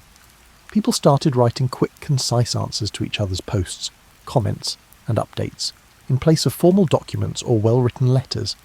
Instead of publishing information, these platforms were made to promote social interaction, and they were successful in developing new written communication formats that resembled speech more than conventional writing. People's use of written language was significantly impacted by this return to conversational writing. Emotional connection and instantaneous expression took precedence over formal grammar. In ways that traditional text could not, emoticons and acronyms evolved into a new type of written shorthand that could express emotion and tone. As people started writing as they spoke, using slang, informal constructions, and interruptions that would not have been appropriate in more formal written settings, the line between spoken and written language started to blur. When Facebook's timeline feature was launched in 2011, it gave rise to a new genre of autobiographical writing, in which users shared brief posts with photos of their everyday activities. This was a more immediate and impromptu form of self-documentation that captured everyday moments and casual thoughts in ways that earlier generations would have deemed too insignificant for written record, rather than the meticulously planned self-presentation of traditional autobiography. By restricting posts to 140 characters, later increased to 280, Twitter, which was launched in 2006, took conversational writing to the next level. Extreme concision was required by this restriction, which prompted the creation of new, brevity-optimized forms of writing. Twitter users developed a poetic form that prioritized wit, insight, and emotional impact over conventional literary elaboration by learning to convey the most meaning in the least amount of space. Additionally, the character limit altered the cadence of written correspondence. Twitter users posted short updates throughout the day rather than writing long messages that were sent occasionally, resulting in a constant flow of written content that was more akin to ongoing conversation than traditional correspondence. Millions of users were able to engage in simultaneous conversations about current affairs, individual experiences, and cultural phenomena on the platform, which evolved into a global chat room. Beginning as a straightforward method of sending quick messages between mobile phones in the 1990s, text messaging rose to prominence as a written communication method in the early 2000s. Similar to Twitter, SMS messages were restricted to 160 characters and emphasized private communication over public broadcasting. There are linguistic conventions, abbreviations, and cultural norms specific to texting. The terms LOL, laugh aloud, BRB, be right back, and TTYL, talk to you later, became widely used. The way people formed written thoughts was altered by predictive text and autocorrect features, which occasionally resulted in misunderstandings but also made composition faster. Mobile technology also changed the physical act of writing. Texting could be done with thumbs on small screens while walking, taking public transit, or doing other activities, whereas traditional writing had been done with pens on paper or fingers on keyboards. Writing was genuinely portable and incorporated into everyday life in previously unthinkable ways. With the 2007 release of the iPhone, smartphones further expanded the accessibility and versatility of mobile writing. Every phone became a portable writing and publishing tool thanks to touchscreen keyboards, voice-to-text capabilities, and constant internet connectivity. The amount and speed of written communication increased dramatically as a result of people being able to create and share written content at any time and from any location. Instagram, which debuted in 2010, created new storytelling formats by fusing textual and visual communication. Users posted pictures with captions that varied from brief summaries to in-depth stories. People's writing about their experiences was impacted by a new kind of categorization and searchability brought about by the platform's hashtag system. Perhaps most significantly, however, social media brought writing back into the mainstream in ways not seen since prehistoric culture's oral traditions. Writing had been a solitary act for the majority of human history, producing a document that would later be read by others. Writing became instantaneous, interactive, and collaborative with social media. Responding to each other's posts within minutes or seconds of their publication, people could collaborate in real time, fostering conversations across various platforms and time zones. New kinds of group meaning-making were spawned by the comment sections that sprang up beneath news articles, blog entries, and social media posts. Hundreds of responses to a single post could challenge, expand, or totally recontextualize the original message. As readers began to co-create meaning through their responses and interactions, the line between author and reader became less clear. New types of collective authorship were also spawned by the collaborative nature of digital writing. When Wikipedia was first launched in 2001, it showed that volunteer contributors could collaborate online to create and maintain extensive reference works. Through a collaborative writing and editing process that would not have been feasible without digital technology, the encyclopedia expanded to include millions of articles in hundreds of languages. Traditional beliefs regarding authorship, authority, and quality control in written work were called into question by Wikipedia's success. Wikipedia used peer review and crowdsourcing to produce content that was frequently more up-to-date and thorough than traditional reference works. Despite occasionally being less trustworthy than professional editors and expert authors, social media and digital communication have produced an unprecedented amount of writing. Humans were creating more written material every day by the 2010s than had been contained in all of the ancient world's libraries put together. Although the majority of this writing was conversational, transient, and informal, status updates, comments, text messages, tweets, it marked a significant change in the way people used written language. You are living through the most significant change in writing since the creation of the alphabet, so keep this in mind as you curl up with your blankets and feel your eyelids getting heavier.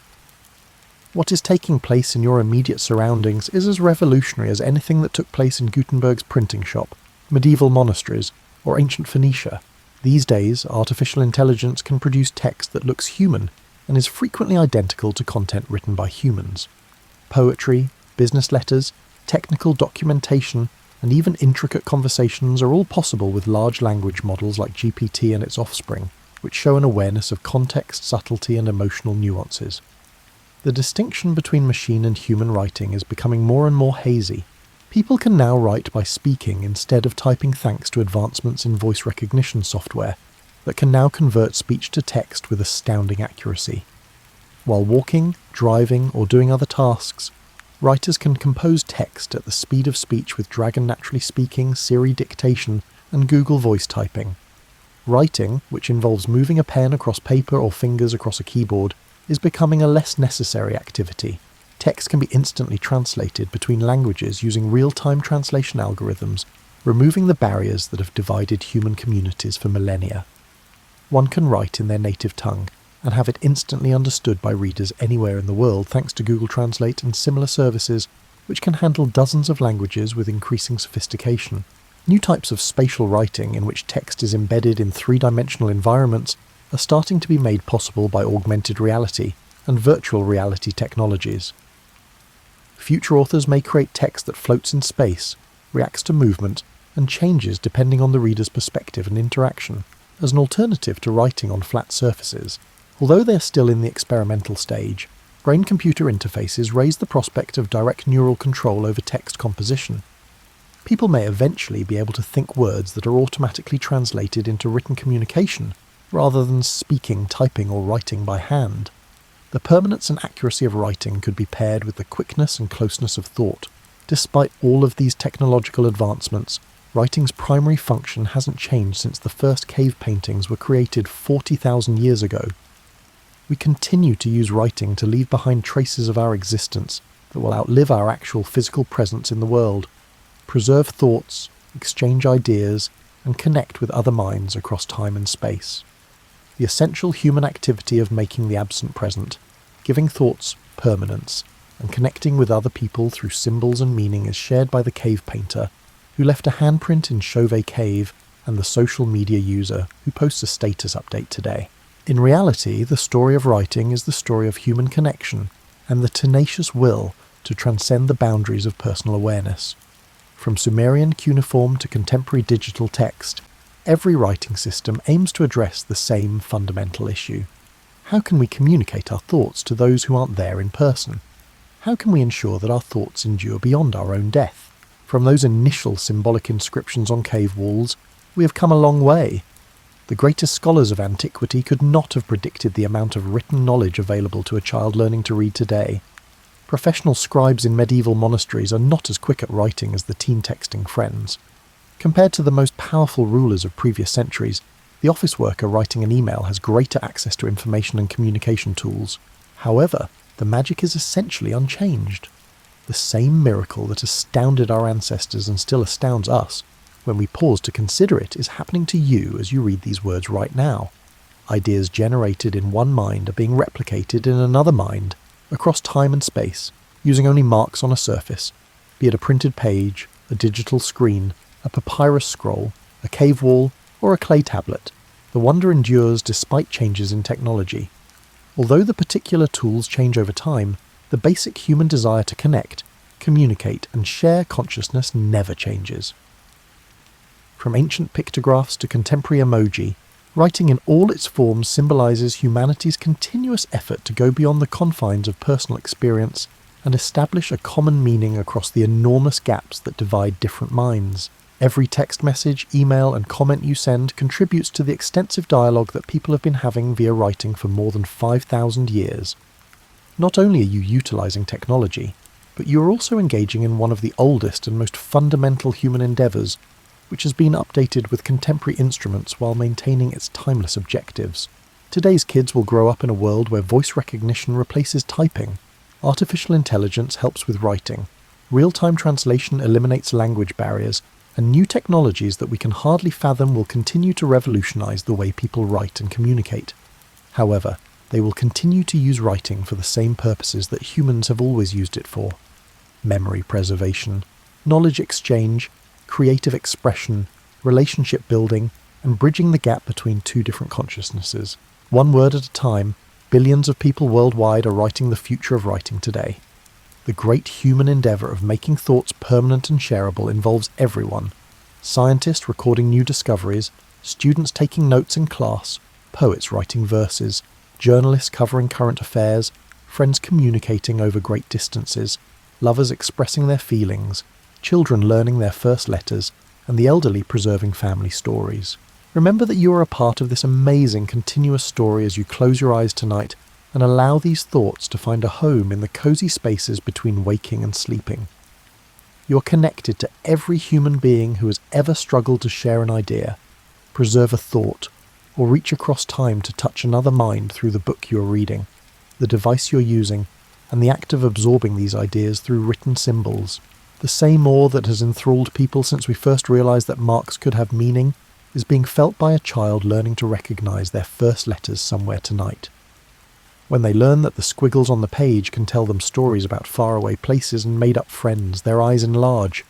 From medieval apprentices learning to form letters with quill pens to children in one-room schoolhouses laboriously copying letters on slate boards, they are continuing a tradition that dates back to ancient Sumerian schoolchildren practicing their cuneiform on clay tablets. A writer is working on a story that could be read for centuries to come somewhere tonight, picking every word with the same care that unites all storytellers who have ever attempted to permanently depict human experience. Even though they are writing on a computer, They are performing the same fundamental task as the unnamed author of Gilgamesh, the scribes who documented King Arthur's stories, or the innumerable bards who turned oral traditions into written works. Tonight, a scientist is adding their observations to the extensive body of human knowledge that started with Mesopotamian astronomers, recording the motions of planets and stars, documenting a discovery that has the potential to fundamentally alter our understanding of the world. Their lab notebook or digital file will become part of the legacy that includes the research notes of Marie Curie, the sketches of Leonardo da Vinci, and the journal of Charles Darwin from the Beagle. In a tradition that includes Victorian love letters sent across continents, medieval courtly letters, and wartime correspondence that kept relationships strong over years of separation, lovers who are separated by distance are sending each other messages that bridge the gap between their hearts somewhere tonight. Whether the medium is video calls or text messages, the impulse is the same for all people who have ever attempted to stay in touch via written communication, in the same spirit that inspired ancient chroniclers to document the exploits of kings and heroes. A grandparent is somewhere tonight recording family tales for grandchildren who have not yet been born, conserving memories and wisdom. The fundamental purpose of these family histories is the same as that of the great historical works of Gibbon, Herodotus, or any other chronicler of human experience, even though they may never be published or read widely. Somewhere tonight, a student is engaged in the same process of acquiring and preserving knowledge that has propelled human learning since the founding of the first schools in ancient Mesopotamia, taking notes that will aid them in developing their understanding of the world. Their computer files and notebooks represent the most recent development in humanity's continuous endeavour to transmit knowledge from one generation to the next. Someone is writing in a diary somewhere tonight, documenting the minutiae of everyday existence that will eventually give historians a better understanding of how we lived, what we valued, and what we were concerned about. They are carrying on the tradition of Samuel Pepys, who chronicled life in London in the 17th century, Anne Frank, who chronicled her experiences during World War II, and innumerable others who recognise that ordinary life, when faithfully documented, gradually transforms into the extraordinary. Somewhere tonight, a poet is carrying on humanity's oldest literary tradition by trying to find the perfect words to convey an emotion or experience that has never been sufficiently conveyed before. They are part of the same tradition as Homer, Sappho, Li Bai, Rumi, Shakespeare, and all other poets who have attempted to use language to create beauty and meaning, even though they may share their work on social media instead of performing it in royal courts. All of these individuals, along with millions more, are contributing their words to the extensive dialogue that started when the first human decided that thoughts were too valuable to rely solely on memory. This means that the story of writing is not yet complete. Every research paper, love letter, grocery list, and status update adds to the continuous human endeavour of making the transient permanent and the invisible visible. Not only are you reading this story, dear reader, but you are also contributing to its creation. Each time you send a message, write an email, write a note, or express an idea in writing, you're taking part in one of the greatest cooperative endeavours in human history. You are contributing your voice to a dialogue that has been going on for thousands of years and will continue for thousands more. Just as we can hardly imagine what writing technologies our great-grandchildren will take for granted, the Lascaux cave painters could never have imagined smartphones and social media. However, despite all technological advancements, the basic human urges that drive writing, the need to remember, communicate, share, preserve, and create, remain constant. Allow yourself to feel a part of this enormous human endeavour as you go to sleep tonight. You might dream of future technologies and ancient scribes, of writers at glowing screens and storytellers around campfires, of children learning their letters and elders keeping their memories alive. They are a part of your story, and you are part of theirs. Rest well and dream of all the stories that have not yet been told, all the discoveries that have not yet been documented, all the connections that have not yet been made, and all the ideas that have not yet been able to move from page to page in your mind. You, dear reader, dear writer, dear participant in this ancient and continuing human adventure, will contribute to the writing of the greatest chapters of the writing story. Good night, and I hope your words are heard tomorrow. Morpheus rarely stands in the spotlight when people discuss Greek mythology, overshadowed by the grand Olympians who wield thunder and seas in their command. Yet, in ancient stories whispered around flickering lamps, Morpheus played a pivotal role in bridging mortals and gods through the subtle realm of sleep. He was neither a warrior nor a master of loud proclamations. Instead, he chose the gentle approach, weaving illusions, shaping dream landscapes, and occasionally planting cryptic messages that could alter the course of entire kingdoms. To understand Morpheus, one must first step back and recognise how the Greeks viewed the pantheon. They revered sky gods, underworld deities, nymphs of the forests and rivers, and lesser-known creatures who existed in the half-light of mortal awareness. Morpheus belonged to this latter category, operating in spaces easily overlooked by the mortal eyes. Where lightning bolts lit up the cosmos, Morpheus lit up the inner mind. His was the quiet magic of unspoken revelations. He was typically described as the son of Hypnos, the personification of sleep, whose children were called the Oniroi, or dreams. Yet Morpheus stood out even among his siblings. He had a unique talent, the ability to shift shapes and appear to dreamers in whatever form best conveyed the god's messages. Some tales characterized him as an ethereal being, pale, silent, and drifting through moonlit corridors, while others claimed he was a shapeshifter who took on human guises so convincingly that dreamers seldom realized they were asleep. In either depiction, he was seldom menacing. There was no need to frighten mortals into submission. A carefully placed dream could do more to guide or warn than thunderous commands from on high. Morpheus occupied a pivotal position at the intersection of cosmic power and human fragility. Since ancient times, people have wrestled with the enigma of dreams. Are they mere figments of one's imagination? Or do they carry coded messages from beyond mortal perception? The Greeks, with their flair for blending superstition and storytelling, believed that certain dreams could indeed foretell the future or reveal divine will. For such dreams to occur, though, there had to be an intermediary, someone who shaped the dream into a symbolic narrative. Morpheus stepped into that role with an artistry that rivaled the muses themselves. He was not a mere messenger. The deeper mythic threads paint him as a curator of experience, someone who wove together a dream's characters, locations, and moods. He chose which relatives you might see, which long-lost lovers reappeared to stir your soul, which undiscovered realms you'd traverse. If the gods wanted a king to spare a village or redirect an army, Morpheus could craft a night vision so convincing that the recipient woke up resolute in a new plan.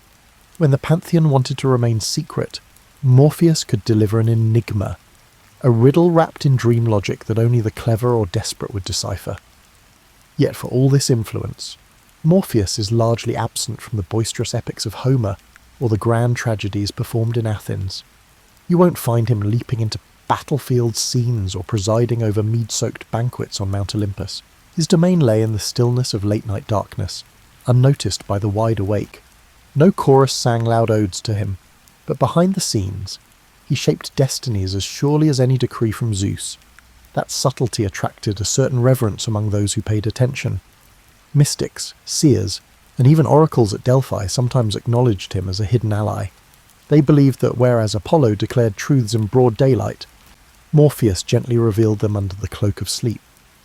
These characteristics made him neither a rival nor a subordinate, but rather another facet of divine revelation. To them, Morpheus represented the possibility that truth need not be shouted from temple steps. It could be softly breathed into the deepest recesses of human consciousness. In later centuries, references to Morpheus drifted into Roman thought, courtesy of the poet Ovid, who famously described him as the most gifted of the dreambringers. He was singled out for his ability to mimic any mortal form. This skill, so modest on the surface, hints at the potent capacity to influence not just thoughts, but emotions, a subtlety that immortals rarely mastered. Thus begins the history of Morpheus, a quiet god, half forgotten in popular retellings, but deeply felt whenever dreams unfold. He represents the art of subtle persuasion and the comfort of illusions, a figure whose real power emerges when eyes close and the ordinary senses drift into shadow. To appreciate Morpheus fully, we must understand the lineage that placed him at the nexus of sleep and dreams. In the primordial chaos of Greek mythology, enormous powers battled for supremacy, shaping the universe as they saw fit. Among these entities was Nyx, the personification of night, whose dark cloak stretched across creation. From her came Hypnos, the embodiment of sleep. While Nyx enveloped the world in darkness, Hypnos guided all living things to rest. For a mortal, sleep represented a nightly surrender, an act of trust in forces beyond conscious control. Hypnos dwelled in a silent abode rumoured to be near the shores of the river Lethe in the underworld. The stories describe it as a landscape untouched by sun or moon, draped in eternal twilight, with only the hush of the distant waters echoing through the halls. Within this realm, Hypnos presided over the Onoroi, a whole family of dream spirits who ventured out each night through a pair of gates, one made of horn, the other of ivory, to bring dreams to mortals. The horn gate delivered true visions, while the ivory gate offered deceptive dreams. This distinction underscored the Greeks' conviction that not all dreams were created equal. Among these Onoroi, Morpheus stood apart. His name itself conveyed a sense of shaping or forming, as if he acted as a skilled craftsman, meticulously shaping dreams. Some of his siblings, like Ixlus or Phobator and Phantasos, were in charge of different types of dreams. For example, Icelus was in charge of nightmares involving animals or monsters changing into other forms, and Phantasos could bring inanimate objects and natural elements. Morpheus alone possessed the gift to appear as any human figure, which made him invaluable whenever the gods needed to send a personalised message. He understood the nuances of human emotion, how to bring forth a familiar face to disarm a dreamer, or how to stage a scene that resonated with unspoken fears and desires.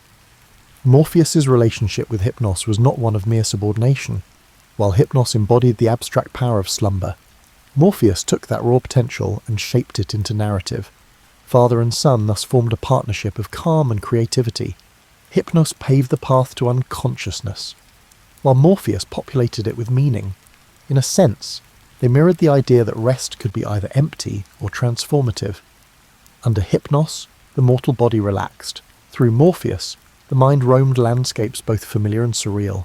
It was said that Morpheus could slip past the notice of the Olympians themselves. In a realm dominated by displays of might, Poseidon's raging seas, Zeus's thunderbolts, Morpheus's power lay in subtlety. Gods might proclaim grand destinies to seers, but Morpheus brought his brand of prophecy, one couched in symbolism and open to interpretation. Any shift in a dream's plot, any cameo by a lost loved one, could spin fate in unforeseen ways.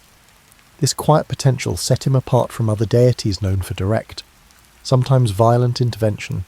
In certain esoteric traditions, priests would leave offerings to Hypnos and the Onoroi when interpreting dreams. Incubation rites took place in dedicated temples, where devotees slept overnight in hopes of receiving a cure or a prophecy from the gods.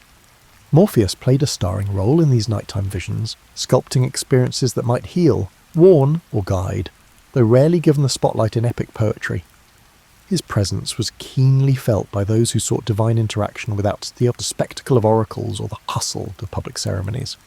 Over time, as Greek culture spread and mingled with other civilizations, the concept of Morpheus evolved. In some local myths, he was depicted less as a subordinate to Hypnos, and more as an independent god of illusions, free to intervene or withhold as he saw fit. His fluid boundaries gave him a certain mystique.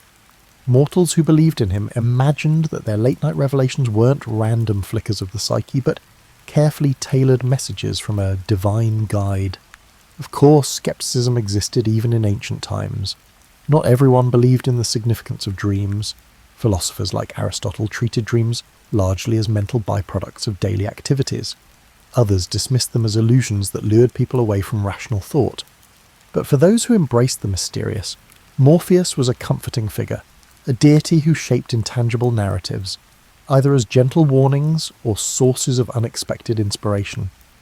In this way, the lineage of Morpheus, the quiet synergy of night, sleep, and dreams, symbolized the Greeks' deep fascination with the unseen dimensions of life. Within the hushed intervals of slumber, it was Morpheus who held the keys to imagination, bridging mortal concerns and divine intentions through a world woven from ephemeral shadows. Unlike gods who clamoured for shrines, Morpheus often arrived uninvited, slipping into mortal minds without ceremony. But references to him do emerge if one sifts through fragmentary texts, second-hand accounts, and the poetic flourishes of authors who found meaning in the dream realm. Among these, the Roman poet Ovid left one of the most detailed portrayals, cementing Morpheus's image as a master shapeshifter. Though Ovid wrote in Latin centuries after Homer, his verses revealed a fascination with the intangible realms of dream, further interweaving Roman and Greek perspectives. In Ovid's Metamorphoses, Morpheus is one of three brothers, each responsible for different aspects of dreaming. But Morpheus receives pride of place as the one who can mimic human forms. When the gods, especially the goddess Iris, needed to slip a message into a mortal's mind, Morpheus would be summoned. He would take on the likeness of a friend, a family member, or a beloved mentor. The subtlety of his craft was its force. He achieved through gentle suggestion what thunderbolts could not. Mortals, awaking from these dreams, often felt compelled to act with a conviction that reason alone rarely mustered. Yet behind this skill lay an irony. Morpheus himself appeared in a few face-to-face encounters with mortals. A shapeshifter by profession, he did not sport a signature visage in the stories. He might show up as an old shepherd or a radiant youth, whichever best carried the god's intent. This anonymity magnified his mystique. Though recognised as a deity, he was simultaneously anyone and no one. Averse to dramatics, Morpheus seemed content to remain overshadowed by more flamboyant gods. Perhaps he recognised that anonymity was power. No one begged him for favours, no armies prayed for his intervention, and no temples were built where worshippers might harangue him with pleas. He did his work quietly and receded into slumber's twilight. That is not to say he lacked humour or emotion. In a few lesser-known stories, bards allude to Morpheus toying with dreamers, weaving in playful illusions. A tired traveller might dream of a lavish banquet only to wake up starving, cursing the false feast. A spurned lover might dream of reconciliation, only to awaken to the sting of reality. Occasionally, these illusions serve to teach lessons, moral messages about humility or gratitude, though they also reveal Morpheus's capacity for whimsy. Even gods, it seems, can entertain themselves with mortal foibles. His domain extended beyond mere illusions, however. Morpheus was said to have some sway over memory, a trait inherited through his lineage from Lethe's waters. While not as comprehensive as Mnemosyne, the titaness of memory, he could stir recollections long buried, bringing past joys or sorrows back into sharp focus during dreams. This occasional stirring of old memories sometimes acted as a catalyst for the mortal decisions. A warrior might remember a childhood promise and thus abandon the battlefield, or a grieving mother might recall the face of her lost child, finding solace or renewed determination upon waking. Crucial to Morpheus's influence was the fact that mortals rarely recognized his presence. They might blame the strangeness of dreams on a bad meal, or consider it a fleeting mood. Few realized that a divine hand had crafted the scenarios unfolding behind their eyelids. Those who did suspect a supernatural cause usually assumed it was a broad gesture from some Olympian, not the specialized artistry of a lesser-known deity. This was Morpheus's hallmark, to shape fates without demanding recognition. In certain Orphic traditions, the mention of Morpheus is accompanied by rituals intended to court beneficial dreams. People might write prayers or incantations, hoping for a vision that clarified a dilemma or revealed hidden truths. These rites were more private than the grand festivals for Demeter or Dionysus. They involved quiet petitions, often performed at bedside altars. A cup of warm drink, a simple token left under a pillow, or an inscription repeated before sleep might invite his favour. If results came, they were ephemeral, a dream that might fade by dawn, leaving behind only an inarticulate sense of guidance. Gradually, as Greek culture gave way to Roman rule, Morpheus's name and role adapted. The Romans had their pantheon, but they also absorbed Greek deities, translating them into Latin forms or merging them with local gods. Morpheus found a place in this cultural tapestry, aided by Ovid's literary gifts. His shapeshifting grew into an enduring metaphor for the power of dreams to challenge the status quo, to give mortal minds a glimpse of possibilities otherwise unreachable. That notion that something intangible could spark real-world change proved resilient. Even after temples crumbled and pantheons lost their worshippers, the idea lingered, quietly echoing whenever humans closed their eyes and wandered into the land of sleep. Beyond myths and poetry, Morpheus's influence took on tangible form in the dream-centric rites practiced in scattered regions of the ancient Mediterranean. Temple incubations, particularly those dedicated to Asclepius, the god of healing, are well documented. Supplicants slept in sanctuaries to receive curative or prophetic dreams. Though the official cult credited Asclepius with these visions, undercurrents of belief suggested that Morpheus or one of his siblings sculpted the dream imagery. In many accounts, dreamers would see Asclepius himself performing a healing act. But behind that divine mask might lurk Morpheus's handiwork, ensuring the dream resonated with the pilgrim's personal needs. Yet this indirect worship was as far as it went for Morpheus. No major city erected a grand temple in his honour. His name does not appear on long lists of civic gods who protected armies or oversaw commerce.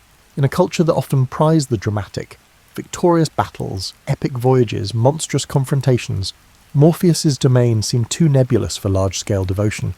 Dreams were deeply personal, fleeting experiences not easily shaped into public festivals. This subtle presence, however, lent Morpheus a curious universality.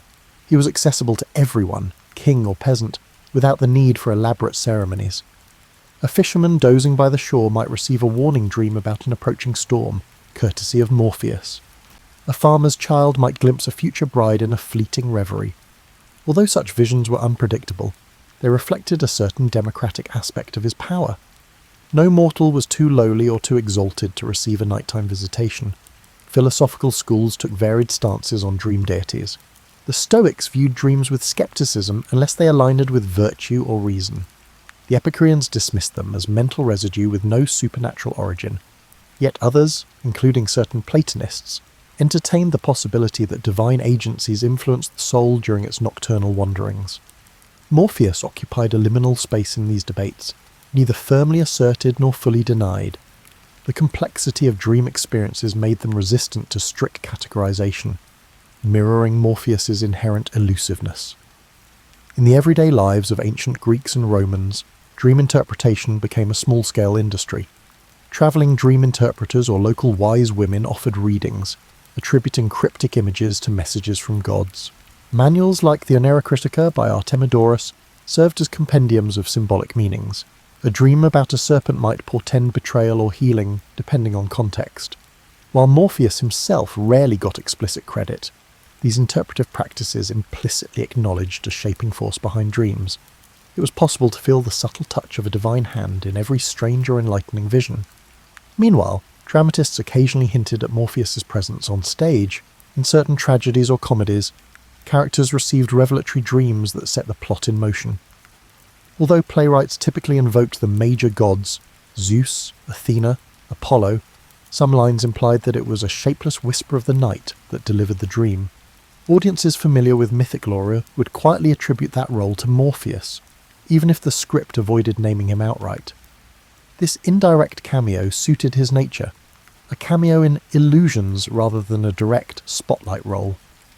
As Roman influence peaked and Greek city-states became provinces within an empire, religious practices evolved. The cults of Isis, Mithras, and other deities from Egypt and Persia began to spread. Mystery religions thrived, promising spiritual experiences that mainstream rites did not provide. In these clandestine settings, where initiates sought personal transformation and glimpses of the afterlife, dreams were valued as a means of direct communication with the divine. Morpheus, though not explicitly worshipped, found renewed significance as a silent collaborator. Participants believed that their revelations during ritual-induced trance or sleep could unveil cosmic secrets. And who better than the gentle craftsman of dreams to facilitate those glimpses? Despite these evolving cultural currents, Morpheus kept his low profile. He neither clashed with up-and-coming deities nor demanded new reverence. Like a cameo actor in an ever-changing theatre, he adapted to shifting religious landscapes by maintaining the same core function. He shaped nightly illusions, passing along whatever message the dreamer needed, whether it was solace, instruction, or warning. Thus, while other gods experienced dramatic transformations or assimilation into new pantheons, Morpheus's essence stayed remarkably stable. His anonymity shielded him from the fortunes and misfortunes that befell gods tied to political power or public devotion. Through countless conquests, cultural fusions, and doctrinal shifts, he remained that discreet presence behind the eyes of sleeping mortals.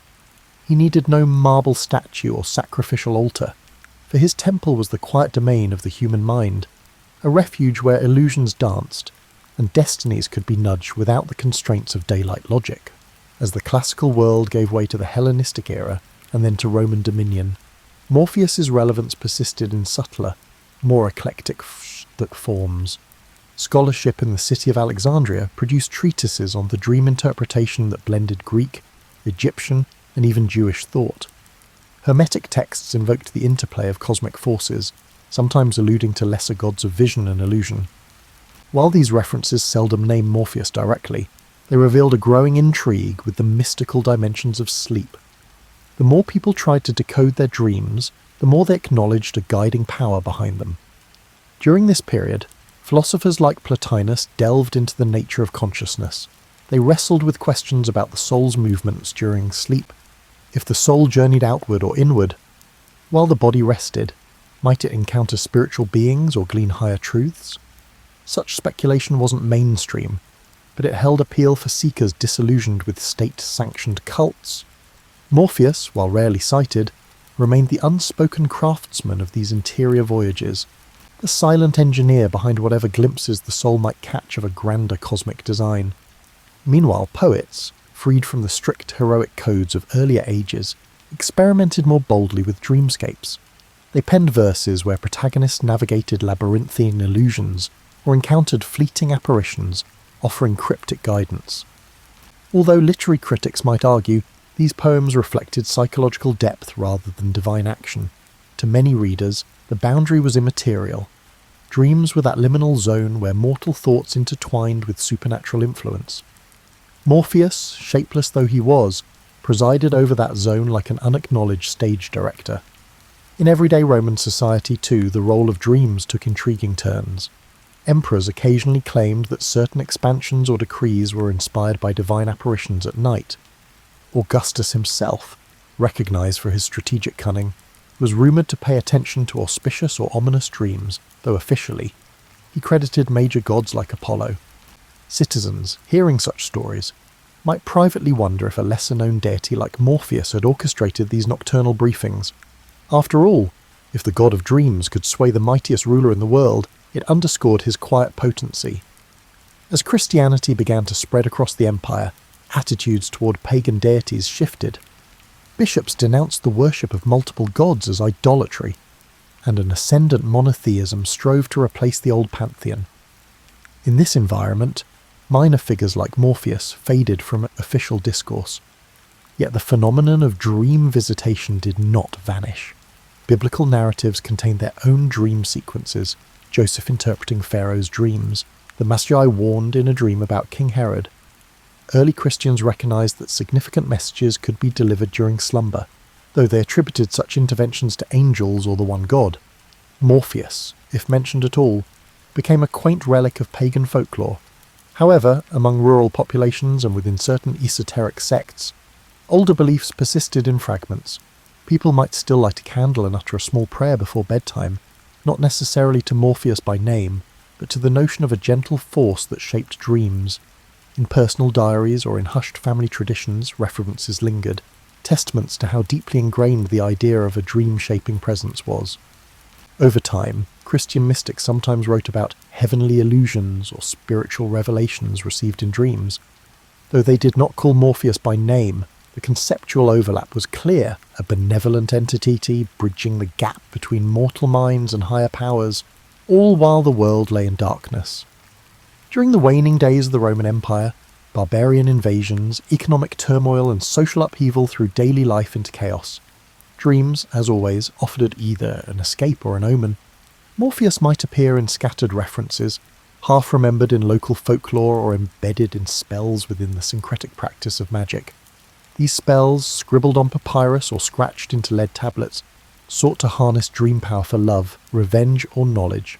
In some, the incantation invoked a shape-shifting figure of night, a shadowy being able to emulate any human form. The text might use Greek or Latin synonyms, never explicitly stating Morpheus, but the lineage was clear to those who knew their myths.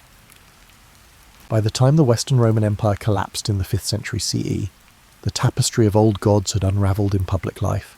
Grand temples stood empty, their rituals undone, Yet the intangible realm of dreams persisted as a private frontier. Morpheus, whether recognised by name or not, retained his function. As centuries slipped by, he would shape-shift again, receding deeper into cultural memory. In occasional manuscripts or monastic texts, he survived as literary reference, an allegory for illusions or hidden messages that surface when reason comes. The twilight of antiquity thus set the stage for a Middle Ages in which classical gods receded but never vanished entirely. Like seeds buried under layers of history, their legacies lay dormant, waiting to surface when imagination or scholarly curiosity revived them. For Morpheus, all it required was for people to dream, a condition unlikely ever to fade. Explicit references to Morpheus become rare in medieval Europe. The academic class largely occupied itself with textual analysis and theological treatises as Latin Christendom shaped the intellectual and spiritual terrain. If at all mentioned, dreams were explained as the result of divine or demonic powers. Still, the classical corpus never vanished entirely. Though sometimes covertly, copies of Ovid's Metamorphoses were distributed in monasteries due to the church's conflicted view of pagan literature. Morpheus stayed a weird footnote in these books, a name a conscientious monk or a curious researcher would come upon and question. The handful who did study Ovid or other classical texts came onto someone who resisted simple moral classification. Neither was Morpheus a demon, nor did he fit Christian angelology exactly. Instead, he was a crafter of visions, free from ideas of sin or virtue. Sometimes this ambiguity inspired creative interpretations, particularly in the undercurrents of medieval allegory. Some writers suggested that Morpheus might be used to represent the illusions of the world, his form shifting a metaphor for the ephemeral character of worldly concerns. Still, these readings were occult rather than conventional. Greek philosophy was kept alive and developed in the Islamic world, meanwhile. Dream interpretation flourished in that field, thanks in part to customs derived from the hadiths of the Prophet Muhammad, but references to Morpheus, especially, were few. Still, the idea of a shaping dream creature echoed in mystical Sufi teachings, in which glimpses in sleep may transmit spiritual truths. Although the name Morpheus did not travel much in these writings, the agent who creates significant illusions stayed universal. Europe became quite interested in classical antiquity by the Renaissance. A fresh wave of humanism pushed the study of pagan literature. Scholars rediscovered old manuscripts. Artists found inspiration in Greek and Roman mythology. Morpheus revived in this environment. Poets started referring to him more freely, entwining him into allegorical tales about time, knowledge, and love, though their images differed, since the ancients never offered a consistent iconography. Painters occasionally portrayed him as a winged young man or as a delicate presence hanging over a slumbering person. Beyond intellectual and creative circles, Christianity and local mythology concerning dreams nevertheless affected the public imagination. Common people could talk of night hags or guardian angels, entities visited during sleep, but not so much of an ancient Greek dream maker. But at the courts of Europe, where educated courtiers flaunted their classical knowledge, a reference to Morpheus marked the speaker as well versed in old stories, a sophisticated illusion. Sometimes masquerading writers of masques and pageaux personified dreams, calling them Morpheus for a little vintage flair. The printing press helped these illusions to proliferate more quickly. Ovid's translations into common languages brought the clever dream shaper a larger audience. Renaissance writers who loved stacking their works with antique themes grew to favour Morpheus. He represented to them the magical ability of illusions, the tempting attraction of imagination, capable of surpassing the physical world. Trusting the audience's increasing awareness with mythic connections, Shakespeare's contemporaries would call for Morpheus in stage directions or comic asides. Morpheus's nature stayed fluid even with this increasing attention. Unlike Jupiter or Venus, who had well-documented personalities and cults, Morpheus was defined essentially by function. This provided writers of plays and poetry freedom. One author would label him an aloof trickster, while another might write him as a kind mentor. Some works confused him with the whole idea of the dream world and attributed any nighttime vision to the arms of Morpheus. At least among the educated classes, this word even seeped into common parlance, a beautiful way to explain falling asleep and a monument to how completely the god of dreams was entwining with Western consciousness. The Renaissance also inspired fresh interest in sleep and dreams in science and medicine. unprecedented rigidity in their study of the human body, doctors dissected cadavers to grasp physiology. Still, the character of dreams stayed mysterious. While some suggested dreams were the residue of sensory impressions, others suggested they were brought on by vapours or humours influencing the brain. For these newly arrived empiricists, the legendary concept of Morpheus as a physical dream maker was no more convincing. Still, the metaphor stayed with the writers and speakers. It caught something the scalpels and early microscopes could not. The sensation dreams emerged from somewhere beyond normal experience. So Morpheus lived in several worlds concurrently, as the Renaissance gave way to the early modern era. For academics and artists, he was a classical reference, a person who gave creative works depth and vitality. To the general public, he remained a rather obscure moniker, sporadically mentioned in sentences like "summoned by Morpheus," but hardly connected to any active religious practice. And to the rising ranks of scientists, he was a remnant of mythology, interesting, poetic, but inadequate in elucidating the real mechanics of the sleeping mind. This diversity of roles highlighted Morpheus's ongoing adaptability, a shape-shifting presence not only in the dream realm, but also in the cultural scene of a Europe undergoing change. The scientific, political, and religious upheavals of modernity altered people's perceptions of nature. A more mechanical or logical view of human experience was influenced by the Industrial Revolution, the Enlightenment, and later advances in psychology. Instead of being living elements of belief systems, the ancient gods appeared in this context as antiquated artifacts, curiosities for literature, art, or historical research. Despite his subtlety, Morpheus was no different. However, his legacy continued in surprising ways, subtly influencing contemporary cultural expressions and the human mind. The derivation of the drug morphine, which Friedrich Turner called in the early 19th century after separating its active ingredients from opium, is one such example. By associating the drug's ability to produce sleep and dreamy states with the ancient god of dreams, he decided to honour Morpheus. Morpheus was elevated to a strange position by this scientific acknowledgement. He was no longer only a mythological character, but now had a real link to medicine.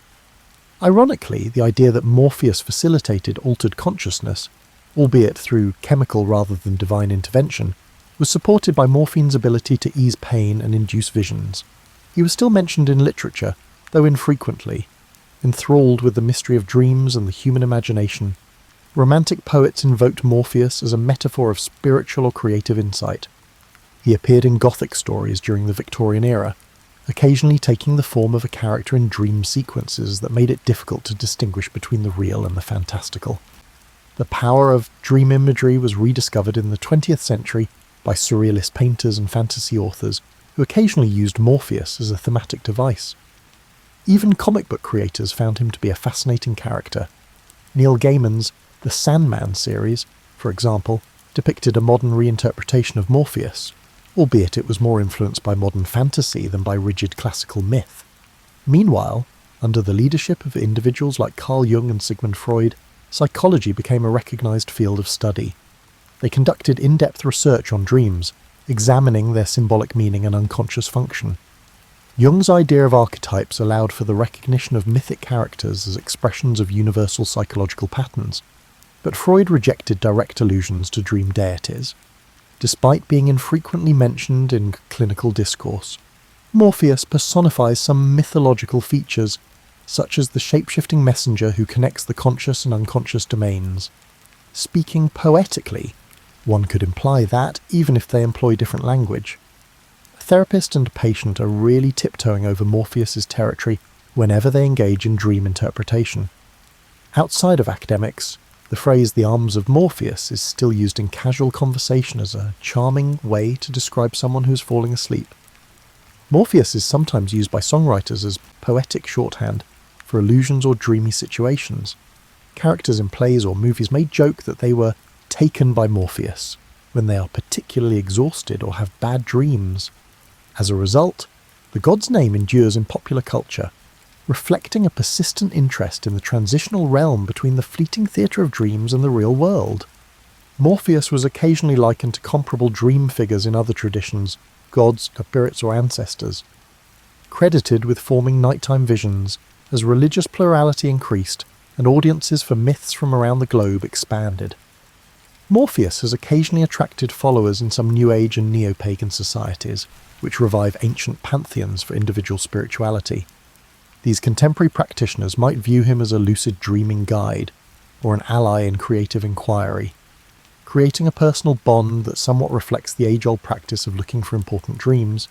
Naturally, such varied revivals do not dominate popular belief, but they highlight Morpheus's versatility throughout history. He continues to serve as evidence of the human need for a go-between for conscious awareness and the innermost parts of the mind. The appeal of a guiding figure endures even at a time when sleep labs and neurology are used to analyse dreams, the subjective landscapes that play out in our minds every night.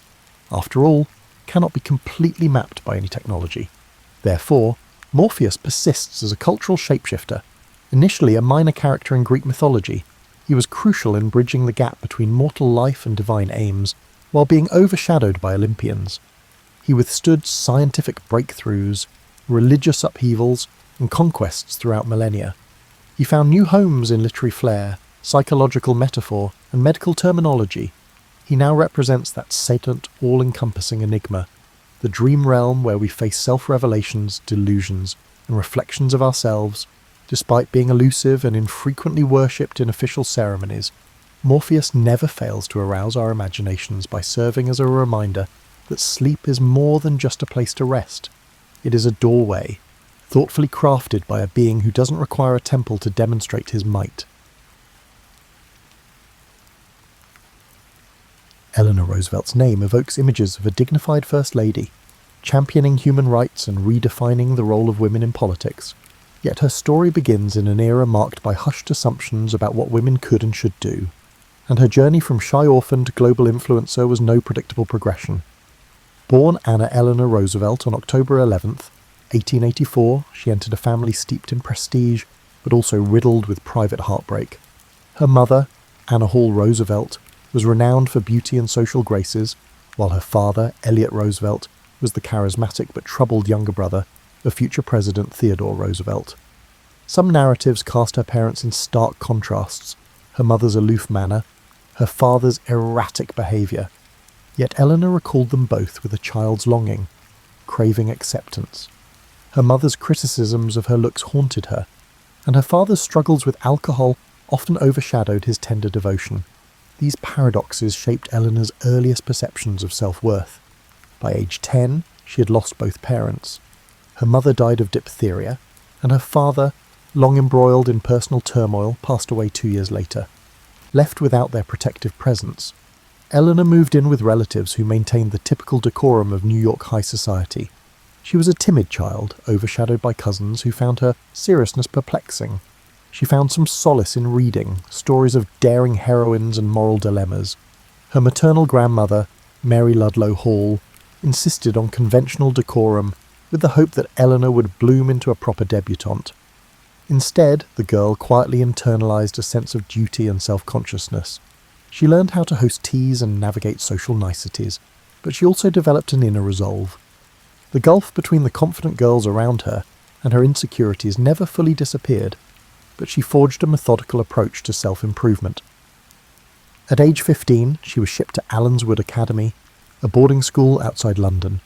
There, under the guidance of Marie Souvestre, an educator known for fostering independent thought, Eleanor found a nurturing environment for the first time since her parents' deaths. Souvestre saw potential in her seriousness and urged her to speak her mind. Gone were the constraints of superficial society gatherings. Instead, classes focused on world affairs, literature, and critical thinking. Eleanor travelled across Europe, absorbing cultural differences, forging friendships, and learning to question assumptions. The timid girl from New York high society was awakening to the world's complexity. Returning to the United States at age 18, she struggled to reacclimate to the rigid expectations of debutante life. Gowns, balls, and polite suitors filled her schedule, yet she yearned for deeper substance. Family members urged her to embrace tradition, marry well, produce heirs, and carry on the Roosevelt name with appropriate decorum. Internally, she felt her convictions hardening. There was a broader realm where she might be of use. She began volunteering in settlement houses, encountering immigrants grappling with poverty and discrimination. It was her first intimate brush with social injustice.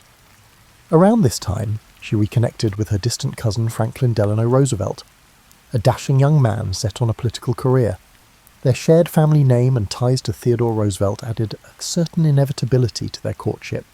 Yet their bond was more complex than a convenient match. Franklin admired her seriousness and warmth. She found in him a lively optimism that promised adventure. Despite concerns from his domineering mother, Sarah Delano Roosevelt, they married in 1905.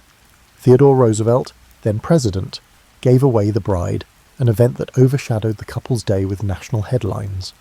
Early married life plunged Eleanor into the complexities of the extended Roosevelt clan, dominated by Sarah's strict ideas about household and social status. As she bore children, eventually 6, one dying in infancy, Eleanor struggled to maintain her identity. She discovered that her new role often felt like a performance, the shy orphan recast as the society hostess and dutiful political wife. Yet beneath the formalities, she was observing, learning, and quietly resolving to find her voice. Her childhood taught her to survive loss and isolation. Marriage would teach her to navigate duty and compromise. By her mid-20s, Eleanor Roosevelt stood at a crossroads, respectable wife in a prominent family, yet privately aware of how little she truly belonged to herself. She'd endured tragedy and internalized criticism, and now balanced motherhood with a sense that she was meant for more. As her husband's political ambitions gathered momentum, she would face new tests of resilience and discover just how profound her influence could become. In her first years of married life, Eleanor Roosevelt found her space and autonomy overshadowed by the imposing figure of her mother-in-law, Sarah Delano Roosevelt. Sarah managed the household finances and even designed adjoining living quarters so she could oversee Eleanor's management of the children. This arrangement stifled Eleanor's independence, leaving her feeling perpetually monitored. Franklin seemed comfortable with his mother's involvement, and this tacit acceptance further isolated Eleanor. Nevertheless, she made the best of her circumstances. She immersed herself in child-rearing, determined that her children would experience a warmth she had too often lacked. Simultaneously, she sought outlets for her curiosity about social issues, volunteering for the Junior League. She assisted in settlement work on Manhattan's Lower East Side, coming face to face with poverty and labor injustices. Observing the hardships of immigrant families, Eleanor recognized the stark gap between her privileged circle and those struggling at America's margins. Around 1910, Franklin's political career began. Elected to the New York State Senate, he moved the family to Albany. Though still reluctant to step into the public spotlight, Eleanor gleaned insights into legislative processes and networking. She watched as lawmakers engaged in negotiations, formed alliances, and faced seemingly insurmountable challenges. At social gatherings, she was the dutiful wife, exchanging pleasantries while quietly absorbing the undercurrents of power. Her vantage point revealed a system in dire need of empathetic leadership. Tragedy soon intervened. In 1912, Eleanor's world was rocked when her eldest daughter, Anna, nearly died of illness. Shortly thereafter, she endured her health scares and a complicated birth. The precariousness of life, combined with the relentless swirl of political obligations, frayed her nerves. Sarah's hovering presence exacerbated tensions, yet adversity stirred in Eleanor a growing resolve. She ventured beyond polite tea-room talk, forging links with progressive women seeking to address glaring social inequities. She admired activists who battled for child labour laws and workplace safety reforms. By 1913, Franklin was appointed Assistant Secretary of the Navy by President Woodrow Wilson, prompting a move to Washington, D.C. The capital's elite social scene revolved around formal receptions and ranking protocols, neither of which thrilled Eleanor. Still, she recognized the city as a crucible of national decision-making. She developed friendships with progressive-minded officials and activists, exchanging ideas about wages, education, and women's suffrage. World War I broke out in 1914, drawing America in by 1917. Washington became a hive of wartime mobilization.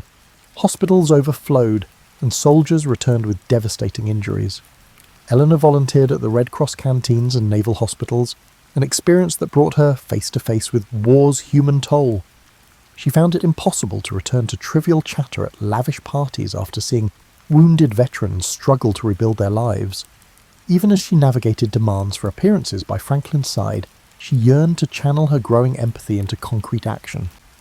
Meanwhile, her personal life took a shocking turn. In 1918, she discovered Franklin's romantic letters to Lucy Mercer, her social secretary. A betrayal rocked Eleanor's foundations. She confronted her husband, and while divorce was considered, Sarah Roosevelt threatened to cut off financial support. The scandal never fully reached the public ear, but it jolted Eleanor into rethinking her marriage. Although she remained married, the emotional bond between them changed. She began cultivating her identity separate from him, forging alliances and friendships that didn't revolve solely around Franklin's ambitions. As the war ended, Washington shifted back to peacetime routines. The Roosevelts returned to New York, where Franklin resumed his political climb. However, Eleanor's worldview had expanded. No longer content to linger in the background, she immersed herself in political clubs, particularly the League of Women Voters and the new Women's Trade Union League. She devoured reports on social conditions, labour rights, and civil liberties. She overcame her shyness when speaking in public, fueled by the conviction that she had something to contribute. This evolution coincided with the ratification of the 19th Amendment in 1920, granting women the right to vote. Energised by this milestone, Eleanor campaigned for Franklin when he ran as the Democratic vice presidential candidate that same year. Though they lost, the experience broadened her political network. She saw how campaigns were orchestrated, how messages were spun, and most importantly, how public opinion could be swayed toward progressive ideals if approached with authenticity. By the early 1920s, Eleanor Roosevelt had traversed heartbreak, war volunteerism, and political initiation. She had begun forging her path, shaped by the direct encounters with suffering and by her growing circle of reform-minded peers. Her marriage, once the axis of her existence, now became just one facet of a broader calling. As she discovered, adversity often planted the seeds of purpose. The once quiet, shy girl, now determined to stand on her own terms, guided by a conscience that refused to stay silent, was emerging. The 1920s brought both hardship and opportunity to Eleanor Roosevelt. Franklin's political career stalled when he lost the vice presidential race in 1920, but his future seemed boundless until polio struck him in 1921. That summer, during a vacation in Campobello, he suddenly found himself paralysed from the waist down. Doctors offered little hope for complete recovery. The family rallied, yet the crisis triggered another shift in Eleanor's life. Overnight, she transformed into Franklin's indispensable ally, juggling therapy regimens, household logistics, and public relations. Many within the Roosevelt clan believed Franklin's political days were over. Sarah Delano Roosevelt pressed him to retire quietly, but Eleanor discerned that relinquishing his ambitions would crush his spirit. She supported his determination to regain mobility, helping him navigate new routines. She also shouldered tasks Franklin previously handled, from correspondence to scheduling. Suddenly, she was more than a supportive spouse. She was a gatekeeper, an intermediary, and an architect of her husband's comeback. Her own organisational skills flourished. She managed Franklin's affairs and dedicated time to committees that advanced her interests. She joined the women's division of the New York State Democratic Committee, recruiting women voters and championing issues that aligned with social reforms. This dual role, family caretaker and political operator, displayed an emerging confidence. She shed the last vestiges of social timidity, speaking at rallies and forging alliances with party leaders. While some ridiculed her for lacking classic oratory flair, others appreciated her sincerity. In 1924, Franklin ventured back into politics by supporting Al Smith for the position of governor of New York. Behind the scenes, Eleanor arranged events, wrote letters, and networked on his behalf. She began to see how her initiatives merged with broader political machinery. The Women's City Club and the League of Women Voters offered her platforms to discuss labour issues and child welfare. Her voice carried an authenticity rooted in hands-on experience, and she found an audience eager for that perspective. Yet her personal journey wasn't all smooth. Living under the same roof as Sarah, she faced constant friction about how to manage Franklin's care. Moreover, echoes of the Lucy Mercer affair lingered, complicating the emotional bond with her husband. Their marriage, though stable in outward appearance, evolved into more of a partnership than a traditional romance. Trusted friends, such as journalist Lorena Hickok, entered her life, providing emotional support. Speculation about the nature of these friendships arose later. but at the time they served as lifelines, anchoring Eleanor's sense of self-worth. As Franklin's mobility improved incrementally, supported by crutches, braces, and daily exercises, his political aspirations reignited. He ran for governor of New York in 1928 and won. Suddenly, Eleanor had to navigate her new role as the governor's wife. She disliked the ceremonials of the executive mansion in Albany, but she saw an avenue to shape policy from within. She was no longer content with simply greeting dignitaries at receptions. Instead, she turned the governor's residence into a meeting point for activists and policymakers. Under her watch, progressive agendas on labour laws and social welfare found an informal forum. Meanwhile, she continued building her own reputation. She wrote articles for women's magazines, pushing readers to engage in civic matters. In one piece, she insisted that the success of democracy depended on informed citizens, especially newly enfranchised women. Her writing style was direct and personal, resonating with readers tired of lofty rhetoric. Critically, she believed that compassion and practical solutions, not empty slogans, made politics meaningful. By the close of the 1920s, the Roosevelts had become a formidable team. Franklin's charismatic optimism drew public admiration, while Eleanor's growing expertise on social issues injected substance into his political image. The 1929 stock market crash sent the nation reeling, intensifying scrutiny of leaders' efforts to alleviate economic despair. As governor, Franklin grappled with relief measures for the unemployed. Eleanor, for her part, travelled the state, visiting factories, tenements, and rural communities to assess problems firsthand. Her dispatches back to Albany shaped policy debates, ensuring that the voices of ordinary citizens didn't get lost in the shuffle of bureaucracy. It was during this period that Eleanor solidified her belief in the potential of government to uplift the vulnerable. While critics accused her of meddling in affairs beyond a spouse's domain, she brushed off the barbs. If democracy was to thrive, she reasoned, it needed more than figureheads. It needed informed advocates willing to engage directly with citizens' struggles. As the 1932 presidential election approached, Franklin emerged as the Democratic frontrunner. With the Great Depression tightening its grip, Americans craved leadership that promised hope and decisive action. Eleanor steeled herself for the next stage. Little did she know, the White House would offer an even broader platform, yet also test her capacity to balance public influence with private conviction. When Franklin D. Roosevelt won the 1932 presidential election, America was in the throes of the Great Depression. Lines for bread and soup stretched across city blocks, farms were foreclosed, and unemployment soared. Millions looked to the incoming president for salvation. Amid the frenzied national attention, Eleanor Roosevelt stepped into the role of First Lady with an approach that defied convention. Rather than focusing on high society receptions, she resolved to become the eyes and ears of the administration, travelling extensively to gauge people's realities. From the onset, she carved out an unprecedented public profile. She held weekly press conferences for female reporters, ensuring that women in journalism retained access to the political heart of the nation. This move sparked controversy.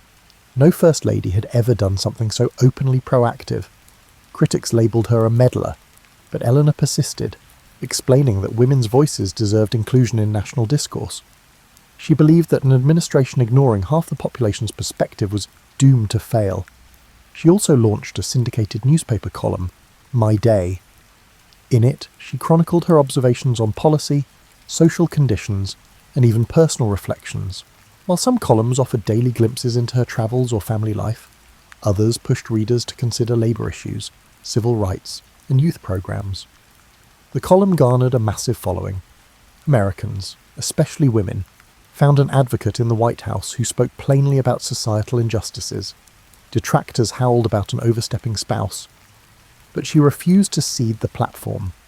Her pen became a conduit for the unheard. Meanwhile, the Roosevelt administration rolled out the New Deal, an array of programs aimed at relief, recovery, and reform. While Franklin handled the sweeping political maneuvers, Eleanor visited factories, slums, and rural backwaters, reporting her findings back to him and other officials. Her input influenced initiatives like the National Youth Administration, which provided jobs and education for young people. Eleanor believed that social welfare wasn't about handouts, but about giving people the tools to regain dignity. She pressed agencies to ensure these programs reached women, minorities, and rural families often sidelined in bureaucratic distribution. Her activism caught attention outside Washington. Labour leaders praised her empathy, while some conservatives accused her of championing socialism. Unions, especially the newly formed Congress of Industrial Organisations, CIO, saw her as an ally willing to bring workers' grievances to her husband's ear. Civil rights groups, led by African-American leaders like Mary McLeod Bethune, found in Eleanor a rare White House ally who would openly address racial injustice. She famously defied segregation norms in 1938 by sitting in the middle aisle between black and white delegates at a Southern conference. Critics deemed it a publicity stunt, but for many African Americans, it was a symbolic stand by someone in power. In private, though, she battled frustration and loneliness. Franklin's polio limited his mobility, and the relentless demands of the presidency deepened the emotional gulf between them. The White House brimmed with staff and visitors, leaving little time for introspection. She relied on friendships with women like Lorena Hickok, who provided an emotional outlet she rarely found in her marriage. Historians later scrutinized these relationships, but at the time they served as islands of understanding and affection in a sea of political chaos. Despite the strain, Eleanor recognized her unique influence. She championed the arts through projects under the Works Progress Administration. Believing creativity spurred hope. She publicly supported progressive women in office, including Secretary of Labour Frances Perkins, the first woman to hold a US cabinet position. In doing so, she advanced the notion that women could excel in governance. Skeptics sneered at the idea of female leadership, but Eleanor's calm assurance, backed by real accomplishments, countered their doubts. She also found herself entangled in controversies around housing reforms, rural electrification, and migrant labour camps. In each case, her approach was consistent: travel to the sites, talk to affected families, and push her husband's advisors to craft solutions. If she couldn't persuade through formal channels, she sometimes appealed directly to the public through her column or radio addresses. She skillfully balanced between being a supportive First Lady and being an independent political actor. By the late 1930s, the Roosevelt administration confronted new challenges: fascism rising in Europe and a still wobbly economy at home. Through it all, Eleanor's schedule remained relentless. She believed in direct engagement, convinced that a leader unaware of suffering had no moral right to shape policy. Though she never held official office, her council influenced decisions that altered millions of lives.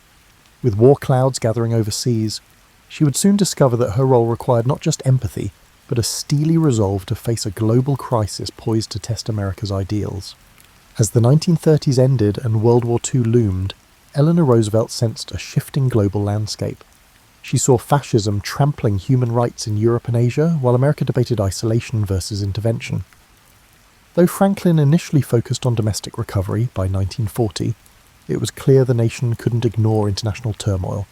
Eleanor, never shy about voicing her stance, argued that America's moral responsibility extended beyond its borders. She wrote passionately in My Day, warning readers that democratic values needed defending, lest they perish in the onslaught of tyranny. When Franklin won an unprecedented third term in 1940, the Roosevelts steeled themselves for a tumultuous period. Eleanor accelerated her advocacy for civil rights and women's involvement in war preparedness. With men joining the military, she championed female workers to fill industrial roles. Touring factories, she highlighted the contributions of Rosie the Riveter types, urging Americans to shed old prejudices about a woman's place. Her stance was pragmatic. The nation required every capable hand to beat looming threats. Yet Pearl Harbor's bombing in December 1941 brought war to US soil, igniting frantic mobilization. Eleanor plunged into morale-building efforts, visiting troops, meeting with families of servicemen, and pushing for improved conditions in military camps. Eleanor believed that even small actions, like providing decent food, medical care, and pay, could demonstrate the country's commitment to those who served. Despite the War Department having its structures, her personal visits frequently revealed areas of concern, such as segregated facilities, limited mental health services, or insufficient resources in remote training sites. She penned frank memos to generals and even her husband, demanding improvements. On the home front, war fever sometimes fueled racism. Japanese Americans were forced into internment camps, a policy Eleanor struggled to reconcile with her belief in democratic principles. She quietly lobbied behind the scenes, but her opposition to the policy never gained enough traction to reverse it. Critics later labelled her sentence on internment as one of her greatest moral failures. Still, she strove to mitigate conditions by visiting camps and advocating for educational programs inside them, mindful that these efforts fell short of outright justice. Meanwhile, civil rights leaders urged the administration to address discrimination in defence industries. Eleanor became their conduit in the White House. Franklin issued Executive Order 8802, banning racial discrimination in defence contracts, partly due to her persistent urging. Though enforcement was patchy, it set a precedent. She continued her bold stands, like publicly supporting the Tuskegee Airmen and ensuring African American nurses were integrated into the Army Nurse Corps. Each symbolic action fanned controversy among segregationists, but to her, equality was non-negotiable, especially in a war purportedly fought for freedom. Abroad, Eleanor's reach extended through her goodwill tours. She travelled to Britain and the South Pacific, meeting soldiers and Allied leaders. Her presence was more than ceremonial. She asked probing questions about troop morale, supply lines and local tensions. Often, she cabled back suggestions for improvements. British Prime Minister Winston Churchill praised her empathy, even if some in his entourage found her activism unorthodox for a First Lady. She reassured war-weary civilians that American aid wasn't just strategic, it was driven by a genuine commitment to liberty. At home, she confronted a personal heartbreak. Her brother, Hall Roosevelt, struggled with alcoholism, echoing the family's tragic legacy. She tried to arrange support and discreet care, balancing private loyalties with public responsibilities. Her circle of intimate friends provided emotional ballast. Lorena Hickok remained a confidant, though war logistics limited their time together. Through letters, Eleanor confided her exhaustion, admitting that the public's expectations often felt insurmountable. As the conflict raged on, Franklin's health waned. His blood pressure rose and stress weighed heavily. Eleanor stepped in more assertively, bridging gaps in his schedule. She delivered radio addresses championing war bonds, visited hospitals treating wounded veterans, and comforted grieving families. Some cynics dismissed her as Madame Do-Good, but many others found solace in a leader unafraid to see suffering firsthand. By 1944, the Allied forces were making significant progress, yet victory seemed a complicated prospect. The war's devastation would require not just triumph over Axis powers, but a blueprint for peace.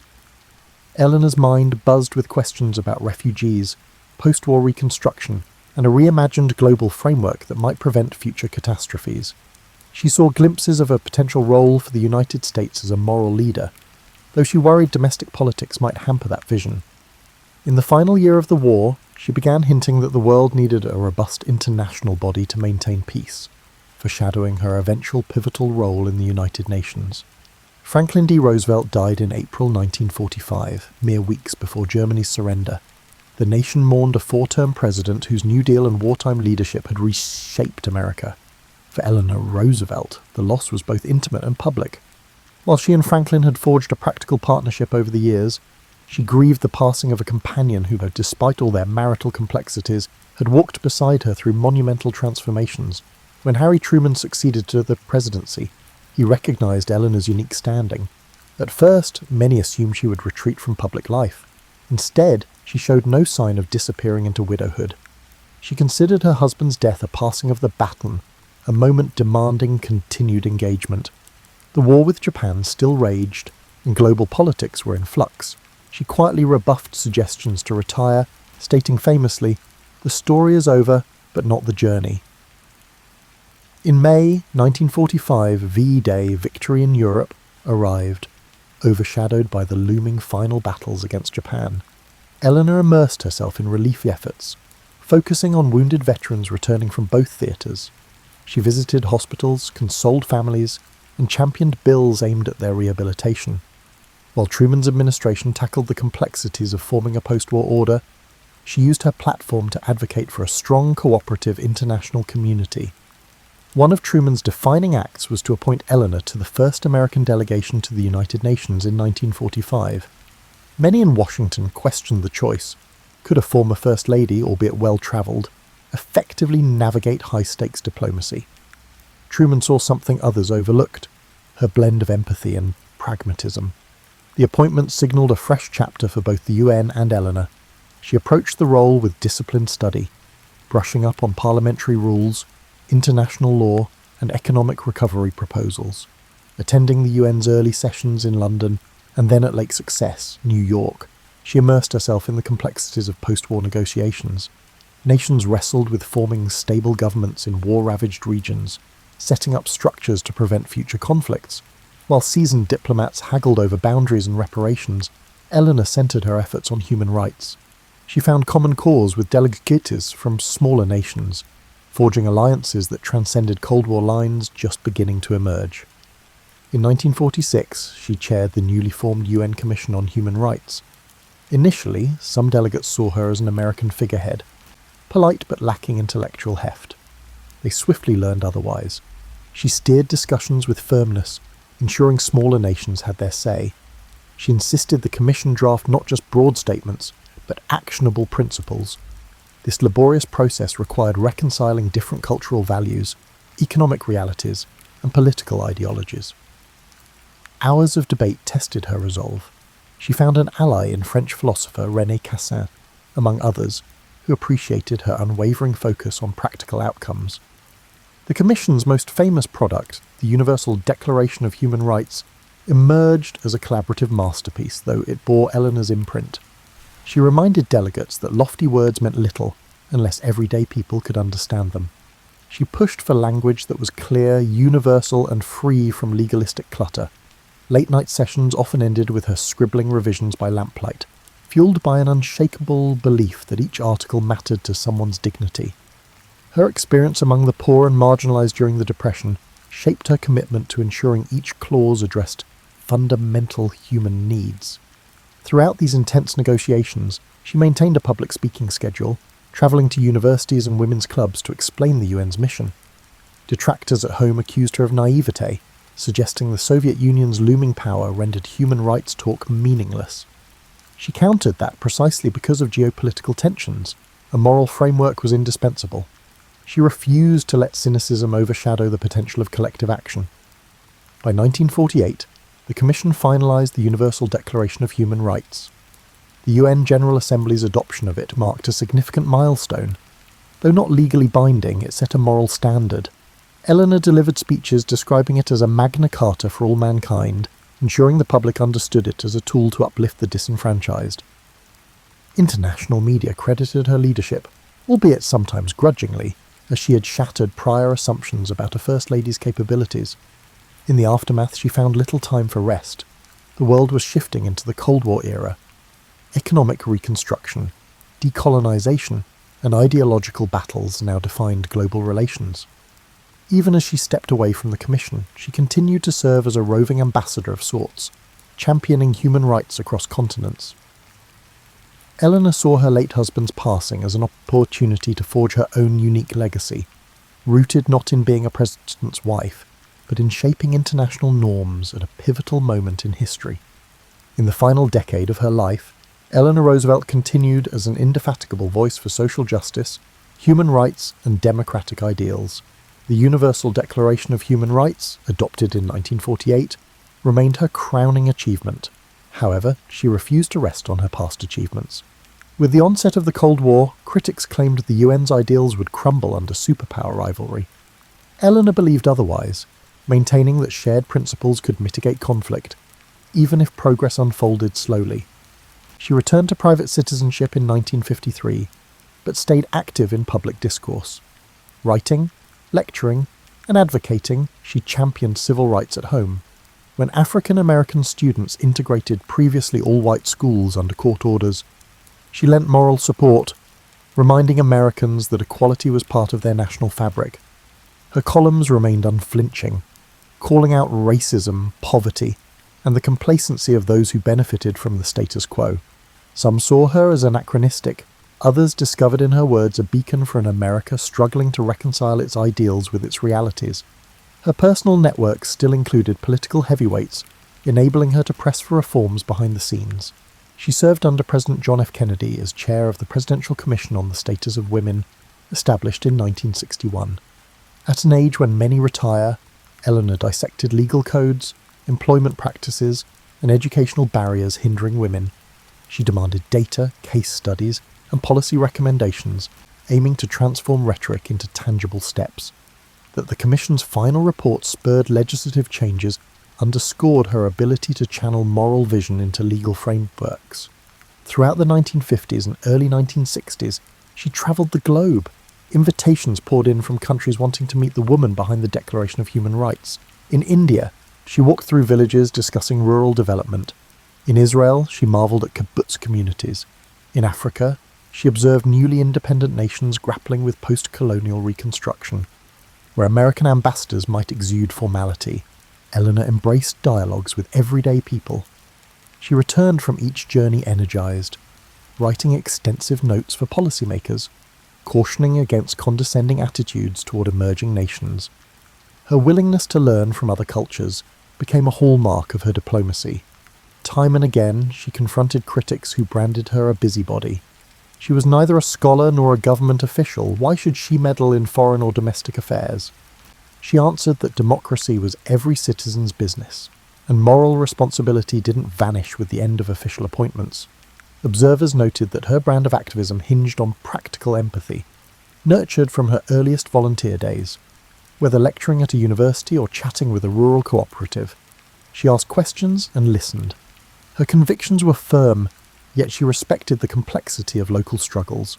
She also mentored rising figures, both men and women, urging them to wield compassion as a strength, not a weakness. From civil rights activists in the American South to young diplomats in the UN, she encouraged them to merge policy with humanity. People she mentored often recalled her direct manner, no idle flattery, just pointed questions that forced them to clarify their own beliefs. Rarely did she scold in public, but in private, she offered candid criticisms designed to sharpen strategies. As her health began to decline in the early 1960s, she scaled back her demanding itinerary, though not her convictions. President Kennedy valued her counsel on international relations and domestic policy. She remained a fixture in press interviews, her voice steady even if her physical stamina waned. She firmly believed in transferring the responsibility to the next generation. In one of her final interviews, she expressed hope that the seeds planted by the Universal Declaration would bear fruit, even if it took centuries for humanity to fully embrace the ideals of justice, liberty, and equality. Eleanor Roosevelt died on November 7th, 1962. Tributes poured in from heads of state and ordinary citizens alike. Many lauded her as the First Lady of the World, a title first coined in recognition of her global humanitarian work. Over the coming years, her legacy would be revisited. Theodore Roosevelt was not an ordinary child. Born in 1858, in a brownstone in New York City, young Theo, called Teddy by his close friends, entered a world riddled with disparity. Horse-drawn carriages paraded on cobbled streets while the country found itself on the cusp of rapid industrial change. Yet, from the very beginning, what made Theodore Roosevelt's early life different was not only his family's comfortable position. His father was a philanthropist who ran a successful import business, and the Roosevelts prided themselves on their social standing, but also his shaky constitution. The future Rough Rider was, ironically enough, a frail boy who struggled with asthma and stomach trouble, relying on the help of his nurturing family to guide him toward better health. Most accounts recall the well-worn story of how he overcame debilitating asthma by embracing exercise in the outdoors, but that's often where the intriguing details stop. Far less common are the accounts of how Roosevelt's imagination flourished because he spent so many hours indoors recovering. He devoured books on natural science, building an early fascination with zoology, entomology, and every lesser-known ology he could get his hands on. He collected insects in jars around his room, and he sketched birds from memory. He had a serious obsession with taxonomy, relishing the act of labelling, identifying, and categorizing. Few mention that he even attempted to write little treatises, guided by sheer curiosity, about creatures he observed in his small world. He would write paragraphs about houseflies in a notebook, detailing their anatomy and behaviour, as if he were a mini Darwin in the making. This pursuit was not a trifling hobby. It was the anchor that connected him to the broader world when his lungs wouldn't allow him to catch his breath outside. His father, Theodore Sr., took these explorations seriously. He would encourage young Theo to keep learning, and to the extent possible, he also pushed him, quite literally, to strengthen his body. The elder Roosevelt recognised that building physical stamina might become the key to unlocking his son's potential. So, In addition to fueling his mind, Theodore Sr. nudged him to exercise, even setting up a small gym within the family's home. They used pulley weights, dumbbells, and even a primitive exercise bike. Initially, the boy often doubled over in breathless fits, but he persevered, always hearing his father's voice, "You have the mind, but you must make your body." This paternal challenge would have shaped Theodore's entire life. He refused to let his ailments define him. As Theodore progressed from the timid, asthmatic boy to a more robust version of himself, he also developed a nuanced understanding of compassion and fairness. Many have recounted that his father, one of the founders of the Children's Aid Society, made it a point to teach Theodore about social inequities. During carriage rides, they visited the more impoverished areas of Manhattan so that Theo would see beyond his privileged bubble.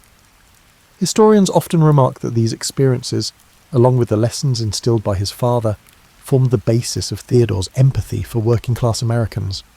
Yet it's rarely noted how those moments also fueled his sense of outrage at injustice, an emotion that could flare up dramatically in the years to come. These experiences were not academic exercises for young Roosevelt.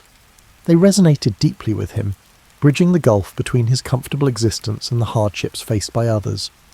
By adolescence, Theo had not yet grown into the outspoken figure we often imagine, but he had an unusually intense curiosity that often manifested in sudden bursts of interest.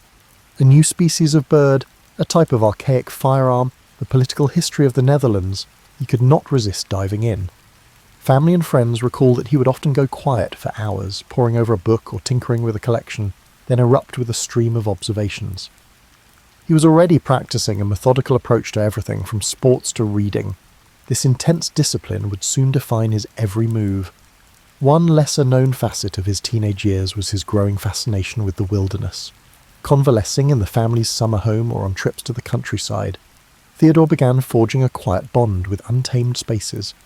He was awestruck by grand forests, wildlife calls at dusk, and the possibility of testing himself against the elements.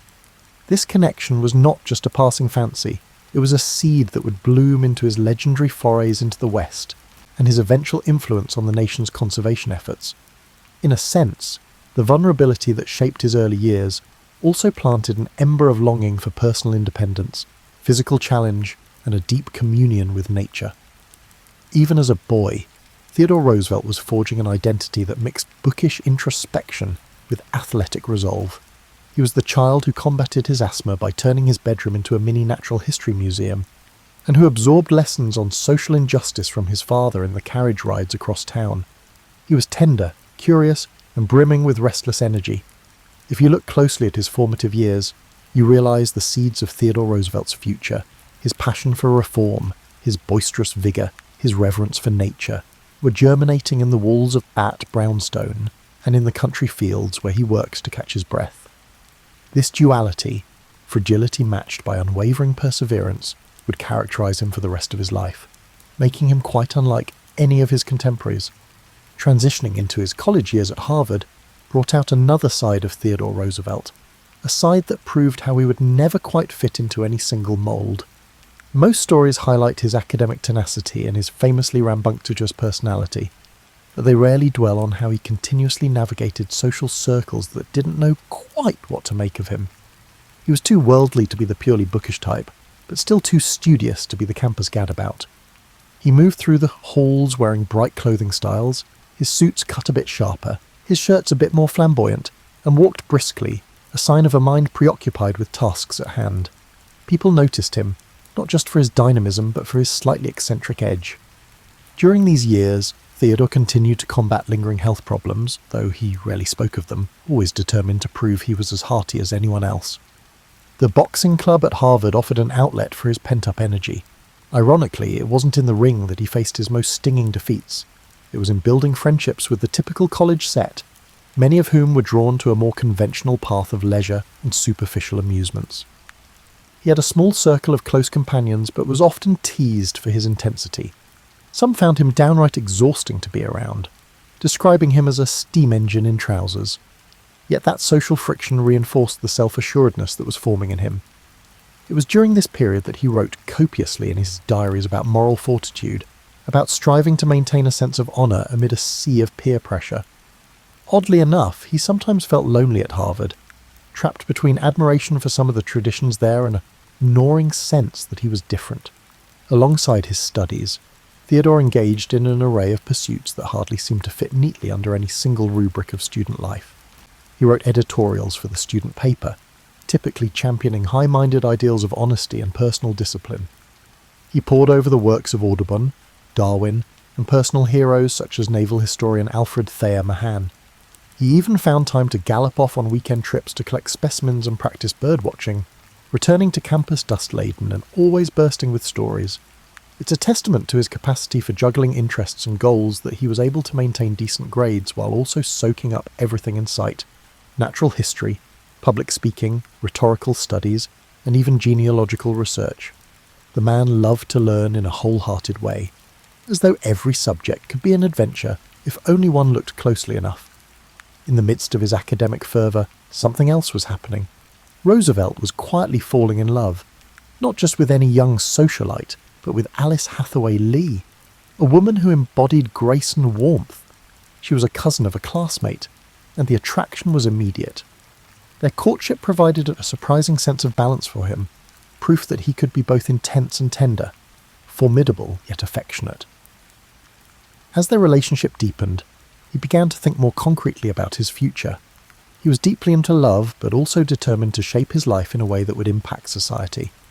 If the two could be reconciled, his political ambitions and his devotion to Alice, he believed he might find his true calling. It was a joyful, hopeful season of his life, tinged with the earnest optimism of youth. At Harvard, Roosevelt also honed his talent for debate, though interestingly, it was not always well received. He clashed over issues ranging from foreign policy to civic responsibility with classmates who, in his eyes, did not embody the moral vigour he valued. His style was direct, and sometimes his passion erupted into high-decibel insistence. People questioned whether he was grandstanding or genuinely fervent. In truth, he was both. He felt ideas with his entire being, unable to separate academic discourse from moral imperative. While some admired his zeal, others wrote him off as a brash upstart who needed to tone it down. But Theodore wasn't interested in toning anything down. He believed that if something was worth doing, it was worth doing vigorously. What's rarely acknowledged is that this unrelenting passion nearly derailed him in terms of his mental health. Long nights of study, intense physical exertion, and a kind of constant internal thrum of ambition could wear him out.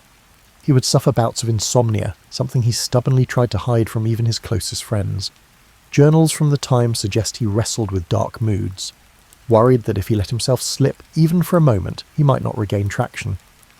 But he had set a personal credo: better to burn brightly than fade quietly. He would follow this creed, whether positive or negative, for the remainder of his life. Upon graduation, Theodore left Harvard with more than just a diploma. He carried away a fierce sense of self, shaped by intellectual endeavours, personal romance, and the ceaseless quest to push against his limits. Shortly after leaving Harvard, Theodore Roosevelt took his first bold step into the realm of public service, winning a seat in the New York State Assembly. Some might call it a natural progression for a young man of his social background, but in truth, the gritty nature of local politics was something of a baptism by fire. The assembly halls were rife with infighting, patronage, and under-the-table deals. As a new member, Roosevelt was expected to keep his head down and align with party bosses. Instead, he stormed onto the scene like a tropical gale, delivering fiery speeches that lambasted corruption and championed reforms. The other lawmakers found him peculiar. Here was a well-to-do youngster, fresh from the Ivy League, with a screechy voice that seemed to come alive the moment he smelled injustice. And injustice, as he saw it, permeated every level of governance. The political old guard was a fortress of self-interest, so they chuckled at his zeal, dismissing him as a nuisance who would soon learn to play by their rules. What they didn't grasp was that Roosevelt's moral convictions, shaped by his father's influence and hammered into form by his own sense of fairness, would not yield under pressure. He was that rare combination, affluent yet empathetic, idealistic yet committed to practical change. Where many of his fellow legislators saw the chance for personal gain, he saw the chance to cleanse a stagnant system.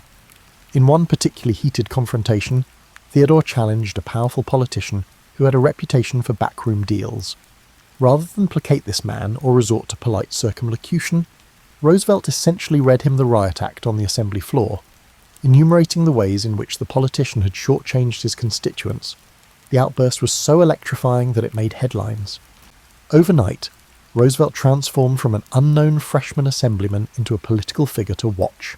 Of course, this also made him enemies, which was no small risk in the treacherous environment of late 19th century politics. His colleagues predicted he would trip over his own eagerness and fade into obscurity. But Theodore thrived on adversity. He doubled down, rallying support for reforms that, while modest by later standards, broke new ground in the fight against Tammany Hall's entrenched power. During this period, tragedy struck in a way that might have derailed a lesser spirit. On February 14th, 1884, Valentine's Day, both his wife, Alice, and his mother died hours apart in the same house. The blow was incomprehensible. Only 2 days prior, Theodore had been a vibrant new father, welcoming a daughter, also named Alice, into the world. To lose his beloved wife and his mother on the same day left him emotionally paralysed. He poured his feelings into a single diary entry marked with an X, writing, "The light has gone out of my life." This searing sorrow might have undone him if not for the fact that Roosevelt believed in action as a tonic for despair. In the aftermath, he made a startling move, distancing himself from politics and heading west to the Dakota Territory. A lesser-known aspect of this chapter is that he was not merely seeking solitude, he was also chasing a grand American myth of renewal. Frontier life was an antidote to the heartbreak and political cynicism that had seized him. He purchased 2 ranches, the Maltese Cross and the Elkhorn, immersing himself in the daily grind of cattle ranching, gone were the starched collars and legislative debates. In their place came roundups, branding irons, and days spent in the saddle. The local cowhands initially regarded him with skepticism, pegging him as just another Eastern dandy. But Roosevelt quickly earned their respect, refusing any special treatment, sleeping in rough bunkhouses, and embracing a life that demanded not just physical vigour, but a willingness to confront the unpredictable cruelty of nature. Many accounts of Roosevelt's time in the Dakotas touch on how he chased thieves, tracked bison, and battled near blinding blizzards. Yet fewer people highlight the contemplative moments he spent on the open range, penning letters home with references to Greek philosophy, or reading thick books by lantern light, the wind howling outside. He used the plains as a confessional booth, sorting through his anger and grief, forging a new tempered sense of purpose. Indeed, it was on those plains where he truly embraced the notion that adversity could shape moral character. Hardship didn't break him, it refined him. When he did return to New York after a couple of years, he was no longer that brash young assemblyman overshadowed by personal tragedy. He was now a hardened rancher with a sharper edge. Upon returning to public life, Theodore Roosevelt set his sights on a job that many dismissed as either too menial or too compromised by corruption. Police Commissioner of New York City. At a glance, this might have seemed like a step down from his earlier roles, but he perceived it as a battleground for genuine reform. He saw a chance to enforce fairness at a ground level, where policy met reality in the daily lives of ordinary citizens. The police force at the time was a quagmire of bribes, extortion, and political favouritism. Officers would accept money to look the other way, or harass political opponents at the behest of party bosses. Roosevelt decided that if he could change the culture of the NYPD, he would be making one of the most significant civic contributions possible. One of his first acts was to enforce the Sunday closing laws for taverns, a move that sparked both outrage and admiration. Contrary to some popular retellings, he wasn't simply trying to morally police the populace. He was signalling that the law was the law, and no one, regardless of how large a bribe might be, was above it. This gambit, while unpopular among weekend drinkers, demonstrated his commitment to consistency. In his view, laws should not be left to personal whim or the thickness of a wallet. At night, he'd even don a disguise and walk the streets, slipping into bars to see if the law was being followed. Newspapers eagerly reported these midnight rambles, painting him as an almost comical figure. But beneath the spectacle lay a serious intent, to root out corruption at its source. His tenure as commissioner also saw him butt heads with the entrenched Tammany Hall apparatus. They had thrived under the assumption that police could be bought or coerced. Roosevelt disabused them of that notion. He promoted officers based on merit, introduced examinations to gauge competency, and disciplined or fired those caught in corrupt acts. This naturally turned many in the force against him, but the public, weary of crooked policing, began to appreciate that someone in a position of authority was, at last, taking their side. His energy was relentless. Staffers joked that he slept less than 4 hours a night, spending the rest of his time either in the office or pounding the pavement. Less well known is the personal toll this job took on him. Roosevelt poured so much intensity into curbing vice, graft and malfeasance that he often neglected simpler pleasures in life.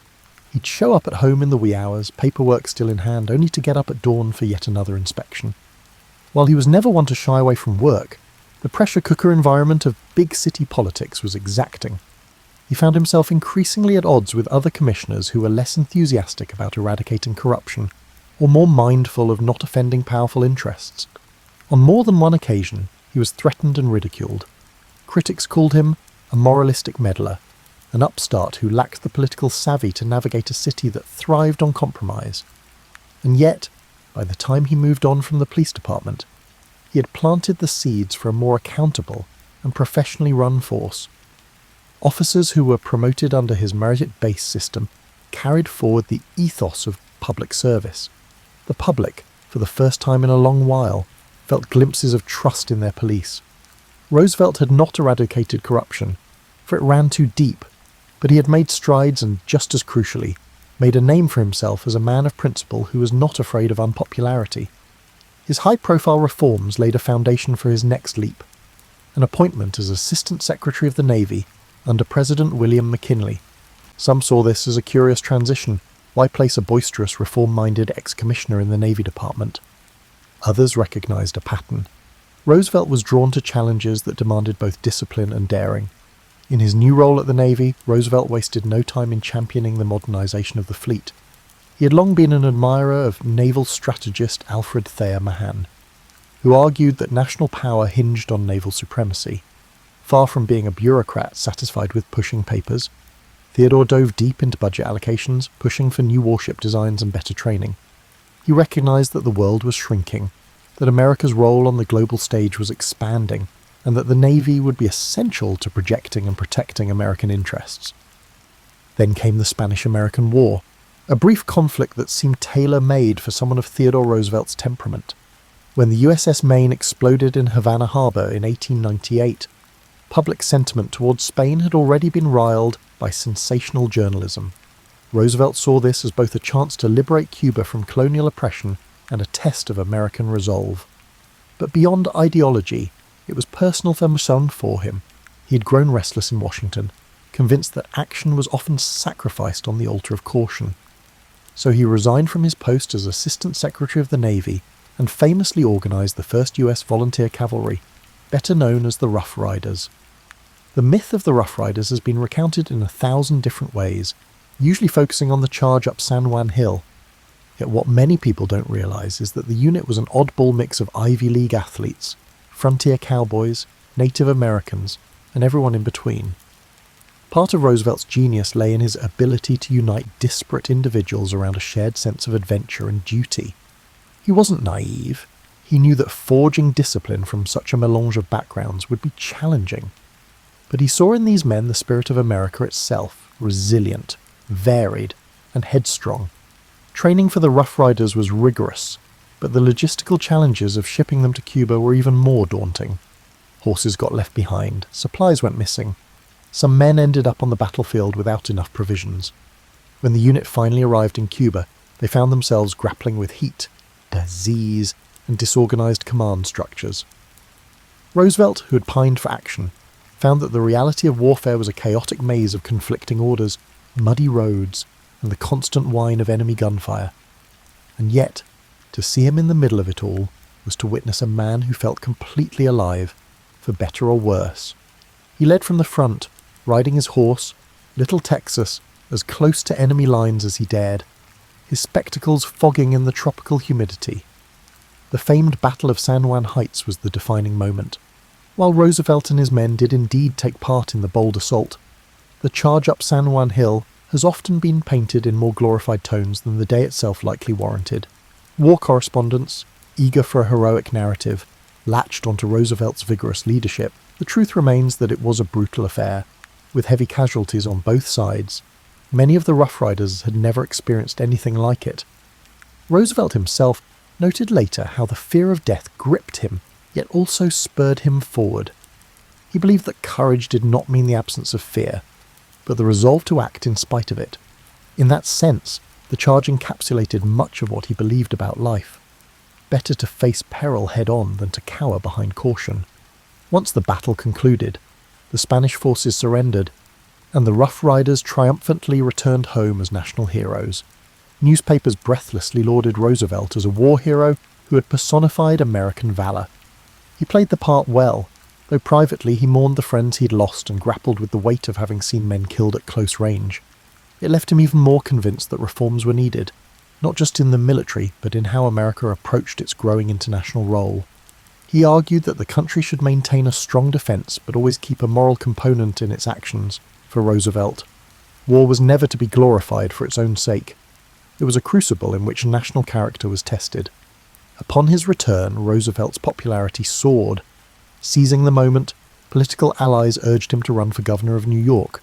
He obliged, and the public, enchanted by his war record and leadership, elected him. In the governor's mansion, he managed to marry progressive ideals with pragmatic governance. He championed everything from civil service reform to corporate regulation, challenging the massive trusts that dominated industries at the expense of smaller competitors. The path that led Theodore Roosevelt to the presidency was rather unorthodox. In 1900, Republicans, wary of his reformist zeal as governor, sought to sideline him by offering him the vice presidential spot under President William McKinley. They believed it was a ceremonial role where Roosevelt's boisterous energy would be contained, his capacity to shake up the status quo effectively nullified. They forgot that fate often has other plans.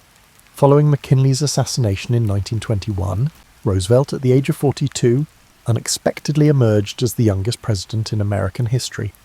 Stepping into the Oval Office, Roosevelt brought with him an array of passions: conservation, trust-busting, and a growing desire to project American influence abroad. But the real hallmark of his administration was a philosophy he called the Square Deal, designed to ensure that ordinary citizens received fair treatment from government and big business alike. His attitude toward the enormous corporate trusts was not hostile purely for its own sake. Rather, he believed that monopolies stifled competition and exploited consumers. Thus, he championed antitrust litigation, famously taking on the Northern Securities Company. Some critics called him an economic radical, but in truth, he wasn't against wealth or industry. He simply demanded that they adhere to established regulations. Meanwhile, Roosevelt's passion for the environment resulted in one of the most significant conservation legacies in history. He established wildlife refuges, national parks, and millions of acres of protected forest lands by drawing on his love of nature, which began in his youth and was refined on the Dakota Plains. He placed Gifford Pinchot, a fellow conservationist, in charge of the Forest Service, setting the tone for responsible stewardship of America's resources. He recognized that nature was not an infinite bounty to be pillaged, but a national treasure to be preserved for posterity. This conviction might seem commonplace today, but in the early 1900s it was visionary. Despite fierce opposition from logging, mining, and oil interests, Roosevelt's political determination prevailed. He considered it his duty to ensure future generations would inherit landscapes unmarred by short-sighted greed. On foreign policy, he embraced an activist stance, guided by the maxim, "Speak softly and carry a big stick, you will go far." This approach was evident in his role in the construction of the Panama Canal. When Colombia balked at the terms proposed for a canal zone, Roosevelt covertly supported Panamanian rebels seeking independence from Colombia. Once Panama seceded, the new government swiftly granted the United States rights to build the canal. Controversial then, and still debated by historians now, this move showcased Roosevelt's willingness to wield American might to achieve strategic goals. He had no illusions that power should remain dormant. For him, national strength was a tool to shape global events, ideally in a manner he saw as ultimately beneficial for America and, in his mind, the world. Throughout his presidency, Roosevelt was a figure of constant motion, inviting athletes, writers, explorers, and all manner of individuals to the White House. He famously welcomed Booker T. Washington to dine, a move that shocked the segregated norms of the time. He championed progressive ideals that, while still limited by the social outlook of the era, nudged the country forward. Labour disputes, particularly the coal strike of 1902, saw Roosevelt intervene on behalf of workers in ways that no president before had done, effectively using the government as a mediator to secure better wages and hours, albeit without granting the full measure of union recognition. Numerous minor narratives often overshadow these major stories. For example, he placed a premium on physical culture within the White House, encouraging aides and visiting dignitaries to join him for hikes and boxing matches. The more traditional set, finding it unworthy for a president to engage in physical altercations, expressed their disapproval. But it was pure Roosevelt, energetic, fearless, and convinced of the importance of maintaining a robust body to match a robust mind. Roosevelt enjoyed immense popularity by the time he ran for election in 1904 in his own right. He won in a landslide, securing his place as a fully validated president rather than an accidental caretaker. That victory allowed him to double down on his agenda. After leaving the White House, Theodore Roosevelt embarked on what seemed at first like a grand victory lap, a 10-month African safari that captured the world's imagination. He was accompanied by a team of naturalists and hunters, and these travelled deep into territories teeming with wildlife. Sponsored in part by the Smithsonian Institution, the expedition aimed to collect specimens for scientific study, though it was inevitably steeped in the colonial attitudes of the time. Millions of people back home followed the journey through newspaper dispatches, enthralled by tales of lion hunts and elephant tracking. Roosevelt, for his part, relished the thrill, but also the sense that he was contributing to a greater scientific understanding of the continent's fauna. He painstakingly documented everything, from the habits of rhinoceroses to the migratory patterns of birds. His childhood love for cataloguing the natural world rekindled on a grand scale. Yet those who imagined him content to rest on his laurels grossly misread his character.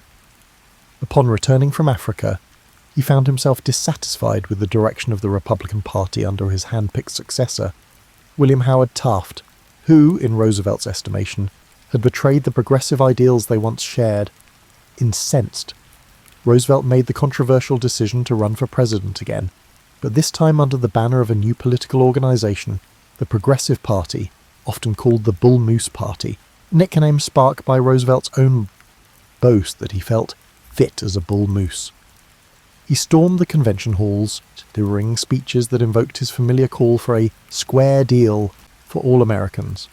His platform included women's suffrage, labour reforms, and stricter controls on corporate power, elements that were ahead of their time. The election of 1912 became a three-way race among Roosevelt, Taft, and Democrat Woodrow Wilson. On the campaign trail, Roosevelt survived an assassination attempt when a deranged gunman shot him in the chest. In quintessential Roosevelt fashion, he insisted on delivering his scheduled speech anyway, blood seeping through his shirt. Before he started speaking, he pulled out his 50-page manuscript which had slowed the bullet, and declared, "It takes more than that to kill a bull moose." His audience, horrified yet awed, watched him talk for nearly an hour. Though wounded, he remained unstoppable, forging ahead with his message of progressive change. Despite his determination, the split in the Republican vote handed the presidency to Wilson. For Roosevelt, it was a stinging defeat, but he refused to slip quietly into obscurity. He embarked on yet another daring expedition, this time to South America, where he charted the River of Doubt in the Amazonian rainforest, later renamed Rio Roosevelt in his honour. The journey was perilous. Disease, hostile wildlife, and near starvation took a toll on the entire group. Roosevelt himself contracted a severe infection in his leg, and at one point he was so ill he reportedly begged his companions to leave him behind. They refused. The expedition eventually completed its mission, but Roosevelt returned gaunt and weakened, forever changed by the ordeal. Back home, the country was on the brink of World War I. Roosevelt, ever the hawk, criticised President Wilson's initial neutrality, urging a more assertive stance. He believed that failing to confront Germany's aggression would endanger both American ideals and global stability. When the United States finally entered the war, Roosevelt even offered to lead a volunteer division, much as he had done in the Spanish-American War. President Wilson declined, much to Roosevelt's frustration. Still, he rallied support for the war effort, seeing it as a moral imperative to resist autocratic powers. By the time the war ended, Roosevelt was older, his body battered by near years of strenuous living and the after-effects of tropical diseases. Yet his mind was as restless and vigorous as ever. He kept writing history books, editorials, open letters to politicians, trying to shape public discourse. He remained convinced that America needed to balance power with righteousness, that corporations should serve the public good, and that the nation's wilderness areas required vigilant protection. In a sense, he never stopped campaigning for his version of progress, even if he no longer occupied any political office. The final chapter came quietly. In January 1919, he passed away in his sleep at Sagamore Hill, his beloved home on Long Island.